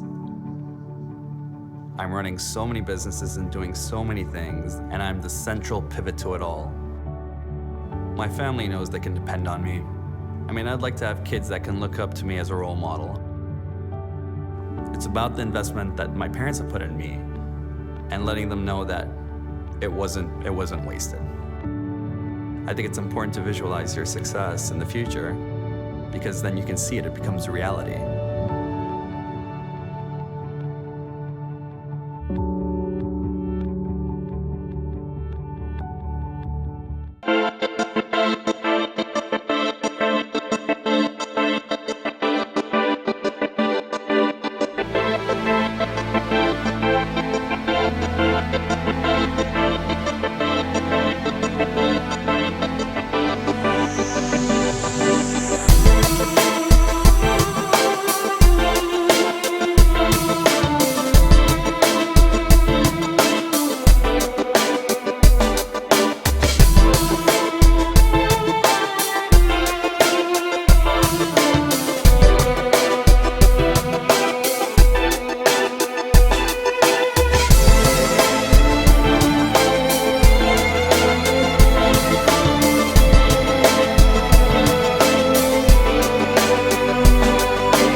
1 hour isn't enough time to create steel, but it's more than enough time to create your steel business. And although 1 hour won't allow you to find oil, it will allow you to find the perfect home for your oil and gas company. In business, speed is critical. And in today's world where everything moves so rapidly, you have to stay one step ahead of your competitors. At Hamria Free Zone, you can set up your business and receive your trade license in just 1 hour. By streamlining the entire process from A to Z, all you need to do is submit the relevant documentation and let our expert team take care of the formalities.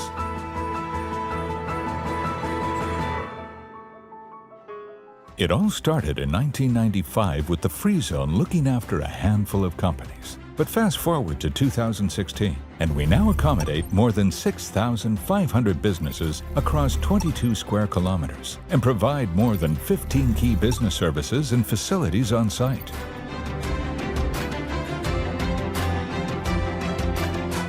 Sharjah is the only emirate with ports on the coasts of both the Arabian Gulf and Arabian Sea, providing excellent shipping links to all corners of the globe. And with the 180,000 square meter Sharjah Island Container Depot strategically located close by, you also have direct access to key highways and other industrial areas across the country. Additionally, you have convenient access to 230 global cities via the city's bustling international airports.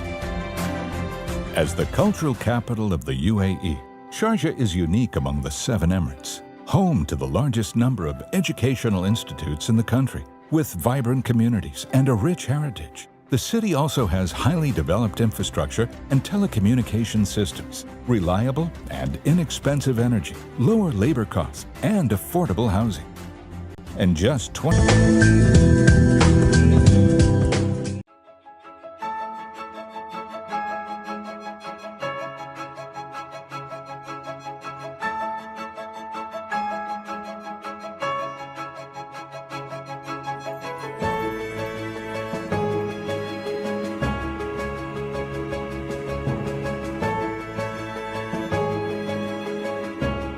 1 hour isn't enough time to create steel, but it's more than enough time to create your steel business. And although 1 hour won't allow you to find oil, it will allow you to find the perfect home for your oil and gas company. In business, speed is critical. And in today's world where everything moves so rapidly, you have to stay one step ahead of your competitors. At Hamria Free Zone, you can set up your business and receive your trade license in just 1 hour. By streamlining the entire process from A to Z, all you need to do is submit the relevant documentation and let our expert team take care of the formalities.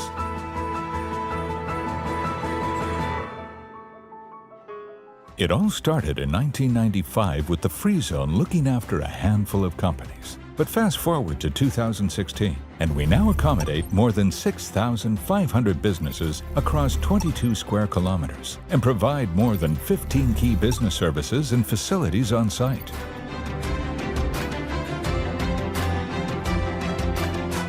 Sharjah is the only emirate with ports on the coasts of both the Arabian Gulf and Arabian Sea, providing excellent shipping links to all corners of the globe.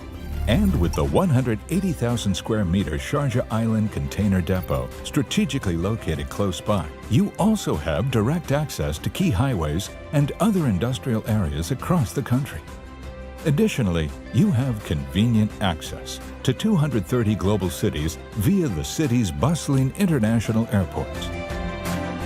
As the cultural capital of the UAE, Sharjah is unique among the 7 Emirates, home to the largest number of educational institutes in the country, with vibrant communities and a rich heritage. The city also has highly developed infrastructure and telecommunication systems, reliable and inexpensive energy, lower labor costs, and affordable housing. And just 20 minutes from Dubai, your business is strategically positioned in the heart of the United Arab Emirates, with an extensive road network to major cities across the country. As your gateway to a host of international markets, you receive a number of direct benefits, such as foreign ownership, tax exemption, no commercial levies, the ability to transfer capital to your home country, and renewable long-term leases. Foreign ownership permitted. No import or export tax. No corporation or income tax. Exemption from commercial levies. Repatriation of capital and profits. Renewable 25-year leases. In addition, round-the-clock security and CCTV, banking facilities, a range of business services such as accountancy and currency exchange. Conference rooms and staff accommodation are just some of the invaluable support services that facilitate day-to-day operations of your business. With its world-class facilities, warehouses, factories, office units, and investor-oriented management, Hamria Free Zone is currently home to 6,500 companies from 155 countries. A variety of licenses are available, including commercial, service, and industrial. Perhaps the jewel in the crown is Hamria Port, a center for export and re-export to global markets that handles a variety of cargo and containers every hour of every day. We are proud to have some of the foremost global, regional, and local organizations as parts of our business community. Steel industry giants Eversunday and Balali, oil and gas industry giants Lamprell and Seco, artisan food manufacturer Italian Dairy Products, marine industry leaders Damen and Al Islami Food Packaging, producers of the highest quality halal food packaging, to name just a few. We are, obviously at Lamprell, we have been very pleased with the support that we've had from the Hamria Free Zone. They provide a very flexible support for us and have been very important to our growth and development as we've moved forward with the business. So in general, it was quite easy and quite encouraging actually for us to set up the manufacturing in the company actually here, and even to further expand it, as when we demanded further land for our expansions, and they were very fast in allocating additional land for us, which we are very grateful and thankful. And this will allow us now to expand even further and to grow more within the Hamria Free Zone group in general. Here there is one very good example in terms of efficiency. They speed up quickly when you ask something, and this kind of spirit of collaboration is really good for every facility. We consider this one excellent area in terms of ability and facility too. Setting up your business with Hamria Free Zone is as easy as 1, 2, 3. Step 1. Complete an application form at our sales counter. Our friendly professional team take care of the rest. Step 2. Submit the necessary documentation and fees. Step 3. Collect your trade license. The entire process takes no more than an hour and is stress-free and hassle-free. For more information and to find out how we can help your business, visit www.hfza.ae. Hamria Free Zone, your gateway to global business.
world's trusted money transferer.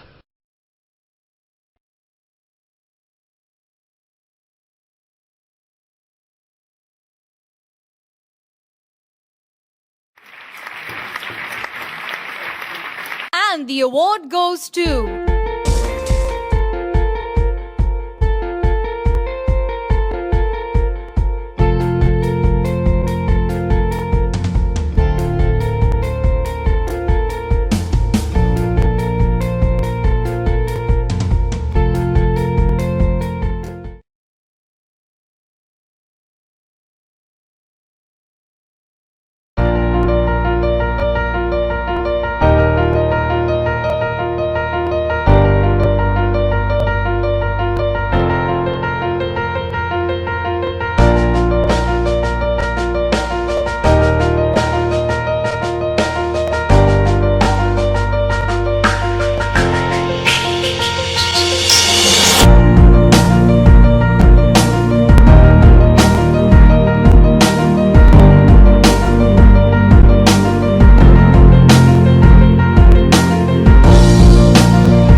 close to your heart and close to your home, all that makes life good. Dream further but seize what's nearer, just feel like you're home. Just wish, don't wait to grab that chance. It's better when your dreams are close. Close to your heart and close to your home, just feel like you're home. You wish, you choose, start a new day. Close to your heart and close to your Lulu, hypermarkets, supermarkets and department stores where the world comes to shop. just feel like you're home.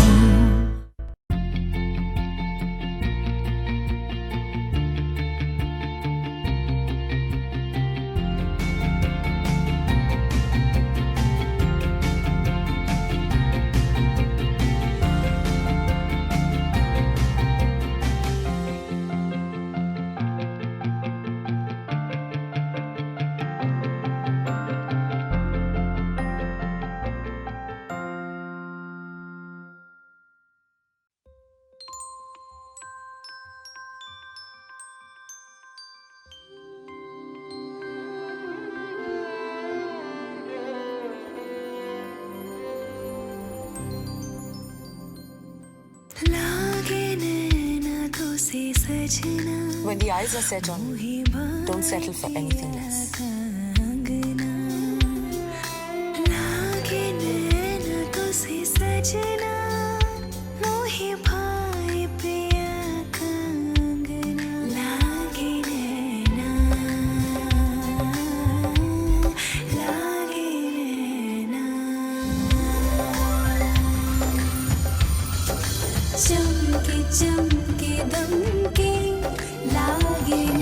I'm not the star. She is. My bridal diamond jewelry from Malabar Gold and Diamonds. Be a star. Nothing less.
Danube Properties brings to you Resorts Danube. Convert your living room into a bedroom, billiard room, health club, landscaped garden, barbecue areas, and a luxurious swimming pool. Live life resorts style. For inquiries, call +971 4399 8333 or log on to danubeproperties.ae. From 1986, impacting almost every business across the country and 1 million customers across the globe. Most would call this a resounding success, synonymous with accounting. The fact that thousands of people have realized their dream of becoming an entrepreneur. The fact that we have created lakhs of jobs and made people more employable. The fact that our brand and its philosophy have become a way of life for all those who have come in touch with it. The fact that we have not just delivered a box of software, but happiness. Who are we? At a time when we had barely 3,000 customers, my father said that there are only two kinds of businesses, those who use Tally and those who will use Tally. Tally ERP9 is a complete business management software solution preferred by businesses across the world. A true all-rounder, Tally offers comprehensive solutions to most efficiently manage your business operations, books of accounts, inventory, banking, payroll, and much more. Overall, Tally will prove to be the perfect solution to accelerate your business growth. So,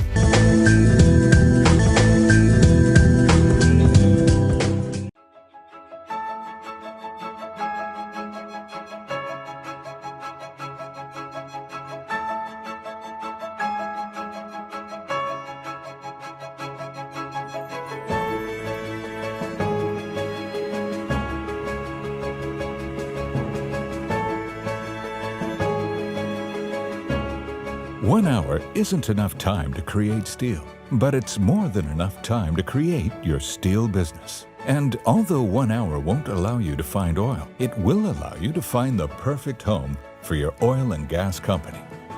In business, speed is critical. And in today's world where everything moves so rapidly, you have to stay one step ahead of your competitors. At Hamria Free Zone, you can set up your business and receive your trade license in just 1 hour. By streamlining the entire process from A to Z, all you need to do is submit the relevant documentation and let our expert team take care of the formalities. Stage. Money transfer. Vice President C.A. Naveen Gupta, Chairman C.A. Pankaj Mundra, and Vice Chairman C.A. Naveen Sharma. And the award goes to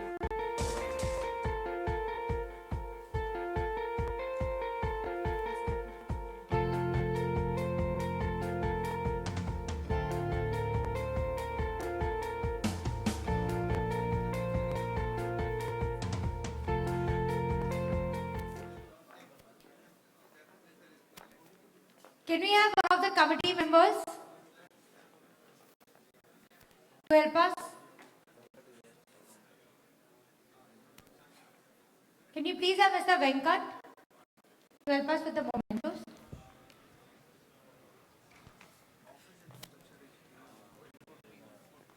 I would ask you to stand in the center so that, you can have good pictures. Can I please call upon Mr. Surya Subramaniam from Emirates NBD?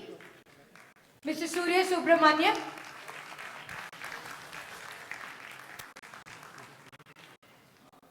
Okay.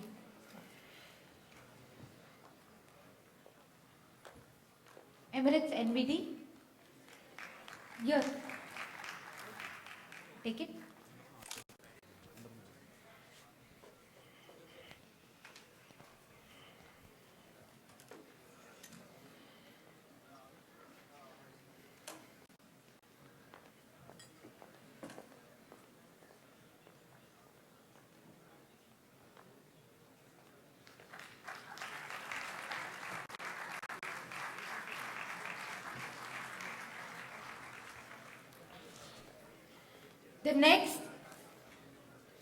The next may we have Mr. A.K. Gangwal from Videocon.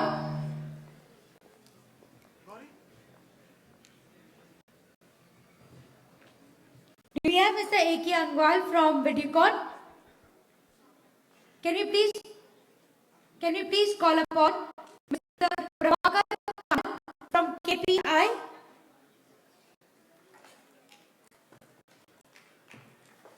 Mr. Prabhakar Kamath from KPI, thank you. Please. Smriti.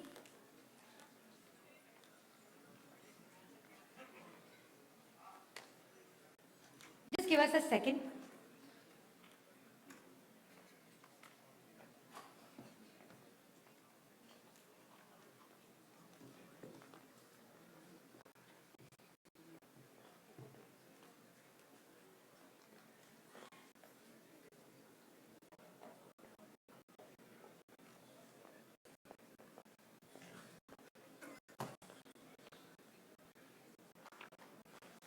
With a big round of applause.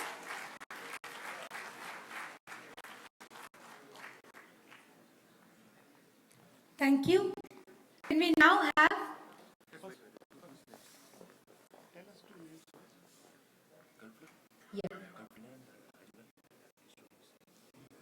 Can we please have C.A. Neeraj and C.A. Ashraf from Gulf Tanner Company Limited? C.A. Neeraj and C.A. Ashraf with a big round of applause.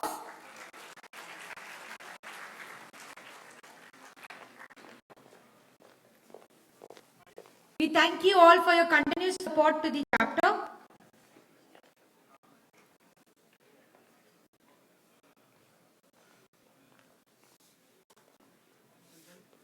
Tell them the next please.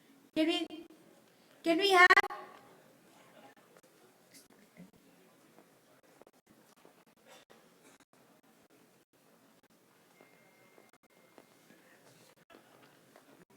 Those names We can do that. We can get and we can take the names.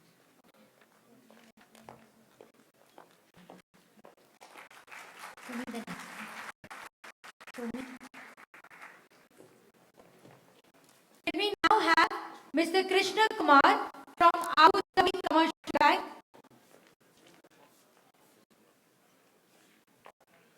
Or Mr. Shashi Kumar from Abu Dhabi Commercial Bank? Thank you very much. With a huge round of applause, let's welcome Mr. Shashi Kumar. What do you have?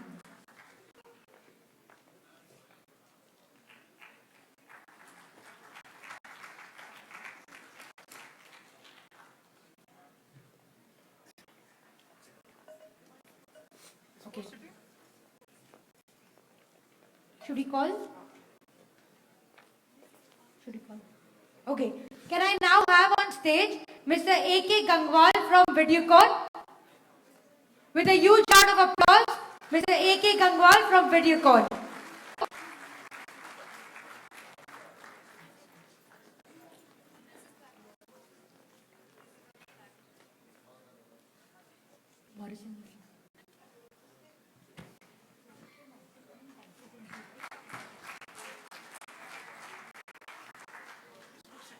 The next we have with us is Mr. Raju Menon from Morrison Menon Consultant. In the absence, we may also have C.S. Sheetal Soni from Morrison Menon. Okay, thank you. Please join us.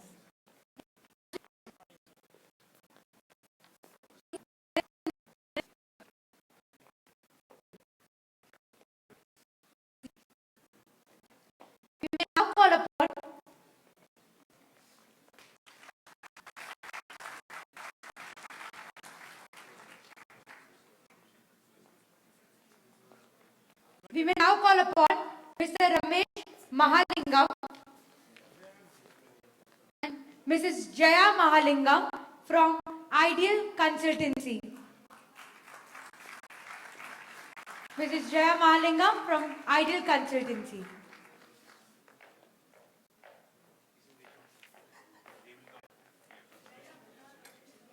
No. West London.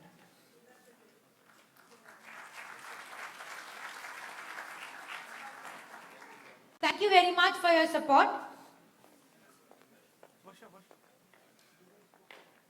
One second. Can we now call upon Mr. Ahmad Rafi Badur Ferry from West London University? Do we have you amongst us? Okay.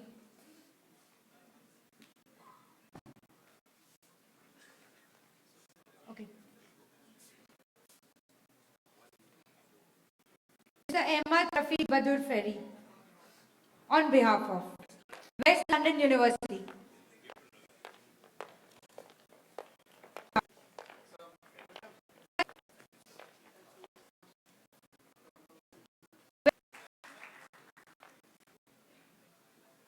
Thank you so much. Can we now have Mr. Kapila and Mr. Samir from our gold sponsors, Falcon Group, with a huge round of applause.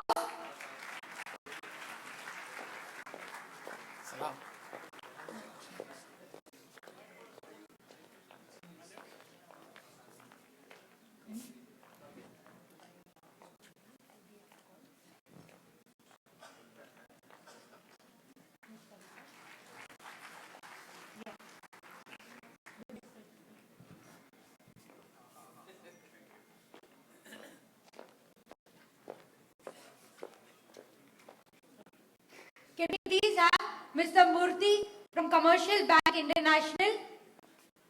Mr. Murthy, thank you so much. With a huge round of applause.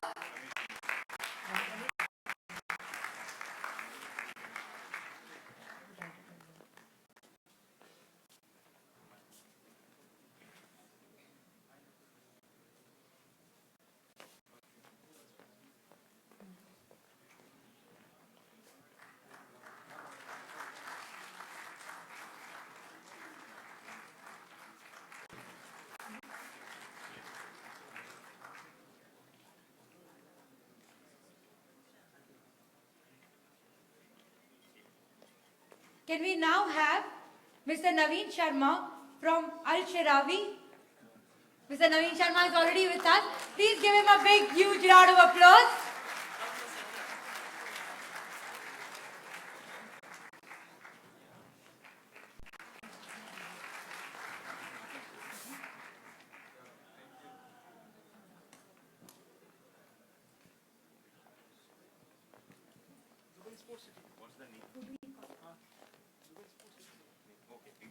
Can we have our representatives from Dubai Sports City on the stage? With a huge round of applause. We also have some amazing prizes from Dubai Sports City coming in the next 10 minutes to you.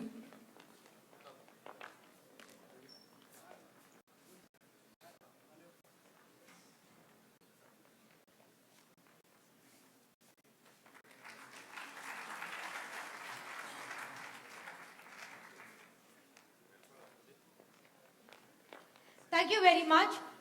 Thank you.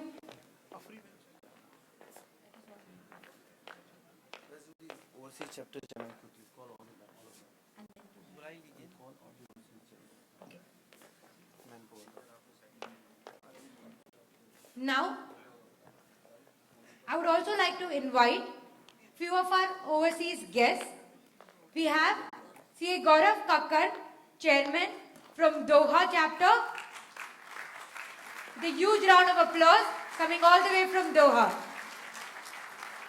Then we have Mr. Uday representing the chairman from the Bahrain chapter. We have Mr. Ajay Agarwal, chairman UK chapter. And we have Mr. Suresh Panwar, chairman Abu Dhabi chapter. Can we have a huge round of applause for all our other chapter members?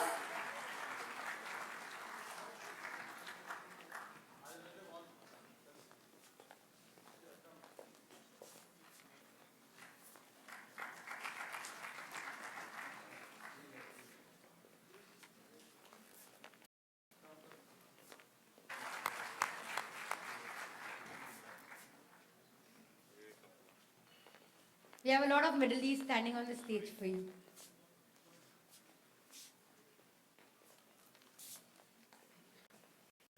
Soon after this, we're going to have our 4 raffle winners. Vivek Kapoor from Bahrain.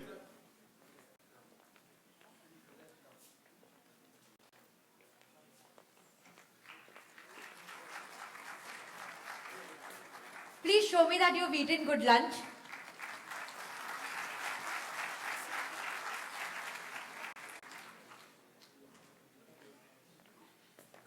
Mr. Manu Mehra from ICAI Russell Khema chapter or any other representative.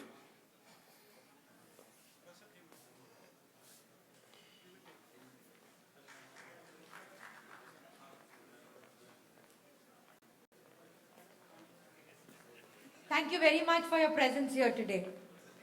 We really appreciate it. Thank you.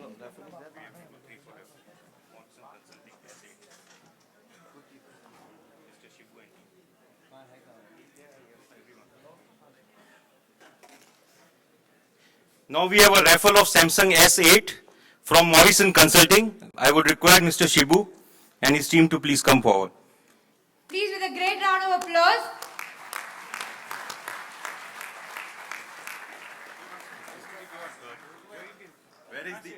Where is the S8? S8 will come, no. How many of you all are looking forward for this S8 which is still not launched? Please put your hands up. Awesome. Have you dropped your business cards? Okay. This is the first time I'm witnessing something like this. I'm thoroughly excited. Who is next?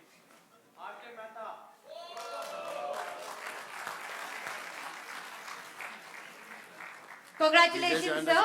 Advantage of becoming a new member.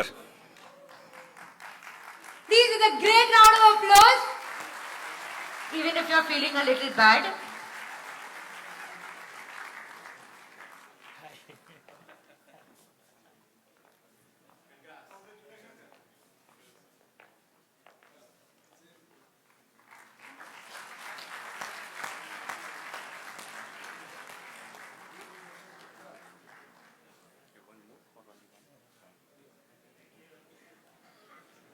The next one is iPad 128 GB from Hamria Free Zone. I would invite Mr. Rakesh Ranjan to come forward.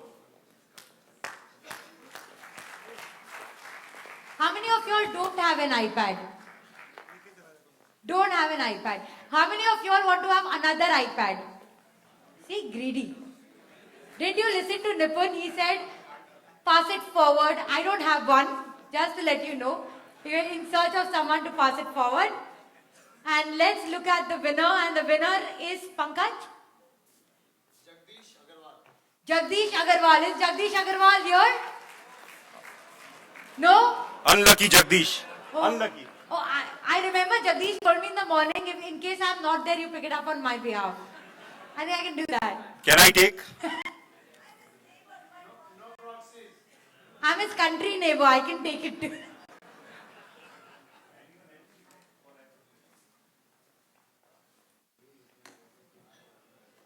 You can scream out the name. We'll see.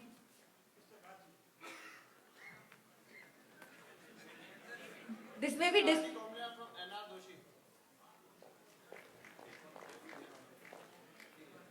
Do we have Mr. Raji Kumalan from NR Doshi and Partners? No? Okay. You're okay. Please give a huge round of applause.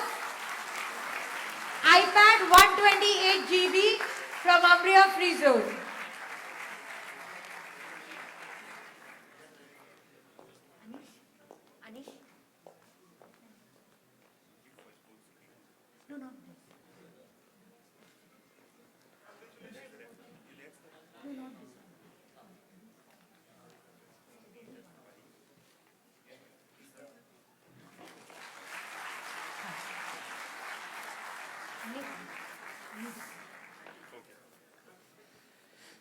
The next one is from Dubai Sports City. 18-hole round of golf for 2 at the Els Club at the Dubai Sports City.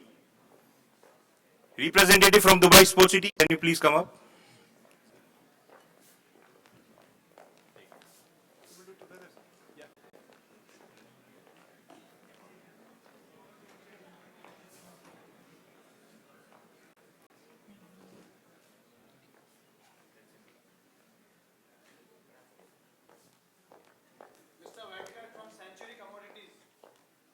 Do we have Mr. Venkat from Century Commodities? See, that is the advantage of having a quick lunch and coming back for any of the seminars. A huge round of applause for Mr. Venkat.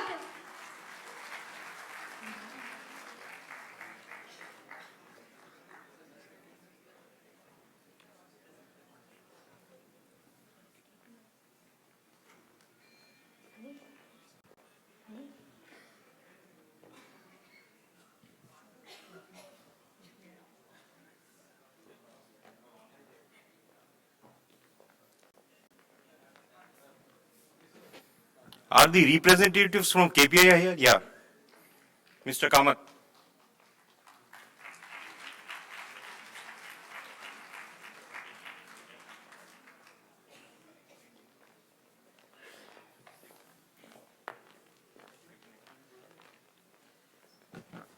We have Mr. Raju and Prabhakar from KPI. Just a small house. Yeah, our draw will be online. It's the draw of the future, actually. But the gift will be in present.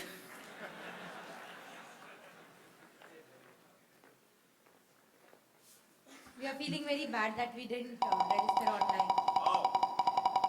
Who is the lucky one? The Wheel of Fortune.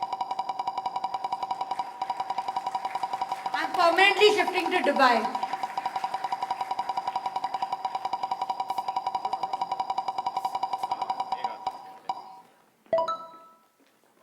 C.A. Sunil Mirchandani. Do we have C.A. Sunil Mirchandani with us today? Any representatives for C.A. Sunil Mirchandani? Okay, let's have the next name.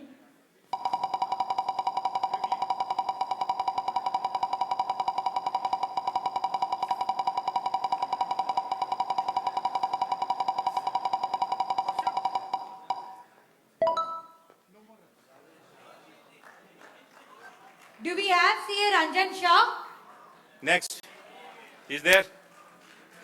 Please have a huge round of applause for CA Ranjan Shah. Okay, can you play the next also, please? Yeah, so that we can save on time. Can we play the next one too? We have 2 chances here.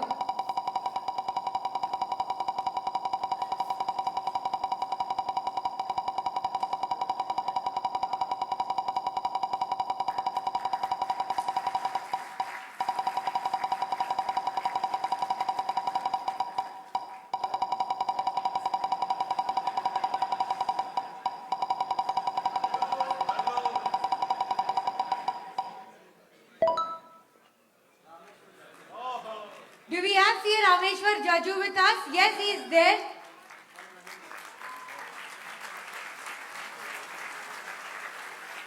What a work of pride.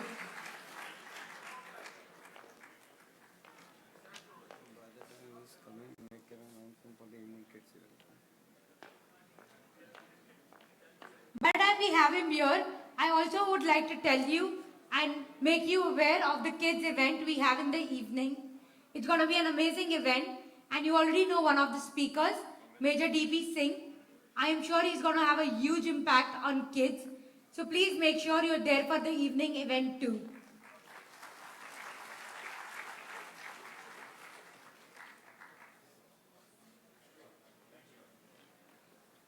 Thank you very much. Thank you. Next speaker first. And now, moving on, I want to call upon our next speaker. Our next speaker today is a multi-award winning speaker, a best-selling author of 4 books published in 12 different languages. In his 20-year speaking career, he has presented to more than 1.5 million people in 23 different countries. What is more telling is that 93% of his clients have used him more than once. 57% has asked him back more than 6 times, and 34% of his global clients have used him every year for more than 10 years. Astonishingly, he has helped people and organizations to set more than 14 million goals.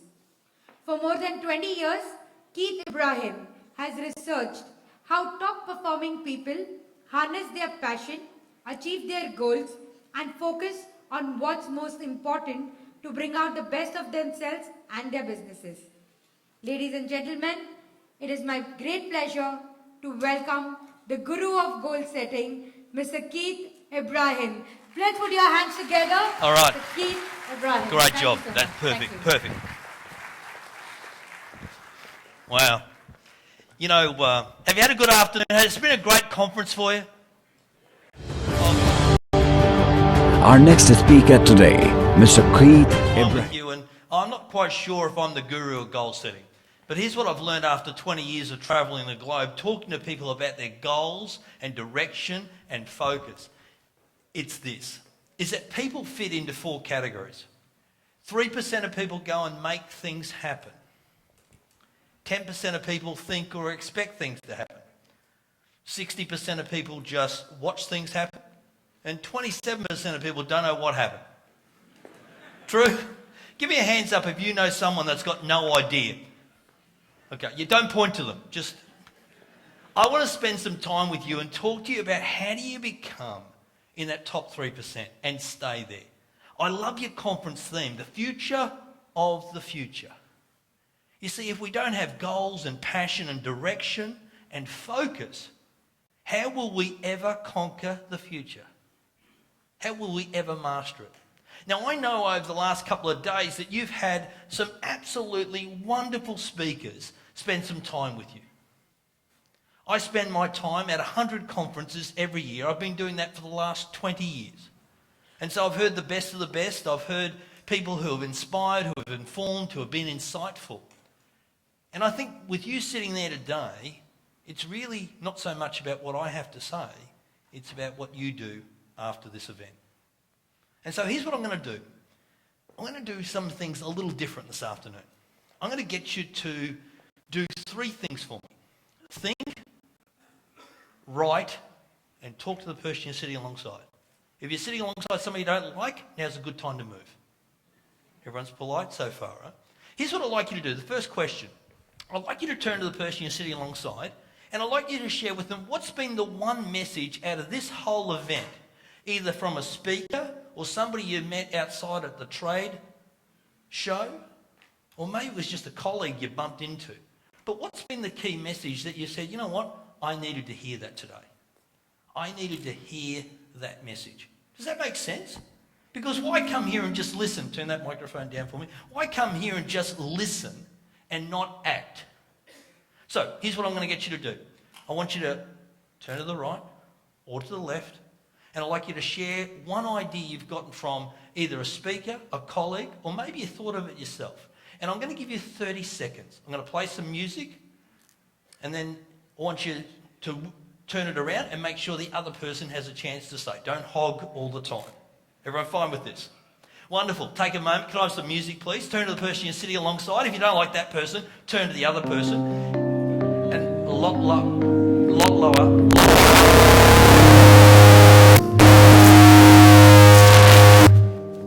Is everybody... Just turn it down. Turn it down. Fucking hell. Turn it down. Down. Good, thank you. And me on. All right. 30 seconds.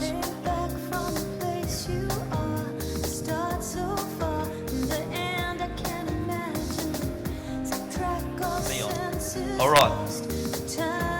20 seconds.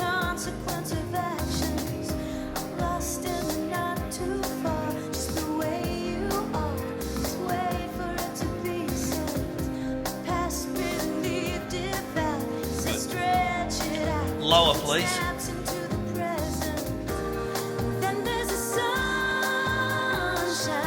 Alrighty, thank you. So I said you had to do 3 things this afternoon. Think, write, talk to the person you're sitting alongside. You've done that magnificently well. Thank you. 4th thing you have to do is actually talk to me. I'm going to ask you a couple of questions in a moment. I expect somebody to respond. If nobody responds, I'm going to look at someone. If you're not looking at me, I will get closer to you. You will understand it's you. Relax, it's okay. So tell me, what's been a key message from the conference so far for you? Thank you. Please, sir. It's all about you. It is all about you. Here's what I've learned along the way. You have to put yourself at the front of the line for a change. You know what I mean by that? You know, often we put our family, our clients, our colleagues, our community ahead of us. And I think that's fair. But sooner or later, you have to put yourself at the front of the line. You have to come here and re-energise, recommit, refocus, recenter yourself on what's important, what matters, and what makes a difference to you. What else? Somebody else. What else you gotten out of the conference so far? Anybody else? Somebody else? Somebody else? Way up the back here, you're going to have to shout. Thank you, sir. Standing up. No. Oh, you can say something. Let the person behind you say something and then you. Don't give up. Can I share with you one of my favourite quotes? And the reason why it's one of my favourites is I thought of it. 3 people got that.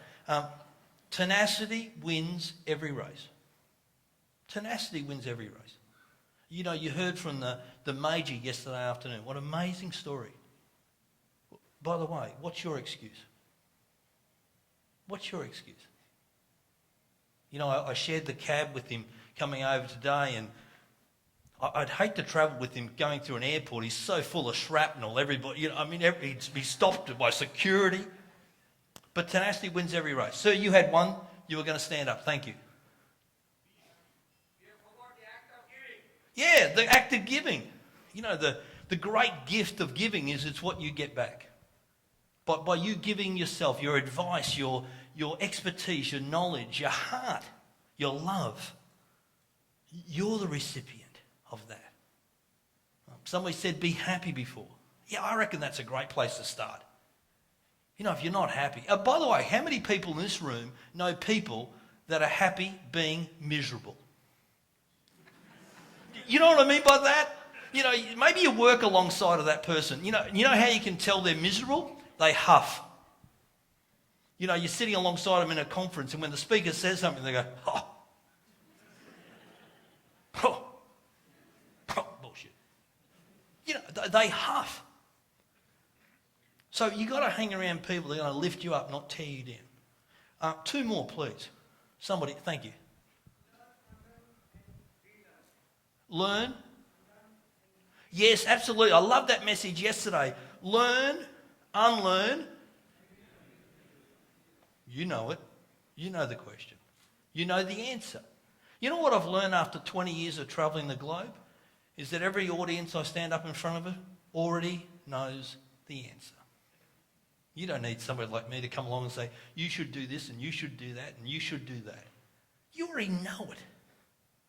So why don't we do it? Often I go to,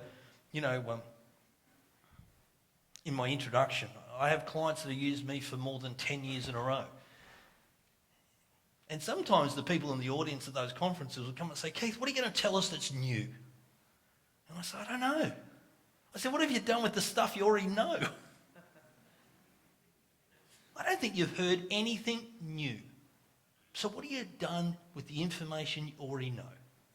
And it's about taking the time and putting the energy into doing those things.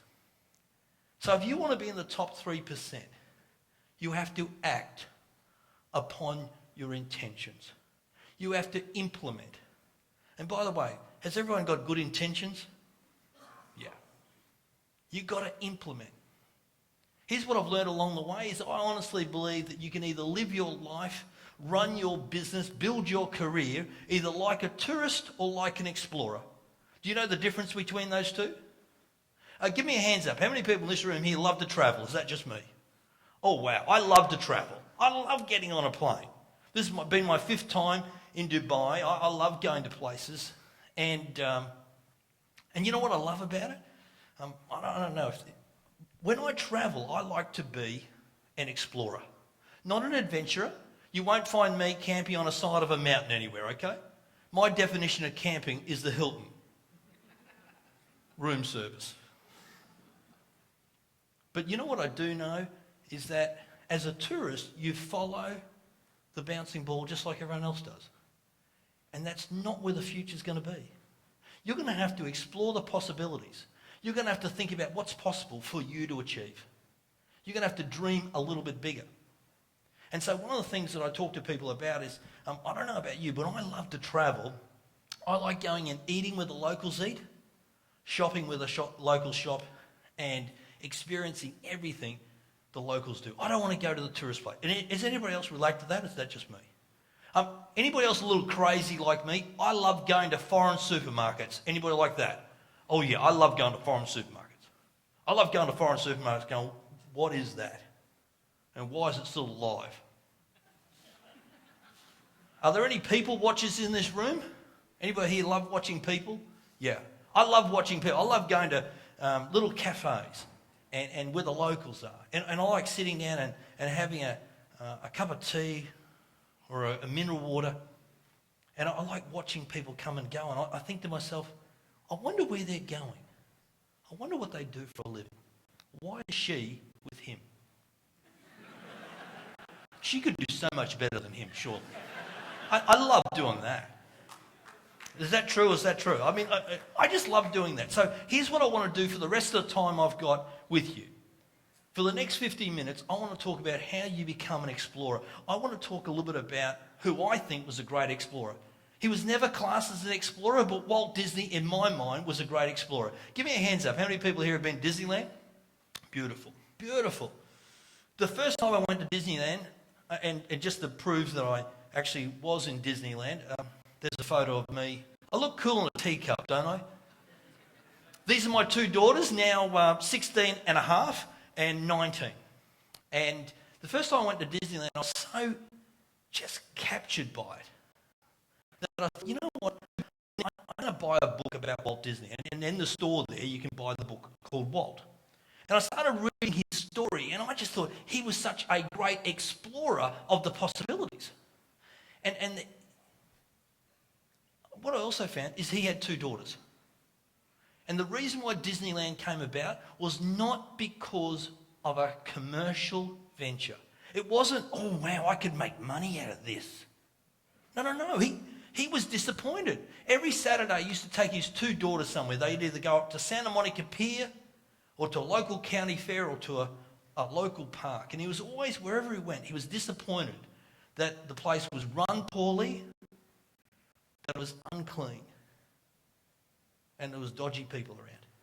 And he said, you know what, there's got to be a better way for a family to come together. He went and bought 168 acres an hour outside of Los Angeles. Can you believe that is Disneyland 12 months before it was built?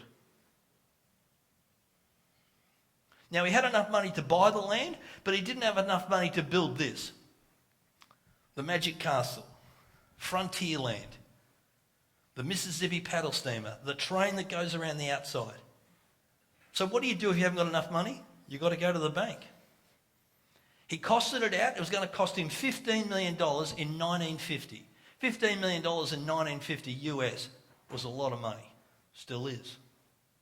So what do? You go to a bank. And I don't know, I'm not sure how it exactly went, but I think he went to the first bank and he said, look, this is what I want to do. I want to bulldoze the almond trees and the orange trees that already make me money. And I want to put a Magic Mountain here and a train around the outside and a monorail through there and the Magic Castle over there. And the first bank said no. The second bank, no. The third bank, no. The fourth bank, no. The fifth bank, no. The sixth bank, no. The seventh bank, no. 460 financiers said no. How big's your dream? How tenacious are you? How many knockbacks do you get knocked down before you get back up? Now, by the way, I'm not beating up on banks. I mean, why would you want to invest in this? So let's get this straight, Mr. Disney. And you know, like, you know, with his pitch and everything. So let's get this straight, Mr. Disney. You want to go an hour outside of Los Angeles. You want to bulldoze the almond trees and the orange trees. You want to build an amusement park that you hope people will come to. And your mascot is a 6-foot rodent. No. A bit like this guy here. Reckon he's fired up? Reckon he's excited? Ever had a customer like that? The 461st said yes. And the day they said yes, Walt Disney announced to the world that I will open an amusement park which will be the biggest in the world at that time in 12 months' time. What could possibly go wrong? Everything. Plumbers went on strike. Plumbers demanded twice their salary. But Walt was tenacious and they started building this beautiful amusement park, and in 18th of July 1955 it opens up. They expected 8,000 people to come through the turnstiles on the opening day. 24,000 people turned up. 8,000 people jumped the back fence for free. They ran out of water, they ran out of merchandise, they ran out of food. But Walt's an optimist. He said, you know what, if 8,000 people turned up today, I wonder how many people are going to turn up tomorrow. They fixed the fence. 28,000 people turned up the second day. They expected 1 million people to come through the turnstiles in the first year. And 1 million people came through in 90 days. And old Walt thought, I might be onto something. This could work. So the question I've got for you, and the mantra I've got for you this afternoon is this, is that first you've got to think about the future. Second, you've got to believe in your possibilities for you. The third is you've got to dream big dreams. And finally, you have to dare to do something. And that's where most people stumble. That's where they capitulate. That's where they lose their belief, their doubt. And so this afternoon, I want to spend some time with you and talk about these 4 things. I want to talk about what you're passionate about, because I believe that's the foundation of anything. and everything. Second is I want to talk to you about purpose, because you have to be purposeful in your life. Sorry, let me go back one slide. The third is you've got to have a plan. How many people here know that hope is not a strategy? How many of your clients come to you and go, geez, I hope this works out? Hope is not a strategy. I often say to people in Australia, put your hands up if you want to win the lotto this Saturday night. Everyone puts up their hand. I say, keep your hand up if you've got a ticket. Oh, geez. There's always a catch. And the final is about making progress. Not perfection, but progress. It's about implementing ideas and moving yourself forward. And so let's talk a little bit about passion. I love this quote. Nothing great happens until someone becomes passionate about something. How true is that? You have to be passionate about something in your life. What is it that you're passionate about? See, here's what I've learned along the way, and I bet you it's the same for you and your business and your life, is that people operate on 4 levels. There are people, your life is made up of 4 parts. There are things that you love to do, there are things that you like to do, there are things that you have to do, and more importantly, there are things that you hate to do. Is that a fair summation? Can I give you an observation? 15 years of research has gone in this one slide. Here's what I can tell you. If you have nothing in the first 2 and your life is consumed by the bottom 2, what's a good way of putting this? Your life's crappy. So you've got to do the things that you love to do and like to do, so you've got the energy to go through the things that you have to do and hate to do. Does that make sense? And so here's what I've also learned along the way. I've written 4 best-selling books on passion. Here's what I've learned along the way, is that your passion fits into 2 categories. There are things that you love to do and you earn an income from it. So when you work with your clients, when you use your expertise, when you assert your authority of what you know and help a client out of a spot, and you love that, you earn a good living from that. Or you go and earn an income so you can go and do the things you love to do. You know what the tragedy of that slide is? For the majority of people in the world, it's neither either. People exist. People endure. They don't enjoy. And so this is about making sure you do the things that you love to do. Because that's the basis for the energy. If you said to me, Keith, you could never ever use the word passion ever again, too easy. Energy. You want to be hanging around people that have got good energy. Is that a fair comment? Yeah, absolutely. How do you know if you're hanging around negative people? Simple. You feel a lot better after you've left them. You got family members like that? When are they going home? So here's what I'd like you to do for me. I'd like you to turn to the person you're sitting alongside. You may have to wake them up. And here's what I'd like you to do. I'd like you to turn to the person you're sitting alongside and tell them what's one thing you're passionate about. For me, I'm passionate about my family. I've been married to my wife for 25 years. For 20 of those 25 years, we have worked side by side in our business. I have 2 teenage daughters. Give me a hands up. How many people in this room have got teenage kids? Keep your hands up nice and high. Have a look around the room. People don't have their hands up. They look happier, don't they? My 2 teenage daughters are beautiful young women. And I don't say that as a father. I say that because they have confidence and they have compassion and they have passion for what they want to do in the future. I think as a parent, if we can be the living example for our kids. The second thing I'm passionate about, if you haven't worked this out already, is this is not a career. The work I do is not a career. The work I do is a crusade. I haven't helped people set 14 million goals because I thought that was a good thing to do. I know that nothing but good can come when people stop and set goals. And if you feel like you're making progress towards something worthwhile, you will be energized, enthused, and engaged. You'll feel good about you. You'll have meaning in your life. You'll do the things that matter. So here's what I'd like you to do if you'd be so kind. Turn to the person you're sitting alongside and tell them, what are you passionate about? Do that for me now. 15 seconds each. Ready, steady, go. If you have to wake them up, wake them up. It's okay. Can I have a little bit of music? Thanks very much. Not very loud.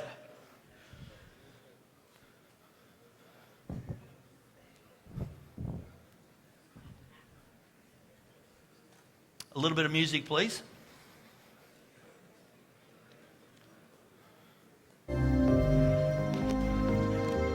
Next song, Softer.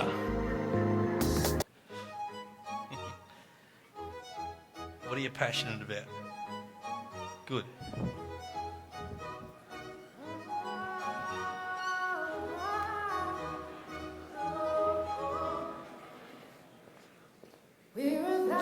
Softer.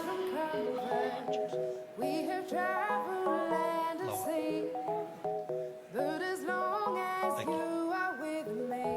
10 seconds.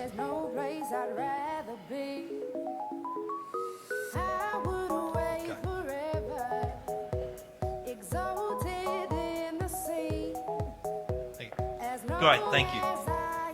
Thanks for the music. Anybody want to sing out something they're passionate about? Wow. There's no passion in this room at all. Thank you. Passionate about people. Yeah, good, nice. Thank you, sir. About?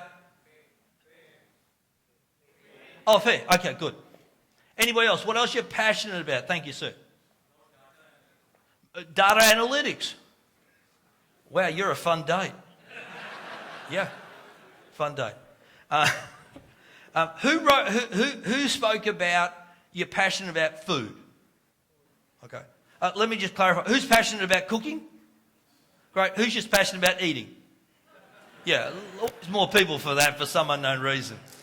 You have to be passionate about something. Here's what I've learned along the way is that when you follow your passion, it makes your heart sing. It energises you, enthuses you, engages you. You feel good about who you are, what you do and how you do it. And what I've also learned along the way is that when the why becomes clear, the how becomes easy. You have to know why before you do what and how. All too often, people know what and they know how, but they actually just don't know why. So the easiest way to find your why is to do an activity that starts to think about what's meaningful for you. Can everybody here remember their first job? First part-time job? My first part-time job was working for Klaus. Klaus was a 6'4" German bricklayer. Big barrel chest, huge, massive guns. And Klaus spoke very little English. But what Klaus would say to me is, yeah, more mud, which means go and get more bricks, go and get more cement. I'm a little guy. So I'd go over and I'd mix up a wheelbarrow full of cement, and I'd bring it back to him, and he'd say, yeah, more bricks. I'd go back, get bricks. Bring them to him. Yeah, more mud. Backwards, forwards, backwards, forwards. Lunchtime comes. Klaus, true German conversationalist, would say nothing. 30 minutes, stare off in the distance, thinking of his mother's sauerkraut. I don't know what he was thinking about. You know what I learnt after 6 weeks of working for Klaus? Actually, in fact, I learnt two things. Here's the first thing I learnt when I started work after 6 weeks. I learnt that back in Germany, Klaus held the German record for laying the most amount of bricks in a day in Germany. Is this the guy you want to be a brickies labourer for? No. You want to work for the slowest guy from Germany. In actual fact, you want to work for the slowest guy from Jamaica. Here's the second thing I learnt after 6 weeks working with Klaus, is that I didn't want to be a bricklayer. I started my working life in local government, and I am truly indebted to a boss I had called Len Anderson. Len was a Rotarian. Are there any Rotarians in the room? A few people. Thank you. Thank you for the service. And so Len said, Keith, we'd like you to go on a leadership program for 1 week. Now, you've got to understand, I was not a leader. But he saw something in me that I didn't see in me. And I went off, and in Australia, we go bush. You go off in the middle of nowhere with 60 other people, and for a whole week, they bring in speaker after speaker after speaker to talk to you about goals and leadership. They bring in the Australian Army. They put you through an initiative course. They do problem solving and public speaking and how to manage your money and live away from home. And on the last day, a guy stood up and said, here's what we'd like you to do. We'd like you to write down 100 things you want to do in your life. Now, after a week, I was suitably motivated. So I found a shady tree, I had a clipboard, and I pre-numbered my pages 1 to 100. And here's what I learnt after 90 minutes. I wrote down 6 goals. And I thought, geez, my life's going to be short. The 7th goal I wrote down was finish this list. It took me 6 weeks to get 100. I'm on my 8th list. And you ask, how do we get people to set 14 million goals? I've been travelling the world sharing people this strategy of how to write down 100 goals. Because here's what I do know, is that when you expand your mind and think about the possibilities, marvellous things happen. Opportunities come into your life. Now, when I first did this program, when I first was a participant, I have to tell you that I used to say to people, you have to write down 100 goals and get them to do that. But now I actually can get anybody, I can get absolutely anybody to 100 goals. How important is this in your life? How important is this childlike? 15 years ago, we started a research project. And we said to people, once you've written down your 100 goals, send it to us. Thousands and thousands of people send us their list of 100 goals. And we put it in a vault. And 3 years later, we sent it back to people.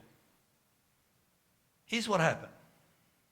The average is 40 of the 100 goals were achieved. Let me ask you this question. Do you think your life might change if you achieve 40 goals in the next 3 years? Do you think that as you achieve one goal, a door opens up over here that wasn't there before? Do you reckon an opportunity might present itself here that wasn't there? And by the way, what if I'm only half right? What if you left it with me for 2 more years? Can you believe it's 70? So why is this so powerful? Because you want to become the best version of you for the people who mean the world to you. You want to become the living example, not only for your staff and not only for your clients, but you want to become the living example for the people who mean the world to you. How is it possible for you to say to your kids, to your colleagues, to your clients, that you should have a goal if you don't? And so, you know what? I can get anyone to 100 goals. See, I just have to do this formula. And I'm almost embarrassed to share this formula with you, seeing I'm with the whole group of chartered accountants. But it's really simple. If you want to set 100 goals, I have to ask you 25 questions 4 times. And that will get you to 100. If you've got a pen and paper ready, then you might want to get this out now. Because I want to share with you some of those questions. But one of the things I did send prior to getting here are these questions. And I think we can put them on your website or something like that.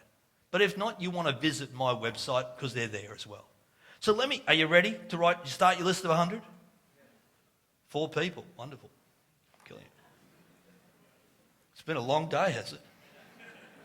Am I talking too fast, too slow, not fast enough? Is this a better side? Here's the first one. Here's the second question of the group of 25. Could you think of 4 places in the world that you would love to live for an extended period of time? Give me a hands up if you've been to Italy. Beautiful. Keep your hands up if you've been to Positano. Oh, couple. Yeah, thank you. Very nice. I was in Positano 3 years ago with my wife and my 2 daughters, and I fell in love with Positano. And I said to my wife, I could live here for a month. I speak fluent Italian. Pizza, pasta, Peroni. Gelato on a hard day. But I could live in Positano for a month. Where would you like to live for an extended period of time? A sea change? A tree change? Somewhere? Here's the second question. Could you tell me 4 financial goals you want to achieve in your lifetime? 4 financial milestones that are important to you, that matter to you. Maybe it's to own your home. Maybe it's to buy an investment property. Maybe it's to make sure you fund your kids through extended education. Maybe it's to have a extended family holiday every year. Maybe it's to actually send your family away on a holiday and you stay at home. Who could relate to that? Who here would like to go and visit the Northern Lights? Beautiful, me too. I'm a keen photographer. I would be what you would call a pro-am photographer. What do I mean by that? I have all the gear, but no idea. I'd love to go to the Northern Lights. Could you think of 4 natural wonders of the world that you'd love to see in your lifetime? Could you think of 4 ancient wonders of the world that you'd love to see in your lifetime? I'd love to go and see the Taj Mahal. I've not been to India yet. It's on my list. I know, don't boo me. But I'd love to do that. Could you think of 4 family adventures? Maybe it's to take your kids to Disneyland. Maybe it's to take them, I don't know what the equivalent would be here, but in Australia it's camping. To take them camping. I had some grandparents at a previous presentation said, "Kids, we want to take our kids camping, our grandchildren camping, without Wi-Fi." That relates everywhere in the world. Could you think of 4 things that you would love to learn in your lifetime? Maybe it's a musical instrument. Maybe it's to sing. Maybe it's to dance. Maybe it's to paint. Maybe it's to sculpt. Somebody said in a previous presentation that they would like to learn coding to be able to create websites. Doesn't matter what it is. Could you think of something you'd love to do just once? Could you think of something you'd love to do just once? Maybe it's to play golf at St Andrews. Maybe it's to bungee jump. Maybe it's to hang glide. Could you tell me, not 4, but 10 countries you'd love to visit? Maybe it's the Greek Isles, maybe it's Peru, and go to and see Machu Picchu. Could you tell me a sporting event you'd love to go and see world? Maybe it's the World Cup of Cricket, where Australia win. Oh, sorry, did I say that out loud? Oh, sorry. Oh, I'm so sorry. Hey, settle down. Settle down. But now I've got your attention. Could you think of 4 sporting events you would love to see live? I would love to go and see a Winter Olympics. I've been to a Summer Olympics. I'd love to go and see an NFL football match in the US. I've seen an ice hockey match, but I'd love to go and see a National Football League match in the US. I'd love to go and see a World Cup of soccer. I've never played soccer, have no interest, don't follow a team, but I think it'd be a pretty amazing event. Could you think of a concert you'd love to see live? Could you think of a city you would like to explore?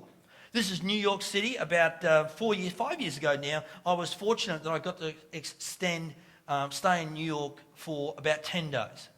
I went and spoke at a conference. I had about a week to myself, and then I spoke at another conference. But I lived like a local for a week. Went to local bars, cafes, and it was great. But maybe it's Paris. I've done that as well with my wife. We love going to Paris. Could you think of something you would like to teach others? I don't know what it's like in Dubai, and I don't know what it's like in India. But I think one of the great tragedies of our education system in Australia is that we don't teach kids basic financial management in high school. Does that relate to anybody here? And so I just think that, maybe it's teaching kids something. Maybe it's as simple as growing a veggie garden. Here's what I'd like you to do. You got 10 seconds. You want to turn to the person you're sitting alongside. If you don't like that person, you had enough of them, turn to somebody else. By the way, if no one's talking to you, there's a message in that already. Get friends. That could be a goal. But tell the person you're sitting alongside one goal you'd love to do in your lifetime. Do that for me now. 10 seconds each. A little bit of music. Thanks very much. Not very loud.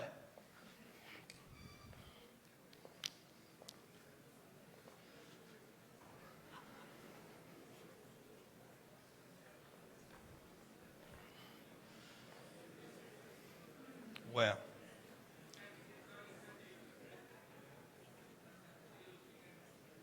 A little bit of music, thank you.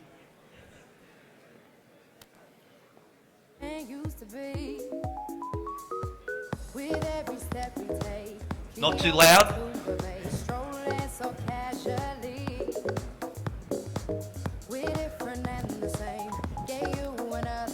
Switch up the batteries. If you gave me a chance, I would take 10 seconds. in the dark, but I'll make it. Know with a little hope you can't shame me. When I am with you, there's no place I'd rather be. Alrighty. Thank you. Thanks for the music. Anybody want to share one thing they'd love to do in their lifetime? Thank you. Please, sir. Farming? You want to do farming? Who here would like to have this gentleman come around and do their gardening for them? Yeah, there we go. We'll teach you. I want to give you a book. This is my new book called Focus. And I wrote this book because you know what I think one of the challenges is in our life is I reckon there's plenty of opportunities, not enough focus. And so let me present you with this, my international best-selling book. Oh, sorry, did I say that out loud? I'm happy to sign that later. Yes, I'll do that later on because they're worth more on eBay that way. So happy to do that for you. Wonderful. Somebody else, please, over here. Oh, yeah, we'll give a couple of books away. Please, sir. Skydiving. Who'd like to throw this gentleman out of a plane with a parachute? Oh, there's more people with their hands up. Can I get a book? Let me give you a book here. Anybody else, please? Somebody else, somebody. Oh, now you want to participate. Hey! All right, enjoy. You're most welcome. You're most welcome. Where's this lady here, please, in the pink, please? You want to do volunteer work? Give up everything and... Wonderful. Who's got a job for this lady around their home? No, terrible. Let me give you a book. Thank you. Anybody else? Somebody else? I'm going to come up the back and grab you, but you're going to have to sing out loud so I can give you these couple of books. I think I've done my 10,000 steps today. Where was that gentleman after all? Oh, where were you? Oh, there you were. Please. There are many now. I'm going over there to you. Please, sir. Yes, please. Either one. Doesn't matter. You're going to have to share it. Jeez. There's three guys that... Oh, it's me. Oh, it's me. He's picked me. He picked me. Please. I want to be a yoga trainer in a bigger way. Beautiful. Fantastic. Have you got his number? Have you got his name? He's coming to your university. I'm inspired by yoga. Thank you. Please. You want to work in the US? Who knows somebody in the US that's got a job for this gentleman? Maybe not. Give me a hands up. How many people here... tell me a country you'd love to visit. Somebody? Please, sir. You want to visit the US? Somebody else? Somebody else? Norway, Switzerland, Australia, you little beauty. Mongolia, please. Switzerland. Who'd like to go to Switzerland? You guys could get a group discount. There you go. That's where the next conference is going to be. All right, you get the idea with this. So here's what I know, is you've got to do something about it. And so there are 4 key areas to start to think about your goals. You need to think about, go home to your partner and talk to them about where you want to be. And start to get on the same page with what's important, what matters, and what makes a difference. Here's what I do know. Short-term goals, 1 day, 1 month. Medium-term goals, 1 month, 1 year. Long-term goals, 1 year to 5 years. The average definition for an Australian of a long-term goal is Friday. Get me to the weekend. I know it's different here. And then, of course, you've got to have those lifetime goals. It's important to think about what's important, what matters. So here are the 4 areas to set your goals in. The first is that think about what you want to achieve in the next 12 months. By the way, can you believe it's already April? Can you believe that? I don't know about you, it just feels like yesterday was New Year's Eve. And people say, oh, Keith, it's because you're getting older that time passes you by faster. I think that's rude. I think we do more. I just think we do more. Give me a hands up. How many people here get 50 emails a day? Great. Who gets 100? Yeah. I don't know what it's like, but I reckon 35 years ago there was no email. If you got 100 pieces of mail a day, you're a small regional post office. Now you're doing that in a day. So don't be surprised that it's a little bit crazy. So you've got to think about these 4 areas. Here's the first P, professional. What do you want to achieve professionally in the next 12 months? In your business, as a leader, in your career, or in this industry, or in this organisation? What do you want to achieve?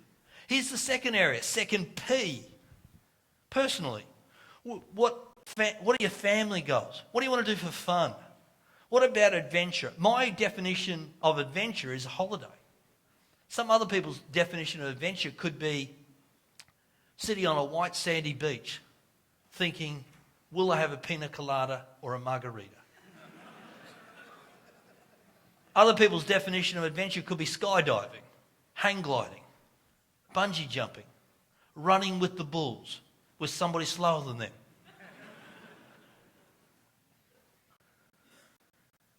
Physical. This is about your health, your fitness, your strength. And it's not strength to go and pump iron. But what it is it's about strength of soul and spirit. It's about resistance and resilience. It's about being the best version of you. About investing in yourself. I love the quote. If you don't invest time, energy, and money in yourself, you're a poor judge of a good investment. Because if you won't do it, who will? And who should? Oh, my company should do that. No. You should do that. You should invest in yourself. And of course, the final P is what do you want to achieve financially? Your financial goals, your saving goals, your purchase goals. Maybe this is the year to buy a home. Maybe this is the year to buy an investment property. Maybe this is the year to get yourself financially organised. Are you like the proverbial car mechanic? Fixes everyone else's car, but you just don't fix yours. So think about the goals you want to achieve and understand this. Can I say this to you? If you're going to achieve any goals in the next 12 months, do you think you might have to change? Is that a fair comment? Yes or yes? I'm glad you agree. This is about doing things different. I love this quote. The secret of change is to focus all of your energy not on fighting the old, but on building the new. If you're going to create the future of the future, then you have to start building the new, and that has to start today. You have to start today. You have to make a conscious decision and take the first step. I've been fortunate that one of my clients globally is Harley Davidson. Anybody here ride a bike? A couple of people. Anybody here ride a Harley Davidson bike? They're a great client. It's the only conference I go to, by the way, where everyone's dressed in black. Black jeans, black T-shirts, black boots, black sunglasses, black bandanas. They say to me, when I first started working with them, they said, Keith, you cannot wear a suit. You know, this is my workday uniform.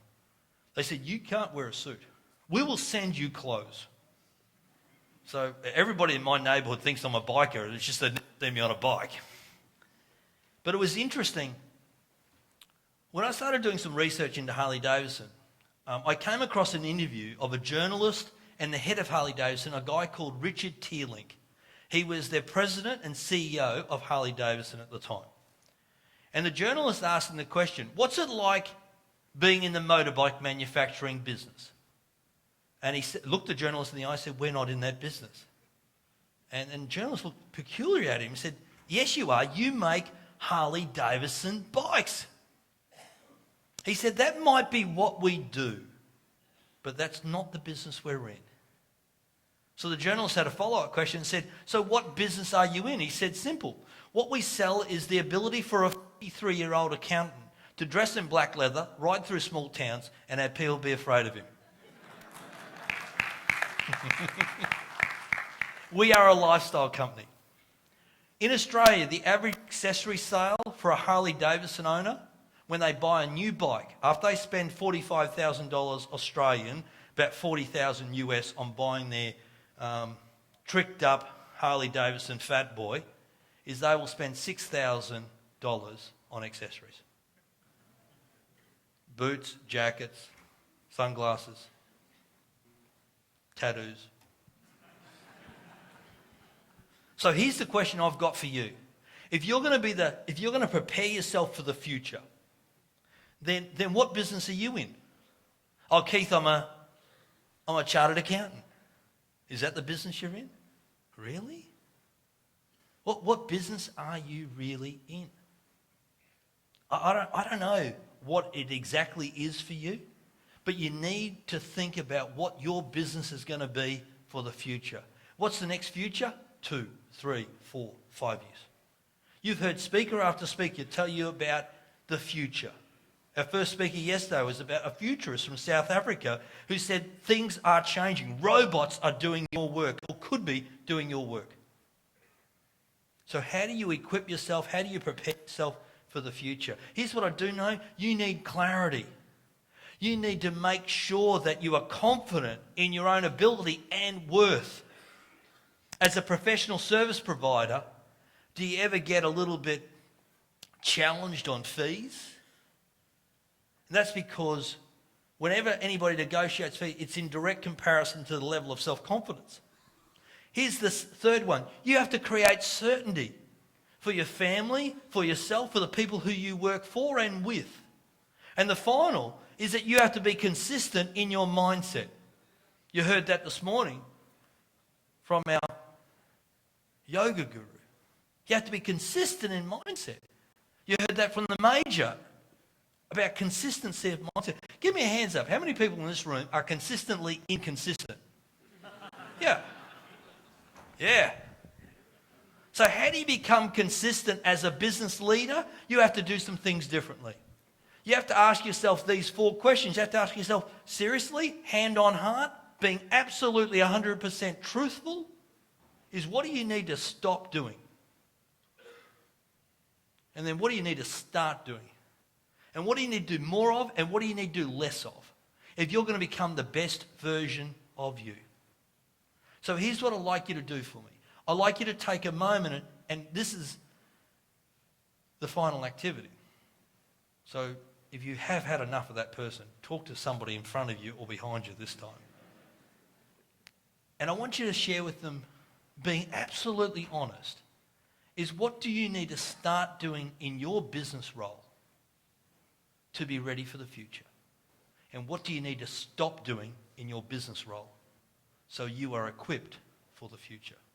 Take a moment. You've got 20 seconds each. Ready, steady, go. I'll have the next song on the playlist and not very loud. Take a moment to do that for me now. I got these Alrighty. eyes. Never seen you before. Beautiful. Like this. My God, you're beautiful. It's like the first time when we opened the door for a week. Got used to usual. It might seem superficial, stereotypical man. You dress up just a little and I'm like, oh damn. So suddenly I'm in love with a stranger. Alrighty. I can't believe that she's mine. Now all I see is you. Thank you. With fresh eyes. Let me ask some broad questions. Did anybody say that they needed to stop procrastinating? Anybody like that? Oh, thank you. Thank you for your honesty and for your enthusiasm as well, by the way. Normally when I ask that question, people put their hand up like this. Yeah, can I get back to you on that? Whatever you need to start doing, whatever you need to stop doing, you need to embrace change. You need to start to evolve and develop yourself. And there's a couple of things here. I love this quote from Sir Edmund Hillary. Great New Zealand. He said, it's not the mountain we conquer, but ourselves. By the way, who is your enemy? Who is your harshest critic? Yeah. So you have to spend some time, energy and effort on developing yourself. What does that look like? Let me give you a couple of tips. You've got to continue to be a lifelong learner. Being part of this association, this institute, is about developing yourself on an ongoing basis. It's about investing in yourself.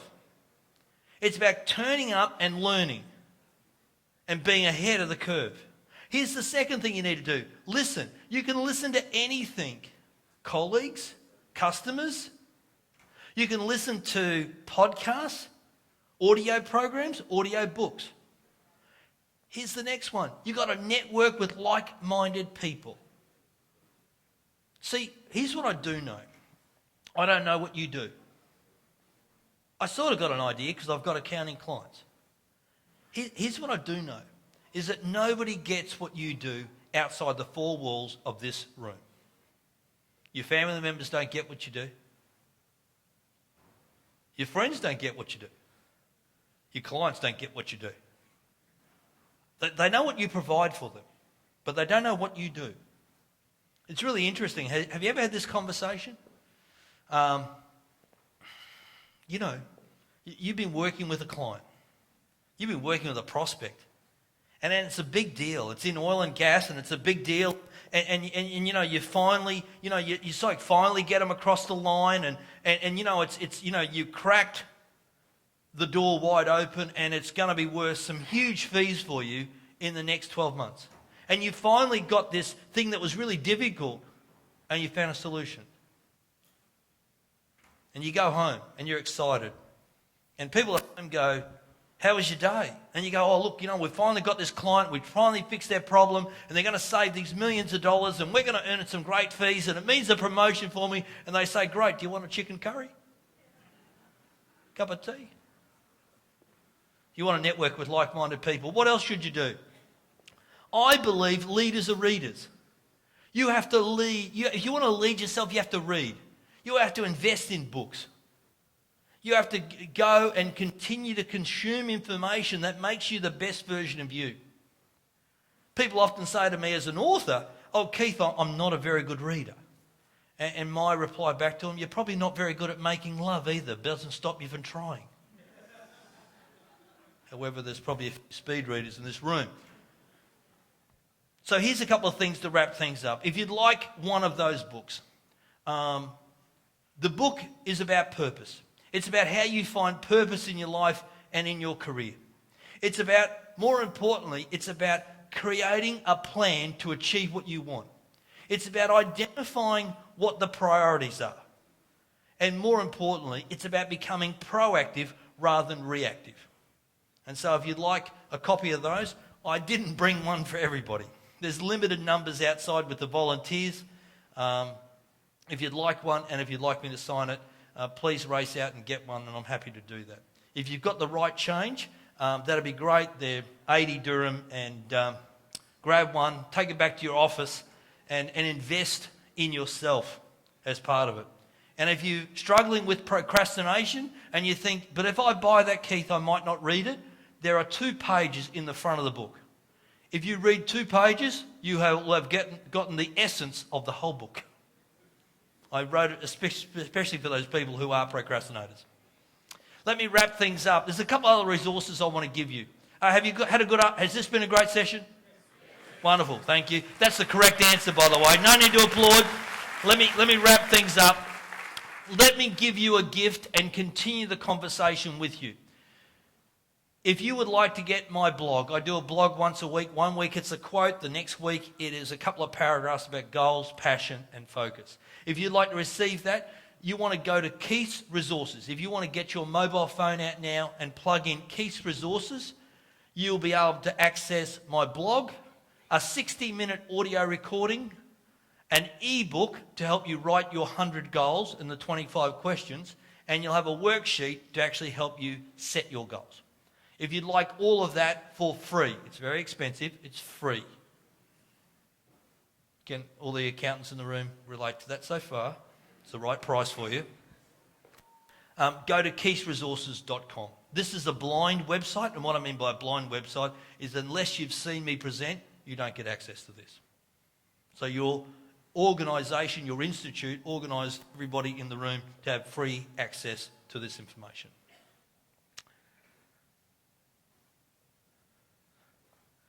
Here's the question I've got for you. So as we wrap up this conference, what do you do the first hour tomorrow? Oh, Keith, I'm going to catch up on emails. Incorrect answer. What are you going to do the first hour tomorrow? Do you need to go to the office and go to the conference room and for an hour think about what your goals are? What do you want to achieve by the end of tomorrow? What do you want to achieve this time next week? What do you want to achieve in a month's time? What do you want to achieve to be able to make your dreams and your goals come true? I started off with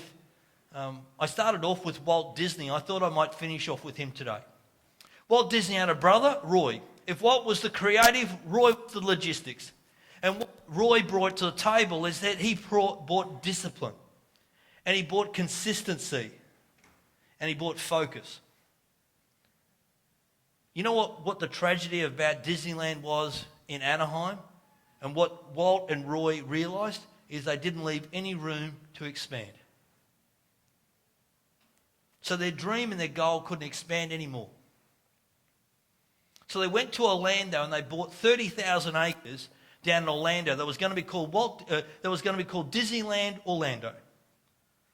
We know it's not called that now. In 1966, Walt Disney passed away. It's a sad day. But Roy Disney is chartered with finishing off Walt's dream. And so before all the guests came through, Roy took all the media around. And they started talking about what Walt's vision was. And he said, Walt's vision was to have this main street here. His vision was to have the monorail going here. It was to have this canal system and hotels and restaurants. And he wanted to make sure that the Magic Castle was centre stage. And he said we wanted to have activities and do some things that we had the room to be able to do it. And one of the journalists said to him, "Isn't it a shame Walt never saw the place open?" And he looked him in the eye and said, "The reason why you and I see it today is because he saw it first. He just saw it here." What's your vision? What's your vision for your business, for your life? What's your vision for the future? You know what was really interesting? Roy got a chance to talk to Walt before he passed away on his deathbed. And he asked him this one question: "Do you have any regrets?" And Roy looked at him and said, "Yes, I do." He said, "How could you possibly have any regrets? You built an amusement park that people around the world come to just for that reason. You got an animated character that is on national television who also then you went and created movies that won an Academy Award. What could you possibly regret?" And he said, "I just didn't dream big enough. I just didn't dream big enough." You have the ability to live an extraordinary life, a life that inspires people, engages people, enthusiasm. And that has to start today. It has to start today. You have to explore the possibilities. You have to pursue your passion. And more importantly, you have to dream big dreams. We appreciate what you do. Thanks very much for the opportunity to be with you. Thank you. Thank you very much. Thank you. I appreciate it. Thanks very much. Thank you. Cheers. Appreciate it. Thank you. Been a delight. We appreciate what you do. Thank you very much, Keith. It was a pleasure listening to you, and I'm sure everyone will agree to me. Thank you. I would like you to stay on the stage for a moment. No. Can I please call upon C.A. Stani Pereira, along with C.A. Pankaj Mundra, C.A. Pankaj Mundra, to present the memento to Keith. And I would request all of you all to be seated. We have the next session by Swamiji, and I'm sure you don't want to miss it. After that, we have 2 more iPad draws, but I'm going to talk about it later on. Oh, more iPads. A lot of iPads in the room. We love it. Thank you, mate. And you'll be surprised to know what we have for you after 4:30. Huge surprise. Even I don't know what is the surprise. It's that big a surprise. I didn't know you were giving me the gift. I mean. Oh, he does. Oh, thank you. Sorry.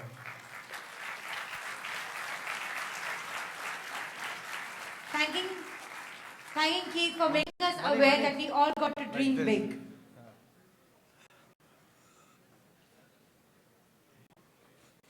May I request you all, anyone who wants to leave the room, please do not use this door. Thank you. Please do not Thanks. use the Thanks, door girls. at the back. Thanks, man. It's very disturbing Pleasure. for the speaker. Thank you very much. Thank you. Without wasting much time, I want to now call upon our next speaker. It's an honor to have him with us today, Swami Sukhbodhanand and he's going to talk to us about how to excel in the corporate world. He's a corporate guru and a renowned author. I would like you all to join me in inviting on stage Swamiji. Please. Can we have his video play, please?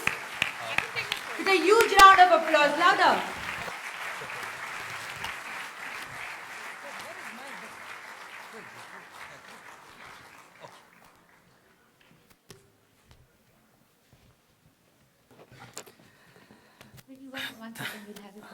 Pardon? I'm fine. You don't mind if all of you please get up, please? Can you raise your hand and laugh for 1 minute? Can you laugh, please? Come on, really? Come on, laugh a little more louder.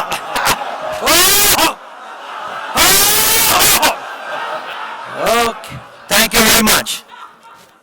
Don't think it's too modern. In the Nava Rasas, one of the rasas is called Hasya Rasa. So you have to learn to laugh. Yeah. A lot of knowledge. Let me start off right. 3 professors of philosophy one evening goes to a railway station to send off the 4th professor who was supposed to address a very important seminar in the neighboring state. So 3 professors go to send off the 4th professor. There's a lot of time, so all the 4 professors start discussing. And as they were discussing, they were so being professors of philosophy, they got so submerged in their discussion, the train had already started off. The train has already started off, and when the last bogie was passing, somebody screamed, "Hey, the train has already started off. The last bogie is passing." All 4 professors charged to get into the last bogie. And maybe the next station come back to their respective seats. All 4 charged. 3 of them were successful in entering to the running train. The 4th professor was not successful. He sat despondent, seeing the train off with his friends. A passerby was watching all this, and he comes to him and says, "Sir, you don't have to be so despondent. In a matter of another 10 minutes, there's going to be another train. You can catch up with your friends." He said, "No, 10 minutes. The 4th professor said, "I'm not sad, not because I could not enter in the train. I'm sad because of my 3 friends who entered in the train." He said, "Why? They were smart enough. They entered into the train." To which he said, "No, the 3 professors who entered in the train, they had come to send me off. And in the hustle and bustle, they have entered in the train." Friends, these 3 professors were successful in entering into the running train. Yes or no? But their success was a failure. Even though they were successful, they were still a failure because the very context was not to enter the train. The context had to come off to send off the 4th professor. Friends, if we are not aware of the context, if you are not aware of the very context of life itself, any amount of achievement is futile and unfulfilling. I'm giving a different paradigm towards it, but please be open to this paradigm. If you don't understand this, please understand success can be the greatest failure in life. Success can be the greatest failure in life. Therefore, in the Indian culture, and creating excellence for the future for me is to bring this paradigm. In Indian culture, we says it is not success which is the be-all and end-all of life. It is fulfillment which is the be-all and end-all of life. Apuryamanam acharap pratishtam samudramapa pravishanti atvat purnamadav purnamidam. It is that fullness, sir. You are attending this seminar. Are you bringing fullness? And when you bring fullness, and out of fullness go towards your goal will not define you. You will define your goal. There's a lot of difference between the goal defining you and you defining a goal, sir. And therefore, fulfillment, keep this, right? See, for another 40 minutes, I can say that, has to be kept into perspective. If you don't do this, life is a tremendous futile. One dimension for you to reflect. Because you've been listening, and I'm sure your Uttar Pradesh is filled. Your Madhya Pradesh maybe. That's why people have gone out. Right, one dimension. The second very important dimension, let me say through an example. Because I believe in Indian classical literature, there are Navarasas. Hasya, Adbhuta, Shringara, Veera, Karuna, Bhayanaka, Raudra, Bivats and Shanta. First rasa is Hasya. Hasya is what? Laughter. So I'll make you laugh as I'm going to convey. Another example I want to give you to convey one more very important dimension. I'm sure you're all very knowledgeable here, but knowledge can be a great bondage. Lord Shiva in the Shiva Sutra says, Jnanam Bandhanam. Knowledge can be a bondage. Pause for a moment. A person in a certain school, graduated in the school, became the world chess champion. He became a world chess champion, and therefore the school was felt very honored. Such a person who was graduated from the school has become the world chess champion. They invited him to one of the functions like this on their school day. And therefore, the world chess champion comes there. The whole school was very shocked and very happy that he has come. As he is coming, as soon as this person, after the speech, he looks at the hall and tells the principal, same old hall. He went out and says, same old building. The new principal was shaking, world champion. And then this man says, I want to see the hostel in which I studied, where I lived. Alright, so the principal immediately told, go to the hostel. It seems he stayed in room number 44. Go there and ask this world chess champion, knowledgeable guy, same old building. Then he gets into and says, same old corridor. Nothing has changed, same old, same old. Now the secretary, the principal rushes to room number 44. It's a boys' hostel. And went to 44, there was an inmate having an affair with a girl. Now he said, my God, the principal is coming, all deliberate celebrities are coming, the world chess coming, what is this there? And therefore this point said, hid this girl, his girlfriend, in a big almirah there in the room. Now the world champion comes there and says, same old for room number 44, gets into the room and says, same old bed. He looks into the almirah and says, same old almirah. He opens the almirah and sees the girl and says, same old girl. Now the boy, that youngster says, it's my girl, not your girl. Friends, you know, when we are caught in knowledge, we all continue seeing same old, same old, same old, same old. And therefore, a lot of people get bored with their marriage because same old wife. 30 years. And Lord Shiva in the Shiva Sutra says, every time you look at your wife, Lord Shiva says in the Shiva Sutra, look at her as though you're looking for the first time. Please try it out. Every day will be a honeymoon for you. Every day is going to be a day or night, you decide. Alright, please see, a lot of people are getting bored right now because they are not able to see the newness of what is. Their mind is so caught in the soliloquy of what they know, and the knowledge is not allowing them to see the freshness, the newness of life. Hence Lord Shiva says, Jnanam Bandhanam. Knowledge is a great bondage, he says. Now what should we do? Should we discard knowledge? No. Let the center, just think, right, I'm not giving any keynote presentations here. Just think of a circle and a dot, center. The center in your life should be knowing. Knowledge can be in the periphery of your life. The center of your knowledge should be knowing. If you are in a knowing mode, you need to be open, open, open. Yes or no, friends? If you are in knowledge mode, you'll think, I know what God knows, I know what God does not know, I know also God should not know. Everything I know. And when it's there, you can't really rejoice these wonderful seminars here happening. I take a lot of corporate workshops. I come from Bangalore, an IT hub. When I take for the IT people, my tension increases. Because every joke I crack, they look at me. They study my software and hardware. But they don't laugh only. Any joke, I had to stop one of my speech and ask a person, why are you not laughing? He said, why should I laugh? Any question I ask, he says, why? I ask him, what is your name? He said, why Venkatesh? I said, correct father and parent.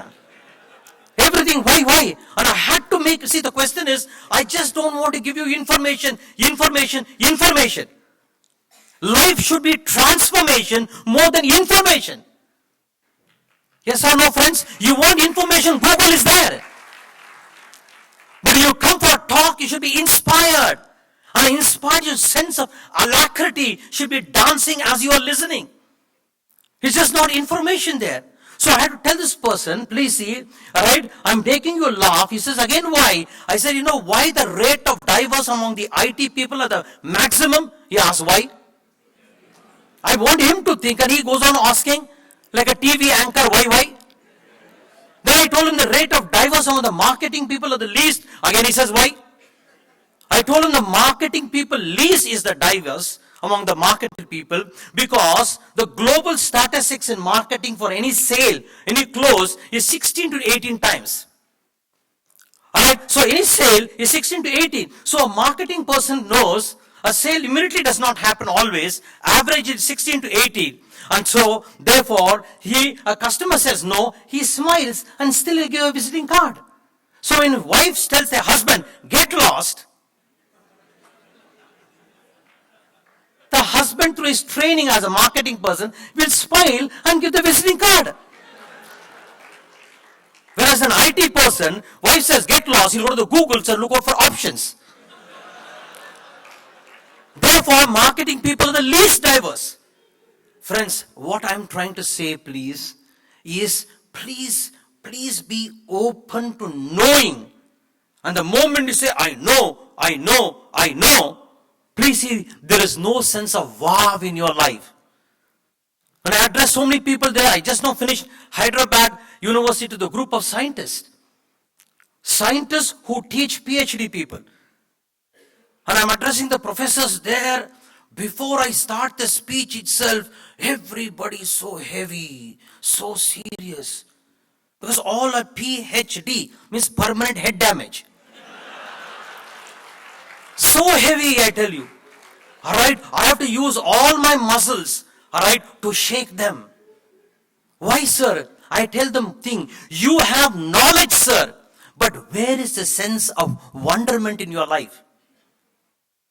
I was happy at the end of the workshop, and really all of them gave a standing ovation, and one scientist who discovered water in the moon, it was an Indian scientist who discovered water in the moon by the machine. His name is Ahmad. He was so happy, alright, and says this talk has simply changed my life, he said. And I was shocked. Not I have changed his life, just because he's sensitive and open, something has clicked. If you're not sensitive and open, even Krishna comes, Jesus comes, Buddha comes, Kuppaswamy will be Kuppu. Alright, and I told these people, professors there, you have knowledge, so I respect. But is your knowledge giving you a sense of wow? Is there a wonderment? Why can't a simple joke, you can't say wow? I know most of you are South Indians. Sorry, no criticism, I'm also South Indian. A lot of South Indians are very serious. They seriously get married. Seriously go to honeymoon. And seriously child is born. And they say, Swamiji, you have authored 111 books or 114, I have lost that track now. Books say, have you brought up books how to bring up children?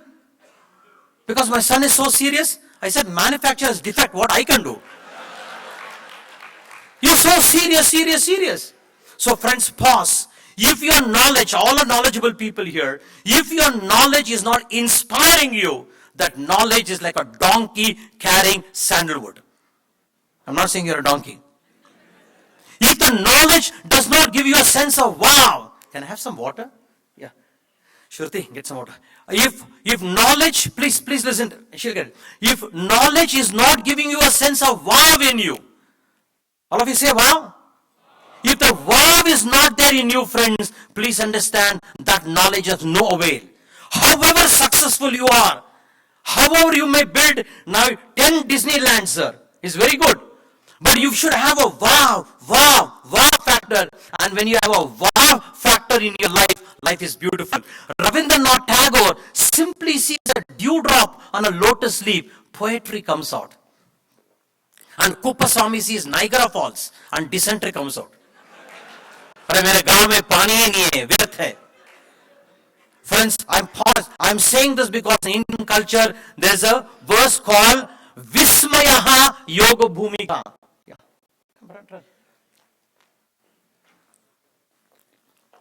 Just water, nothing else. Vismayaha Yoga Bhumika means, please, the very basis of your life should be sense of wonderment. A basis of your life should be wonderment. And if there's no wonderment in you, sir, something is going to kill you in spite of your success. Technologically, we have tremendously grown. There's no doubt. But has human consciousness grown? Friends, I doubt it. Technologically, we have grown, but human consciousness has grown. Weapons of mass destruction have increased. Nations have become more organized in destroying each other. And therefore, what is the use of technological growth if there's no sense of consciousness growth? And consciousness growth is many dimensions. The previous speaker has said about giving, so many things. I will say another dimension in Indian culture we call as Adbhuta Rasa. Lord Krishna in the Gita says, Ascharyavat vadati, Ascharyavat paschati, Ascharyavat shrunoti. Means a speaker should be a wonder, talking should be a wonder, listening is a wonder, if you understand is a wonder, if you don't understand, that is also a wonder. So if you can learn to bring that wonderment, sir, your achievement will give you alacrity. Are you getting, friends? One of my students in my workshop, and he said, Swamiji, after doing the workshop, right, one thing I learned how to experience wonderment, and whenever nowadays my wife nags me, I don't become a victim to the nagging. I participate like a surf rider. When there's water in the waves is powerful, how a surf rider romances with the waves. I romance with her nagging, and first time I saw how beautifully my wife nags. She's 8th standard failed, Swamiji, but in her nagging, there's so much of pace, pause, pitch, punctuation, voice modulation, open statement, close statement, funnel technique, multiple closes, disarming technique, and also playing the strike.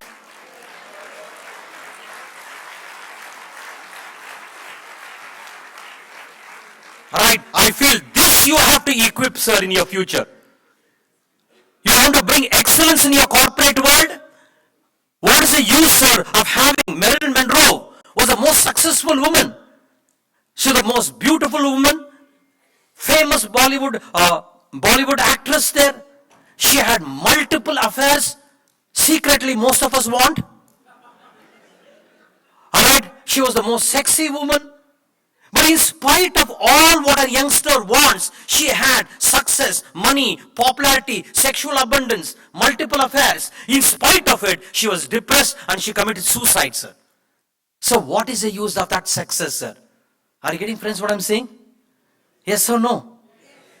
Alright, Lord Krishna in the Gita says, even a little you practice, swalpamapi asya dharmasya trayate mahato bhayat. You don't have to practice everything what I say, even a little. Soch ka, I can use a little Hindi, right? Soch ka badalo, sithare badal jayenge. Nazar ka badalo, nazare badal jayenge. Kashtiyan badalne ka zarurat nahi. दिशाओं का बदलो, किनारे बदल जाएंगे. दिशाओं का बदलो. So even a little, friends, your life will change. So is your knowledge, if it is not knowing, knowledge is dangerous. If knowledge doesn't have a sense of wonderment, that knowledge is like a donkey carrying the Bhagavad Gita or donkey carrying the Bible. You must have a sense of wow. When you have a sense of wow, when you are technologically growing, you will be able to rejoice to your very growth. So you may achieve great goals, sir. But have you observed and paused for a moment that every one of us are very successful in life? Medical science says when we are born, sir, our birth is a signature that we are the most successful people. Because there are many parameters we can die. And many parameters we can die. And therefore, in spite of that, we have come. So our birth itself is a success story, sir. But validate it, no? Validate we have got. Right? All of you have got eyes in this hall? Huh? Say wow. See, because I am saying, you are saying, no? In a scale to 1 to 10, sir, you have eyes, right? Is your wow really validating 10 to 10? More, wow. But my eyes is not like Aishwarya Roy. All of you have ears? Say wow. Kidney? It should increase. Liver? Dash, dash, dash. My God, every part of your body, millions of dollars you are worth. But is the feeling validating it? Is the feeling validating it? Intellectually you say, yes, I'm very grateful to talk, but zaban mein atak gaya wo. Alright, then I have got eyes, wow. When you go to the bathroom, wow, wow. And if your feelings are validating what you have got, sir, then please see, there's a different richness, richer than your achievement, richer than your money, richer than your success. But we are very poor in feelings. And therefore we say, people come to me and say, Swamiji, I fell in love, what should I do? One person in Lucknow said, I fell in love. I told him, who told you to fall in love, Baba? You have to rise in love. He said, who told you to fall? Love. And he's so sad and depressed. I said, after a love affair, you should become richer. Yes or no, friends? And if one door closes, another door will open. The next woman or man, you will have the richness of a love affair, and you'll be more matured in that love. But for sir, gir gaya, prem mein. And in Lucknow, if they cough also, one shairi comes out. And he says, Swamiji, jokes apart, Swamiji, चांदनी चांद से होती है, सितारों से नहीं, मोहब्बत एक सी होती है, हजारों से नहीं. I told him, you may be from Lucknow, but I am from Bangalore, from Google's only we learn. I said, सितारे से आगे, जहां और भी है, सितारे से आगे, जहां और भी है, अभी इश्क का इम्तिहान भी और भी है. Then I had to tell him with a lot of love. अरे अपने मन में डूब कर पाजा सुरागे जिंदगी, अपने मन में डूब सुरागे जिंदगी, तू अगर मेरा नहीं बनता न बन, अपना तो बन. तू अगर मेरा नहीं बनता अपना तो बन. Alright, please get this, sir. Your love should validate, but unfortunately our life, sir, is all likes. Like has not transformed into love. And we have used love so cheaply. We have used love. We have confused like to be love. We have used love so cheaply. We say, I love my shoes. I love my underwear. I love my car. I love. Love is being reduced to this. Instead of I like my shoes, I like my underwear, you say I love. And therefore, the very poetry of love, the richness of love is lost. Please audit, friends, yourself. Like is different from love. And love, as a Urdu shairi beautifully says, प्यार का जज्बा नया रंग दिखा देता है. प्यार का जज्बा नया रंग दिखा देता है, अजनबी चेहरे को महबूब बना देता है. अजनबी चेहरे को महबूब बना देता है. अपने चेहरे के किसी दाग नजर आते वक्त हर शख्स को आईना दिखा देता है. That is love, sir. So therefore, friends, here for corporate excellence and even handling your future, you should have the wisdom. Like has a place. Don't convert like to love. Love differently. So like has to become love. And from love, you have to transform it into devotion. So the transformation from like to love to devotion. And when you're devoted, you don't have to go to the temple or any place, sir. Your work itself be devoted, sir. And devotion is a different dimension. I have a temple in my ashram, but I'm not a most minimum ritualistic person. For me, my work itself is devotion. Alright? And in the power of devotion, Lord Krishna says, Patram pushpam palam toyam yo bhaktya prayachati. What you offer is not important, sir. Even a drop of water you offer, leave, but bring that bhakti in you, he says. And bhakti is what I take. Bhakti means devotion, sir. So whatever you're doing, don't stop at love also. There's lack of time, so I will not dwell on this. Don't stop at love. Let love graduate into devotion. A beautiful Urdu poet was asked, अरे जिंदगी में क्या खोया है और जिंदगी में क्या पाया है? What have you lost and gained in life?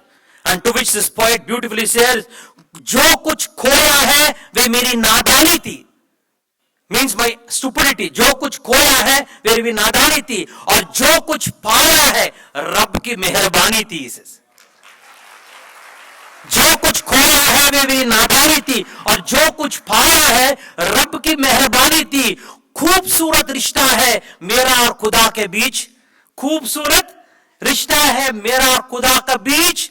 मैं ज्यादा मांगता नहीं, वो कम देता नहीं. जो नहीं है उसको गम नहीं. गम मीन सॉरो. जो नहीं है उसको गम नहीं. जो है किसी से कम नहीं. जो नहीं है ये ख्वाब है. जो नहीं है वो ख्वाब है. जो है वो लाजवाब है. Sir, this is what you have to bring in your life, devotion, sir. And if you bring in, like how from sand there's crude oil, from sand you dig mud, crude oil, and from crude oil there's refined oil, from refined oil petrol, from petrol white petrol, gas, sulfur, dash dash dash. Just sand, so you dig inside, right, from crude oil, etc. So too life is like this, sir. If you know how to dig deep within your life, you find life becomes very, very different. And bringing that devotion in your marriage, devotion in your work, devotion in your life, sir, then you set your goals, but out of devotion. Not to say I am better than you, and in the process you become better than the other. So please understand, because however great, Muhammad Ali used to say, I'm the greatest, greatest, greatest. And somebody said, I'm the latest and finished him. So therefore, please don't be fooled by achievements, sir. Bring devotion to whatever you are doing. Now, when you bring this, you equip yourself, then you will rejoice your success. It is like your wife prepares a beautiful biryani and you have gas problem, stomach problem, piles problem. What is the use of the biryani? Yes or no? So do you have all richness and you don't have the appetite to maximize an experience, and if you are minimizing your experience, that is of no avail. Alright, and therefore very important as executives, you have to equip yourself in excellence is this, sir. You all have an illusion. We have an illusion. If situations are very conducive, our life is going to be beautiful. Yes or no, friends? We call it parasthiti. Oh, parasthiti conducive hai, हमारा जीवन एकदम लुफ्त आनंद में होगा. So they say, Swamiji, bless me, Swamiji, so that my situation, parasthiti is conducive. Recently, somebody came to my ashram and said, bless me, Swamiji, I'm getting married tomorrow, so that I will not have any problems, bless me. Arey, marriage is a passport to problems. And he says, bless me that. So we all have the illusion, sir, globally. If situations are conducive, you're going to be happy. Yes or no, friends? The Indian culture has tremendous to offer. It is not the parasthiti, it is your manosthiti which is most important. It is not the parasthiti, it is manosthiti. Sant Kabir says, man ke haare haare hai, man ke jeete jeet. So therefore, let parasthiti be good, become successful, become richer, blah blah. But let the mind be also Please see, rich sir, more than the situations of life, it is your mind, sir. And the great saint Adi Shankaracharya says, if your mind is very rich, you may have a simple underwear. Kaupena vantakkalu bhagyavantaha. You may have a simple underwear and still feel blessed. And if your mind is not rich, sir, you may have bungalows and bungalows and still feel daridrata inside. So make a choice, friends. And or else your life, how life is going to be like this. As this poet beautifully said, oh takdeer hai, magar kismat nahi kulti. तकदीर है मगर किस्मत नहीं खुलती. ताजमहल बनाना चाहता हूं मगर मुमताज नहीं मिलती. And he is unhappy. God says tatastu. So परिस्थिति situation became uncool. But इसका हालत change हुआ क्या? नहीं. He meets Mumtaz. Rise a change. Again he writes a poem. तकदीर है मगर किस्मत नहीं खुलती. मुमताज मिल गई है मगर शादी नहीं करती. Again he is miserable. So Parasthiti has become uncool, still is miserable. God says tatastu, he gets married to Mumtaz. So his life has changed. Parasthiti is uncool, no? Has it changed? No. Again he writes a poem, takdeer hai, magar kismat nahi kulti. Mahal banana chahta hoon, magar Mumtaz nahi marti. Sir, whatever be the Parasthiti, which all of you are doing beautifully to grow, increase your manosthiti, says Lord Krishna in the Gita. Or else you'll be like a person, जब मेरा बेटा रोता है, दिल में दर्द होता है. पड़ोसी का बेटा रोता है, सिर में दर्द होता है. रोना एक है, आपका तजुर्बा अलग है. Then he says, oh, जब मेरी पत्नी रोती है, सिर में दर्द होता है. पड़ोसी का पत्नी रोती है, दिल में दर्द होता है. अरे रोना एक है, आपका अनुभव अलग होगा. So therefore, please be sensitive towards this, sir. And if you're not sensitive, life will be all a mess up. Life will be like all a mess up. So you may have knowledge. The knowledge becomes wisdom, what I'm telling you right now. Always please understand, the highest rate of suicide among professionals few years back, 20, 25, 30 years, was among psychiatrists. And in Los Angeles, I remember I going and interacting there because the alternative method, psychiatrist, is like a beautiful 19 years gorgeous psychiatrist. Gorgeous girl goes to a psychiatrist and says, doctor, I got a lot of tension. The psychiatrist who's middle-aged person gets up, hugs her, kisses her and sits down. The patient said, why did you do that? The psychiatrist says, I released my tension. What's your tension? Such a beautiful girl, mera tension बढ़ गया. Sir, that knowledge is of no avail. Knowledge has to become wisdom. So Parasthiti, very good, sir. Increase. Raise your manosthiti. And if you don't name your manosthiti, please, sir, go. And therefore, in the Indian culture, which says, cleanse your mind and cleanse your heart. मन को प्रक्षालन करो और दिल को भी प्रक्षालन करना. When you cleanse both, sir, life becomes beautiful. But look at our mind, so messy. You're sitting here, you'll think, what is there for snacks? When you go to snacks, you will think now, what did the previous speaker told? When you're taking a bath, you think of the breakfast. When you're eating your breakfast, you think of your boss. When you meet the boss, you think of your boss wife.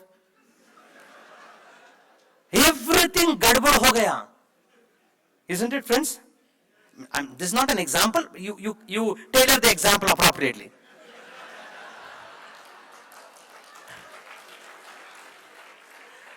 You cannot disintegrate. That's why in the Gita is the word called yuktaha. Be integrated. आंख ने कहा दिल से सोचो करो कम क्योंकि सोचते हैं तुम और रोते हैं हम. और दिल ने कहा आंख से अरे देखो करो कम क्योंकि देखते हैं तुम और तड़पते हैं हम.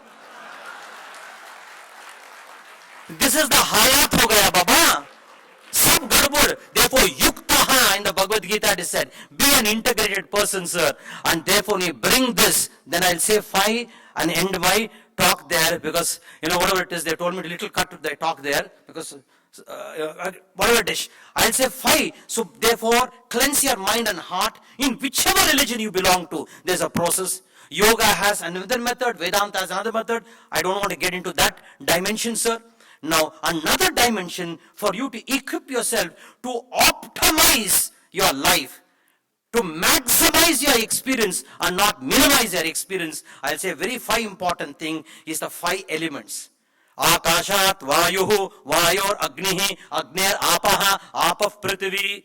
Taittiriya Upanishad says, please see, learn to worship, learn to respect Akasha. Akasha means space. Please see, please understand, worship space, respect space. Now please see, the space is in this hall. Yes or no? When the hall is broken, hall space is broken. Yes? But space is not destroyed. The space is in the hall, hall is broken, hall space is destroyed, but space is not destroyed. Look from another angle, sir. The space is in the hall. Another angle, a hall is in space. When hall is in space, you break the hall, hall space is broken, but space is not destroyed. Alright? And therefore, this space, sir, is what you have to keep. In a relationship, also give space to each other, sir. You may disagree with me right now. Give space. And if you give space towards it, I'm not limited by my opinion. Neither I'm limited by the other's antithesis. I have a thesis. I'm not limited to my thesis. Somebody has an antithesis. I'm not limited by antithesis. If you're limited by your thesis is in conflict with antithesis. But if you give space and not limited by your opinion, not against your opinion, when you give space, sir, in that giving space, there is a synthesis which happens, which is beyond thesis and antithesis. And it is that synthesis that we have to bring in our life. For lack of time, I'm going fast. It's called Akasha. Vayu is touch and go. So in a relationship, so give space. You may disagree, give space. And when you give space, some other intelligence will come, sir. Vayuhu. I know I'm incomplete, but I have to go forward. Because your Madhya Pradesh also have to go at the end, right?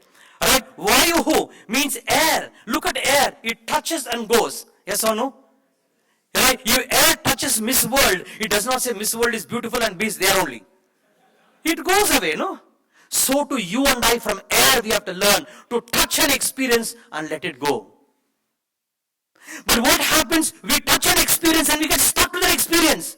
If you have been a failure, if there's a love affair disappointment which has happened to you, you get stuck to that experience of disappointment, and therefore you're not able to let go. And if you worship air, in the sense, respect air, air touches and goes, so too our experiences learn to touch. Success, let it go. Failure comes, touch, let it go. You become bigger than success. You become bigger than failure. Experience should not define you. You should define an experience. Experience should not define you. And therefore the beautiful Urdu shairi says, अरे क्यों डरे जिंदगी में क्या होगा?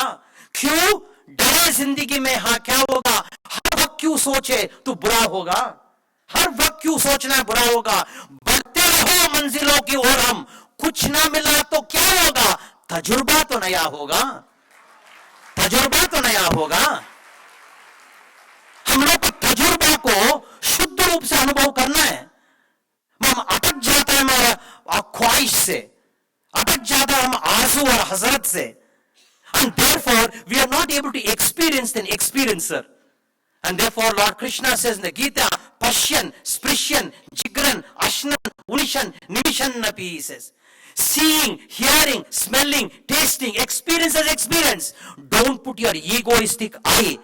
Aham, don't put your eye, sir. When you don't put your eye, the limitation of the eye will not crush that experience, sir. You will define an experience. Experience will not define you. Sir, if you don't bring that excellence in your life, please see, then you will find your success. You may become successful, 200 crores, 200 millions. Ultimately, what you have to do? When you die, your mustache also you can't take and go.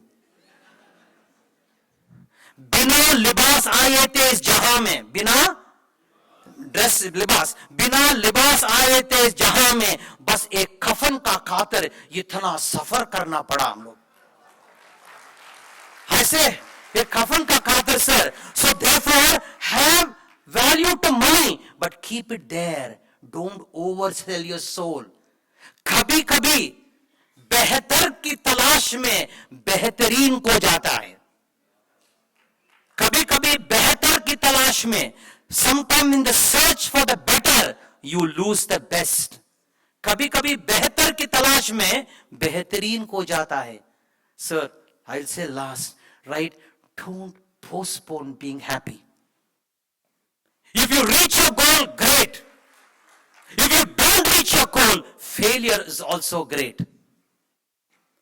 Lord Krishna says, Samadukka sukam dhiram, siddhihi asiddhayoho samo bhutva. Be open to success and failure. Failure will humble you. Success will make you grateful.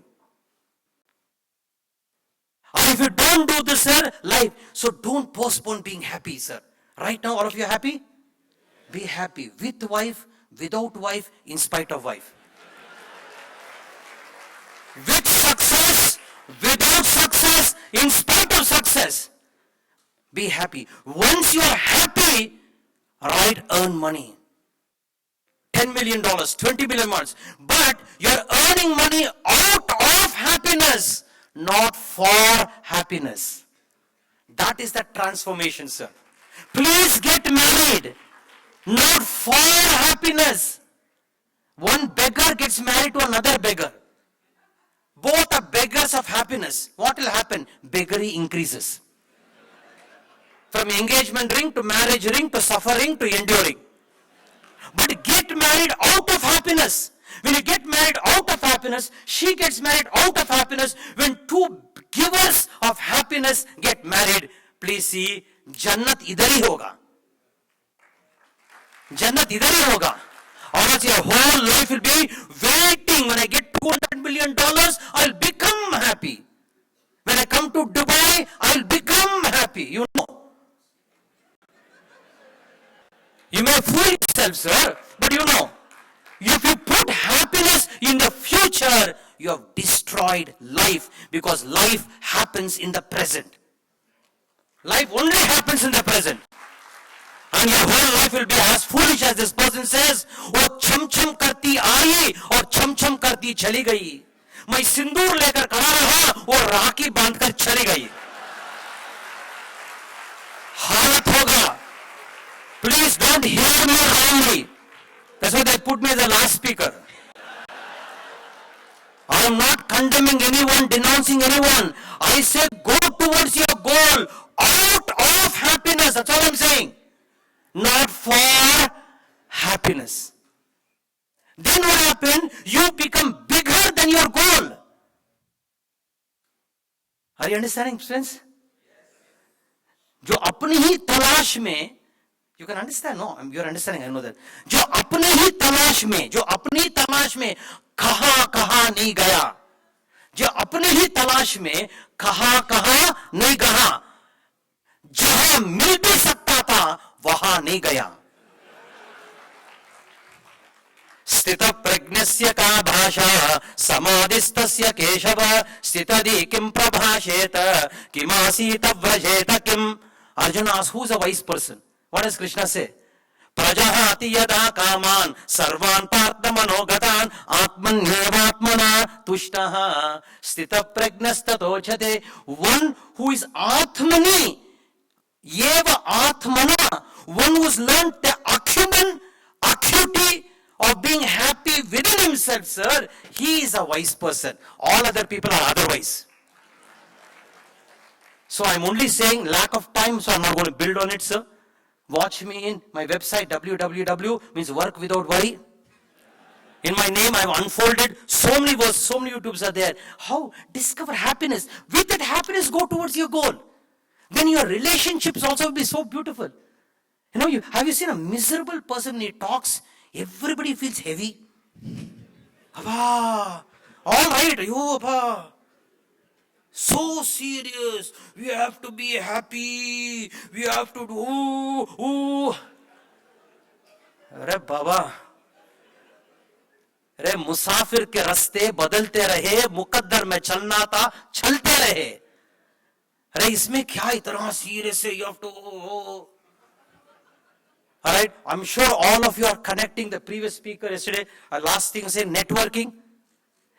Have you seen when you meet a miserable person, you will develop constipation, piles complaints, so many things will develop. Because so serious to this. अरे जिंदगी, I'll say this and end, sir. जिंदगी पल तो पल है. जिंदगी पल तो पल है. इसमें नहीं तो आज और कल है. जी लो जिंदगी का इस तरह. जी लो जिंदगी का इस तरह कि जो भी आपसे मिले वो यही कहे, यही जिंदगी का सबसे हसीन पल है. सबसे हसीन. Whoever meets you should say, "What a wonderful person, sir, I have met." जो भी मिले आपसे कही, यही जिंदगी का सबसे इतना ऊर्जा, इतना लहर होना चाहिए. Alright, for some people you meet, when I get off this person. How can you do this, sir? How can you do this? If, again the poet says, जिंदगी पल तो पल है, इसमें नहीं तो आज और कल है. जी लो जिंदगी का इस तरफ कि हर पल जिंदगी का सबसे हसीन पल है. Every moment is joy. हर पल में प्यार है, हर लम्बे में खुशी है. खो दो तो याद है, जी लो तो जिंदगी है. So therefore, right, every moment, this moment is love, no? You have eyes, no? Say wow. Kidney, liver, wife, stepney. See, truth comes out. Everything is a wow. Then death also becomes a wow. And when you are wow, dealing with life, which is called in our culture as Adbhuta Rasa, sir, you will define an experience. Experience will not define you. You will define. I will say this and definitely end my talk right now. Because, I came all the way from Delhi management, all right?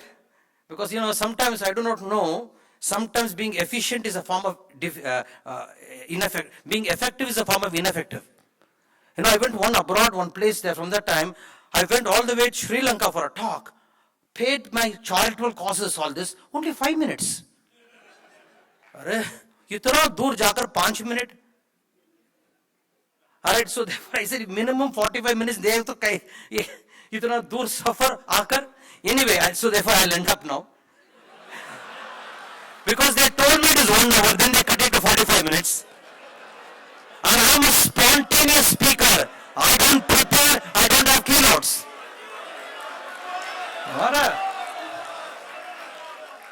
No, I have to respect people also.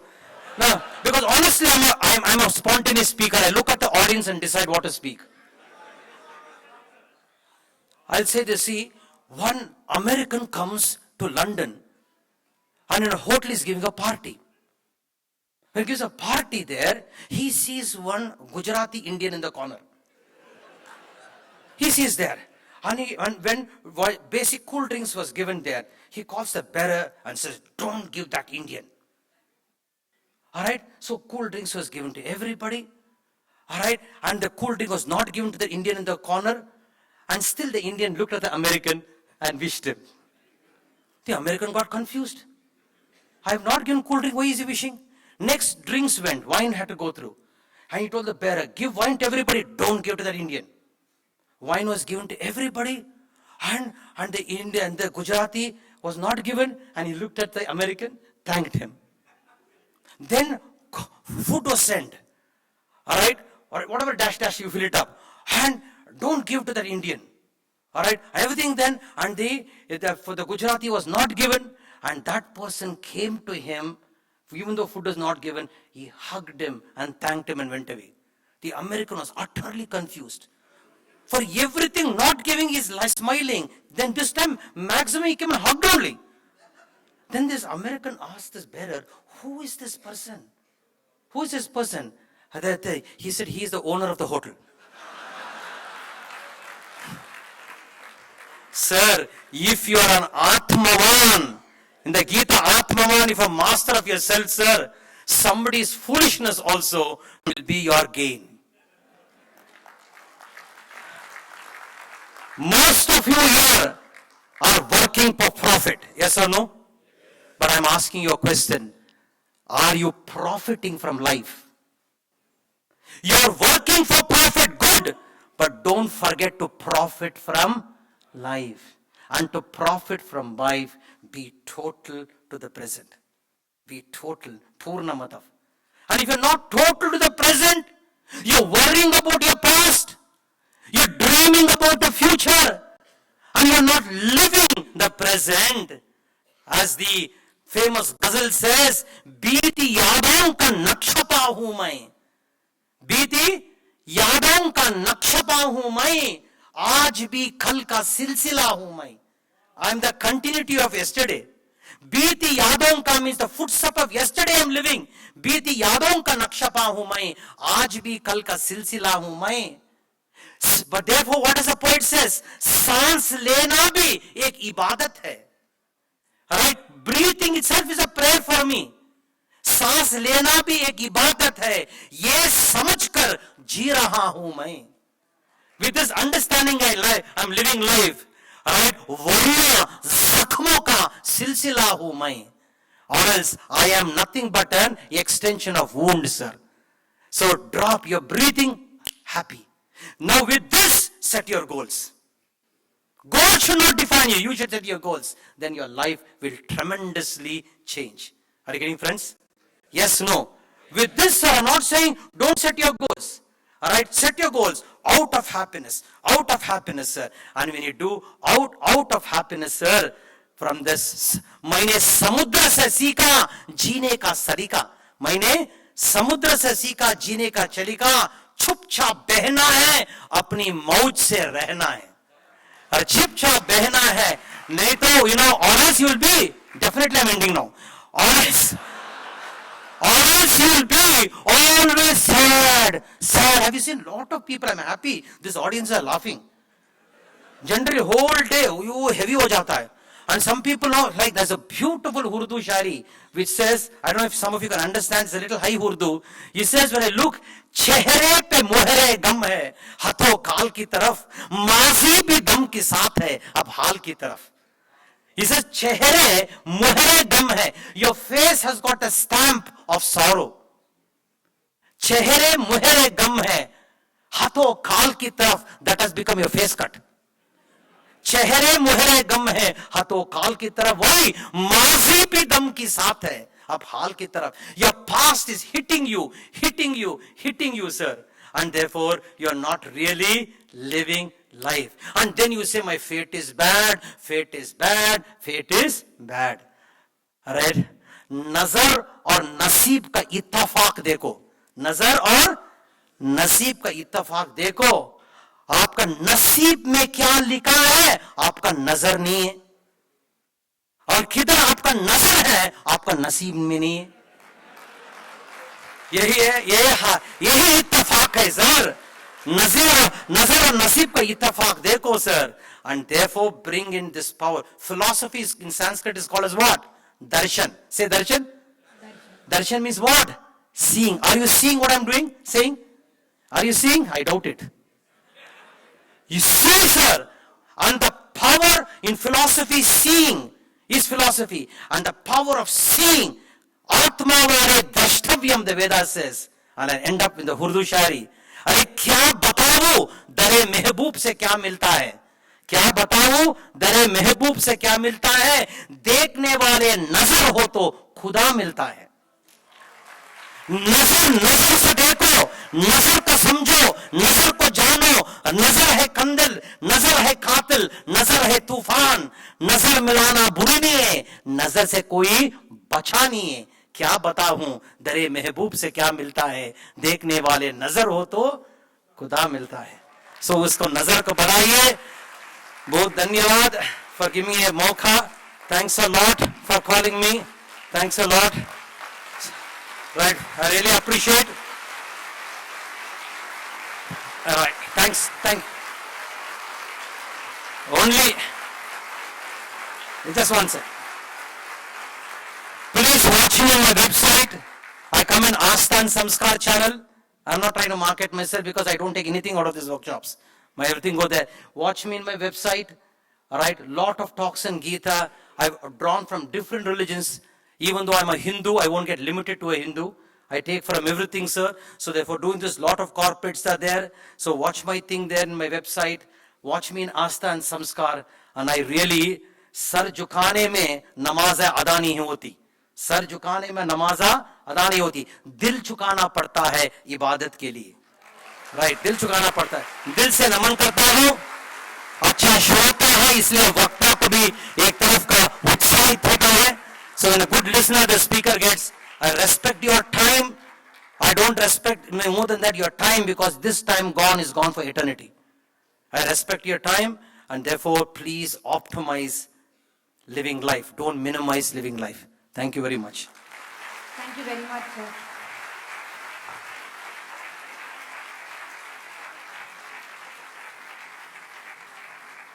Thank you. I don't really need to summarize this talk because we all were totally engrossed and totally involved. But I would like to say something in the style which you said, which I learned.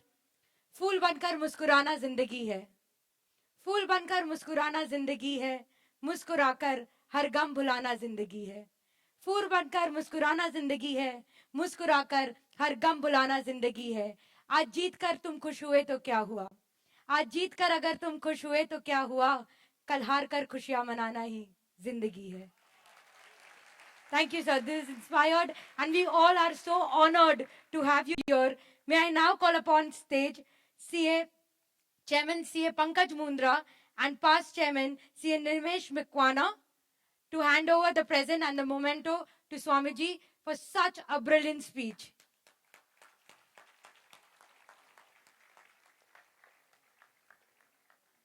We also would like to thank Pankaj for getting Swamiji to us here in Dubai.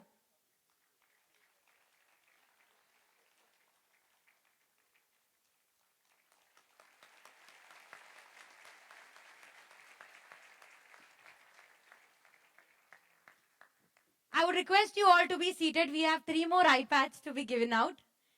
And I'm hoping to be, Jane do, no luck has been good so far. And you have one more very big surprise coming your way. But before that, Pankaj, may I ask you to still stay on the stage? Thank you.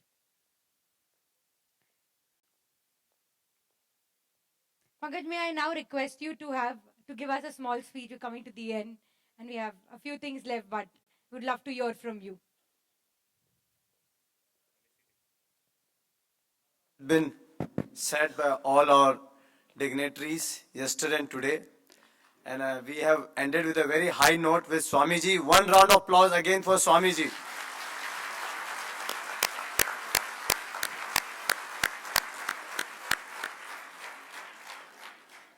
I'm very glad to see the full house till the end of the day. And we appreciate and with thanks to all of you, as Swamiji said that he see that still you want to eager to learn. Well, this journey as started was in October. We have come long way for this conference, and I'm very glad and happy with my team that the conference have gone and done very well. We look forward to see you in the evening again with all of your kids, if not your kids, maybe your neighbors' kids. Because that's a CSR for you, year of giving.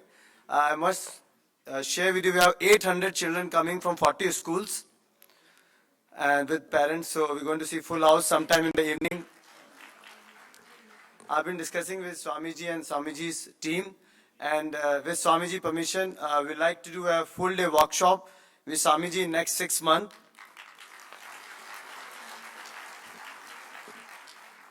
Last annual conference under the chairmanship of Nirmesh Makwana, we had Matyara, T.T. Rangarajan from Chennai, and we are doing a workshop with him on 2 weeks later in 21st, 22nd April. Very quick few announcement. After, of course, this conference will take a 2 weeks break. But you know, in last, just 2 weeks back, when we had Sadhguruji and he said, if you're not tired, you cannot retire. So we're still going to work very hard for another 5 months in my tenure and of course the future chairman. We have, after the workshop on 6th May, Global Branding Summit. Then 20th May, Accounting Summit. And this year we come with very innovative and creative idea, which I still have not shared with my committee also. In Ramadan Iftar this year, 13th June will be Jayed Humanitarian Day, which is the celebration of our founding father of UAE, Sheikh Jayed. And this year we decided to celebrate that week as a humanitarian week. Will be celebrated by ICAI Dubai chapter, where we have 2 to 3 iftars with eminent personalities. And we are working with these persons with the help of His Highness Sheikh Rayan bin Mubarak Al Nayan and Embassy. So you're going to be surprised again in June with the creative way of iftar to celebrate Humanitarian Week.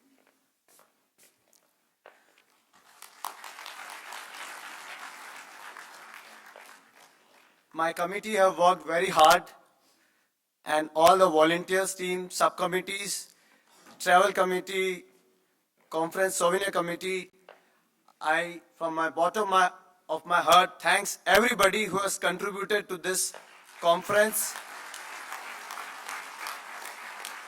As they say in a yajna, every drop of ghee matters. I'm also glad my father and my father-in-law is here present among us. I thanks and take their blessings to continue this journey. With this, now I thanks to our the innovative anchor, creative anchor, Ms. C.A. Varsha Shah, who has put this big conference among with us for the last 2 days. A big round of applause for C.A. Varsha Shah.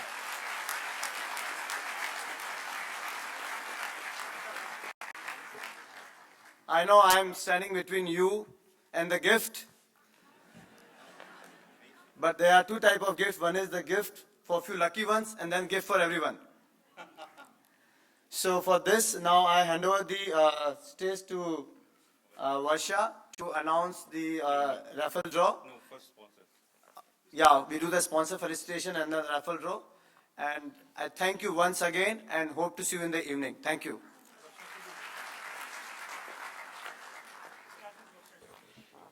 So we have few sponsor mementos left, which is final round. Hope to see more of these rounds in the future. So now the first we'll give to memento to a person who has kept us engaged, kept us inspired for the last 2 days, Miss Varsha Shah. And she has been fully supported by Gauri Mane. Although she was not on the stage, but behind the scenes, she was working.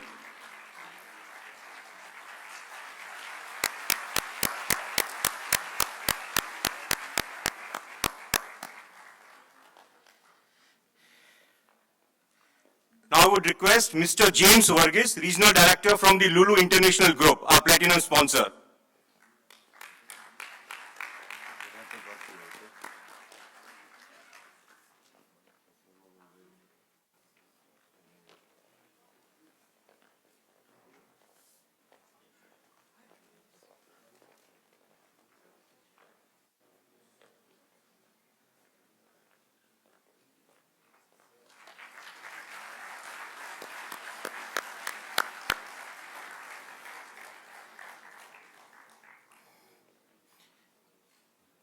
May I request Mr. Tapan De from Commercial Bank of Dubai. Again, a platinum sponsor.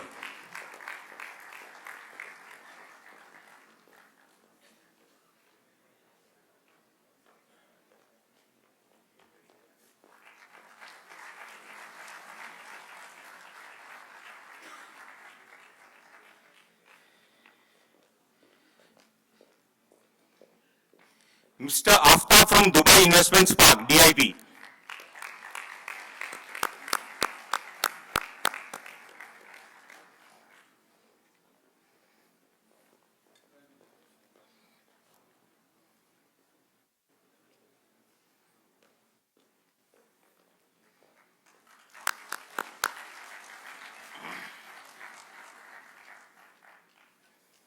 Now we'll felicitate remaining of our silver sponsors. Mr. Sanish from Gargas Insurance.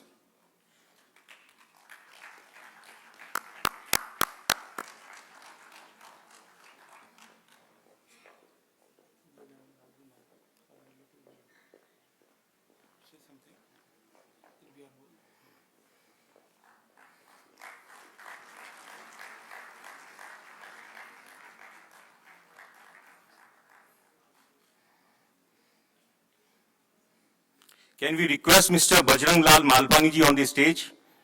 The inspiration of Pankaj.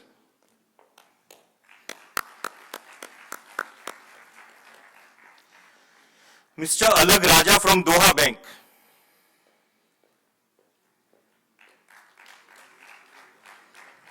Clap should not stop, please.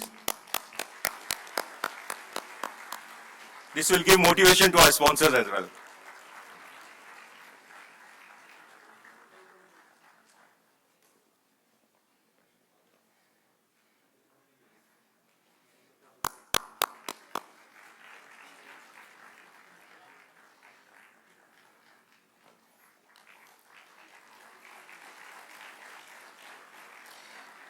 Next in line, Mr. Mohsin from SanDisk.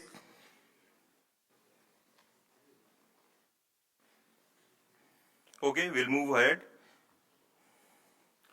The layout which you see, the screens which you see here, has all been done by our branding partner, Adventure Global. May I request Kejetan Pereira and Girish Mehta to be on the stage.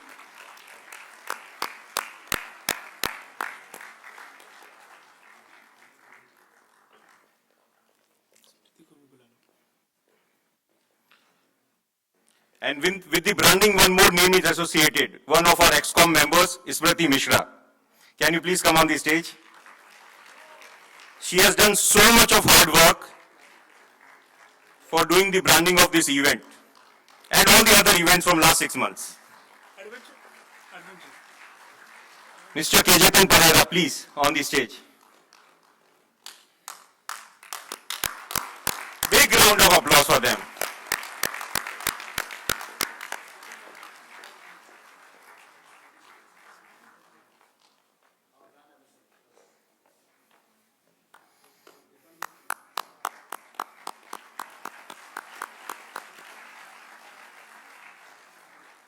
I think one photo with me on. Only for people.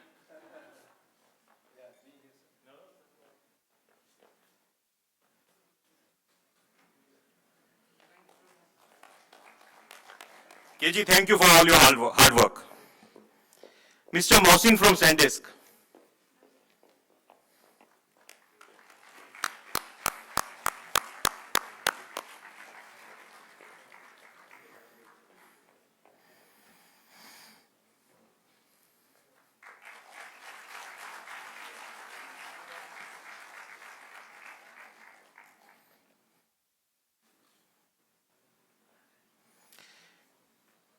Miss Kavita from MET Business School.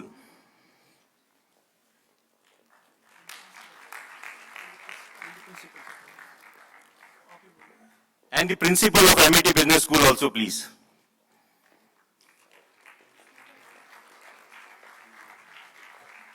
I must thank MET. They have just come as a sponsor on this Thursday. And, extended their support as a silver sponsor.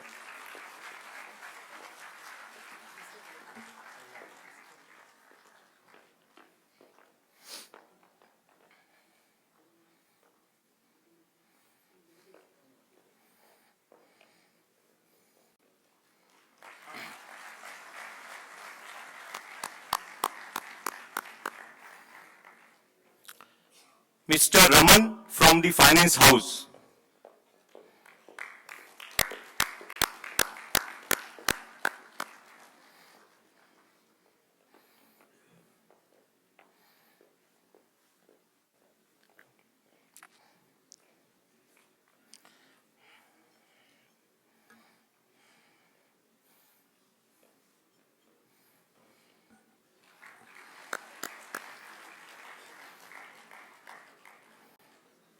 Still there are names in the list. You can imagine how much support we are getting from the sponsors. Mr. Harjesh from Global Indian International School.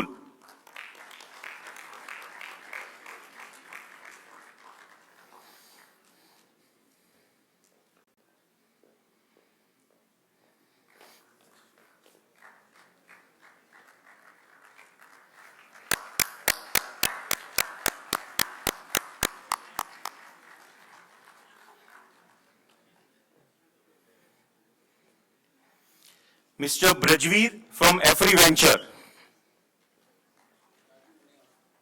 Mr. Rajiv Muni also.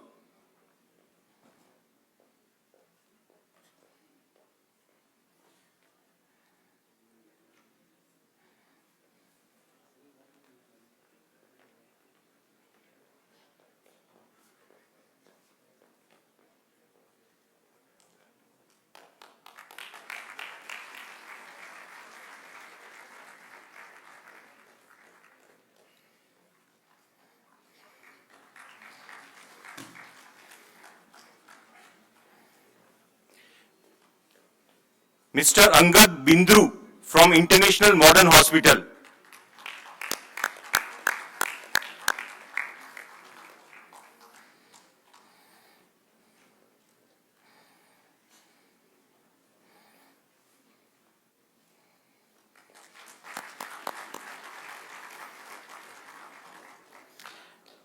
Our media partner is Khalij Times.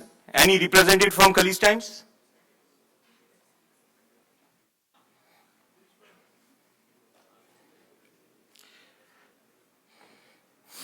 Our radio partner is 89.1 FM. Any representative?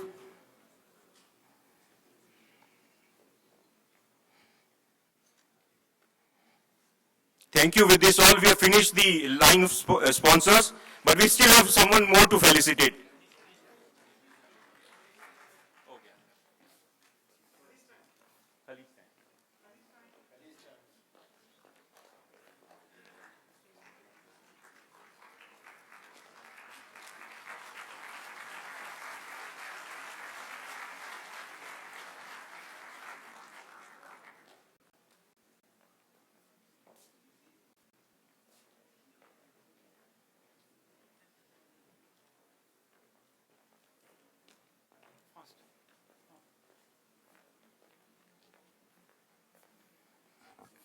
As you know, there is a lot of work behind the scenes, and the time has come to felicitate those staff who has continuously worked day and night to make this event successful. The first in the list is John Lozada. This is ICAI staff who has worked very, very hard.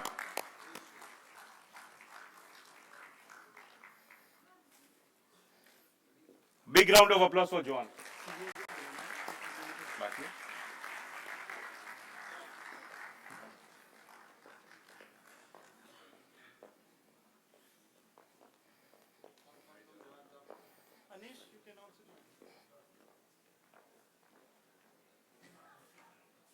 Since Anish is on the stage, I just want to tell you one thing. First, give them a big round of applause. That even after the felicitation is over and the raffle draw is over, don't move. We have something for you. I personally have something for you. So don't move. The one and only Mr. Ankit Soni.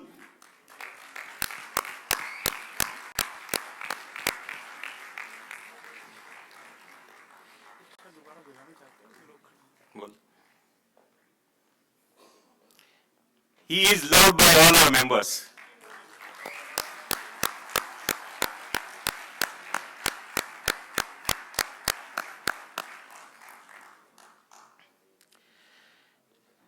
Mr. Rajesh Vijaya,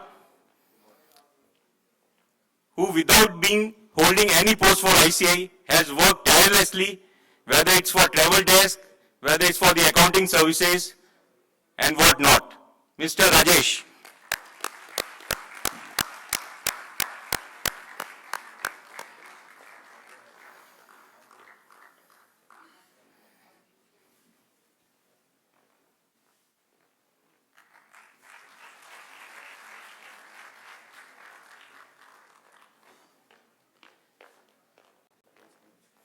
Friend, just as you mentioned about Rajesh, In last 10 days, we have guests coming at 2 o'clock, 4 o'clock, 6 o'clock in the morning.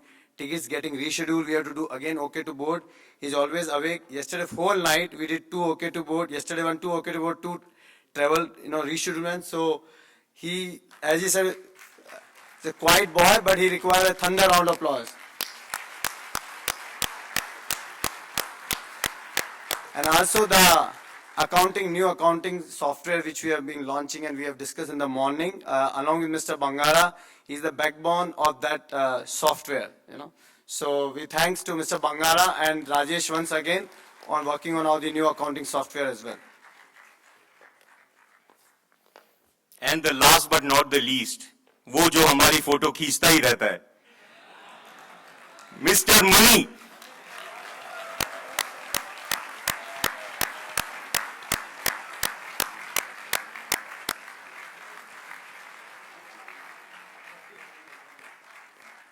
आज हम money की photo खींचेंगे.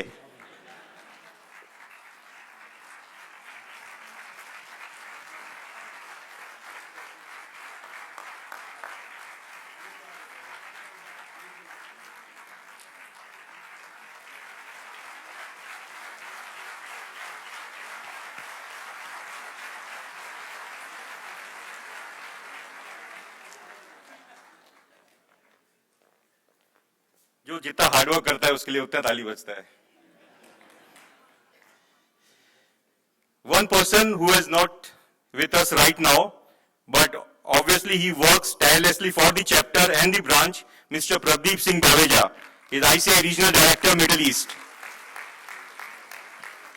We can record this clapping and show it to him.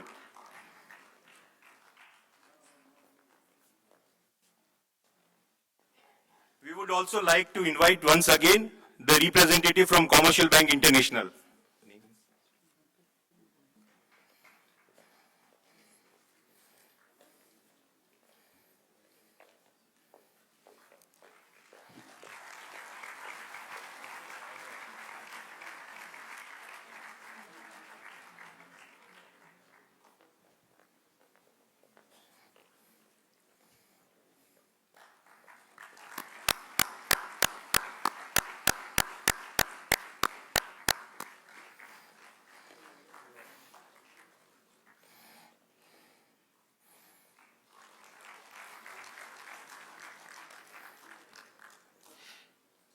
Apart from this, there are many other people who has given the voluntary services for the benefit of the chapter, but this would be incomplete if I don't take one name, Mr. Venkat, who works with Mr. Naveen Sharma, but again is working behind the scenes.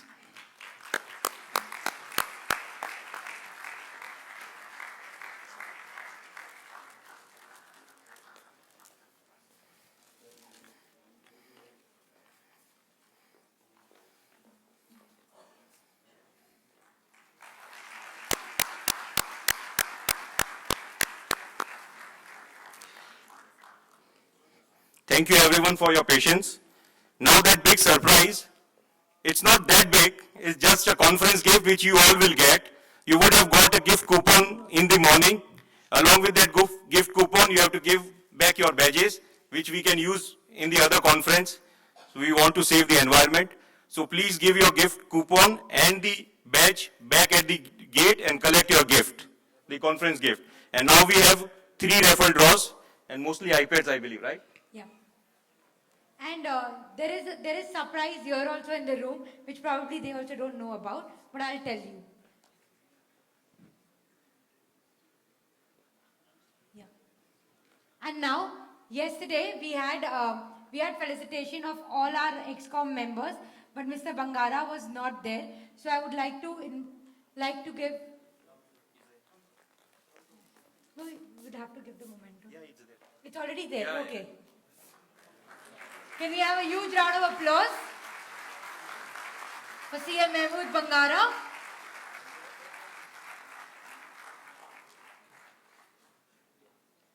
And now are you all excited for the iPad? If you're excited, say yes. And if this is the level of excitement. Come on guys, are you excited? Okay, then let's, Anish, would you run the raffle? Okay. So first we have the raffle from Power CBI, Bank International. and they had the strict condition that once everyone should visit their stall.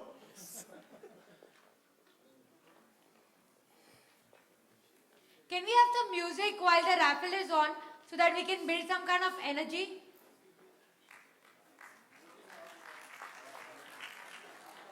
Maybe later, not right now, just hold on.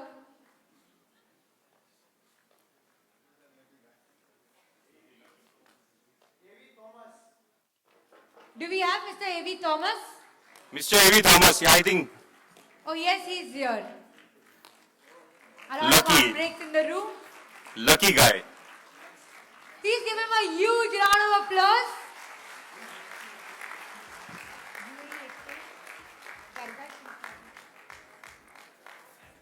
May I request all the ExCom members to please come on stage. A big round of applause for all the executive committee members. There is there. There are two more. We have- UAE Exchange and Gargash Insurance. Next one is from UAE Exchange. Gargash. Gargas Insurance, next one. It's the newest iPad. The newest iPad to you.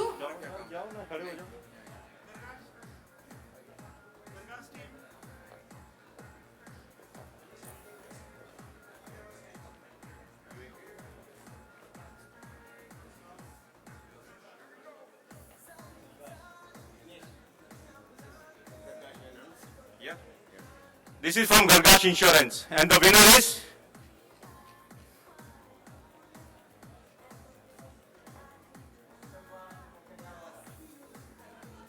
Mustafa Kolkata. Is it there? He's there, he's there. Okay. He's here already. That's one. It's again the latest iPad from the UAE Exchange. Gargash.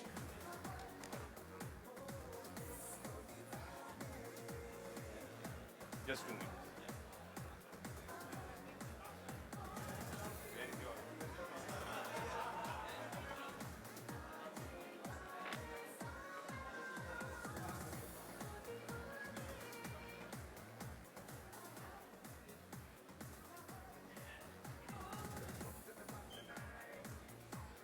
Next one from the UAE Exchange. And the winner is? And the winner is? I'm here. I thought you were calling out the winner. I got so happy. Salman Ahmad. Do we have Salman Ahmad in the room? Since everyone's working. Do we have Mr. Sanjay Gagarani? No? Okay. Okay. Oh. No? Okay, let's remove the next name. Gauri, can you please keep the music ready? He was today saying, "Mera kabhi to nikal gaya guru."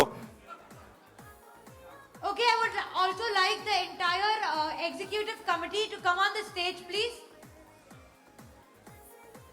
And all those who are leaving, can you wait just for a second? We have a special gift for you from Mumbai, and we would like to play that for you. Gauri, can we have some music?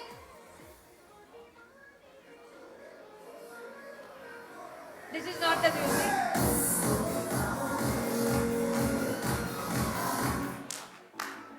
And this is a special song we play in Mumbai when our energies are really high and we feel really happy. So if you are feeling really happy, feel free to shake a leg before you go. This is known as the Ganpati dance in Mumbai.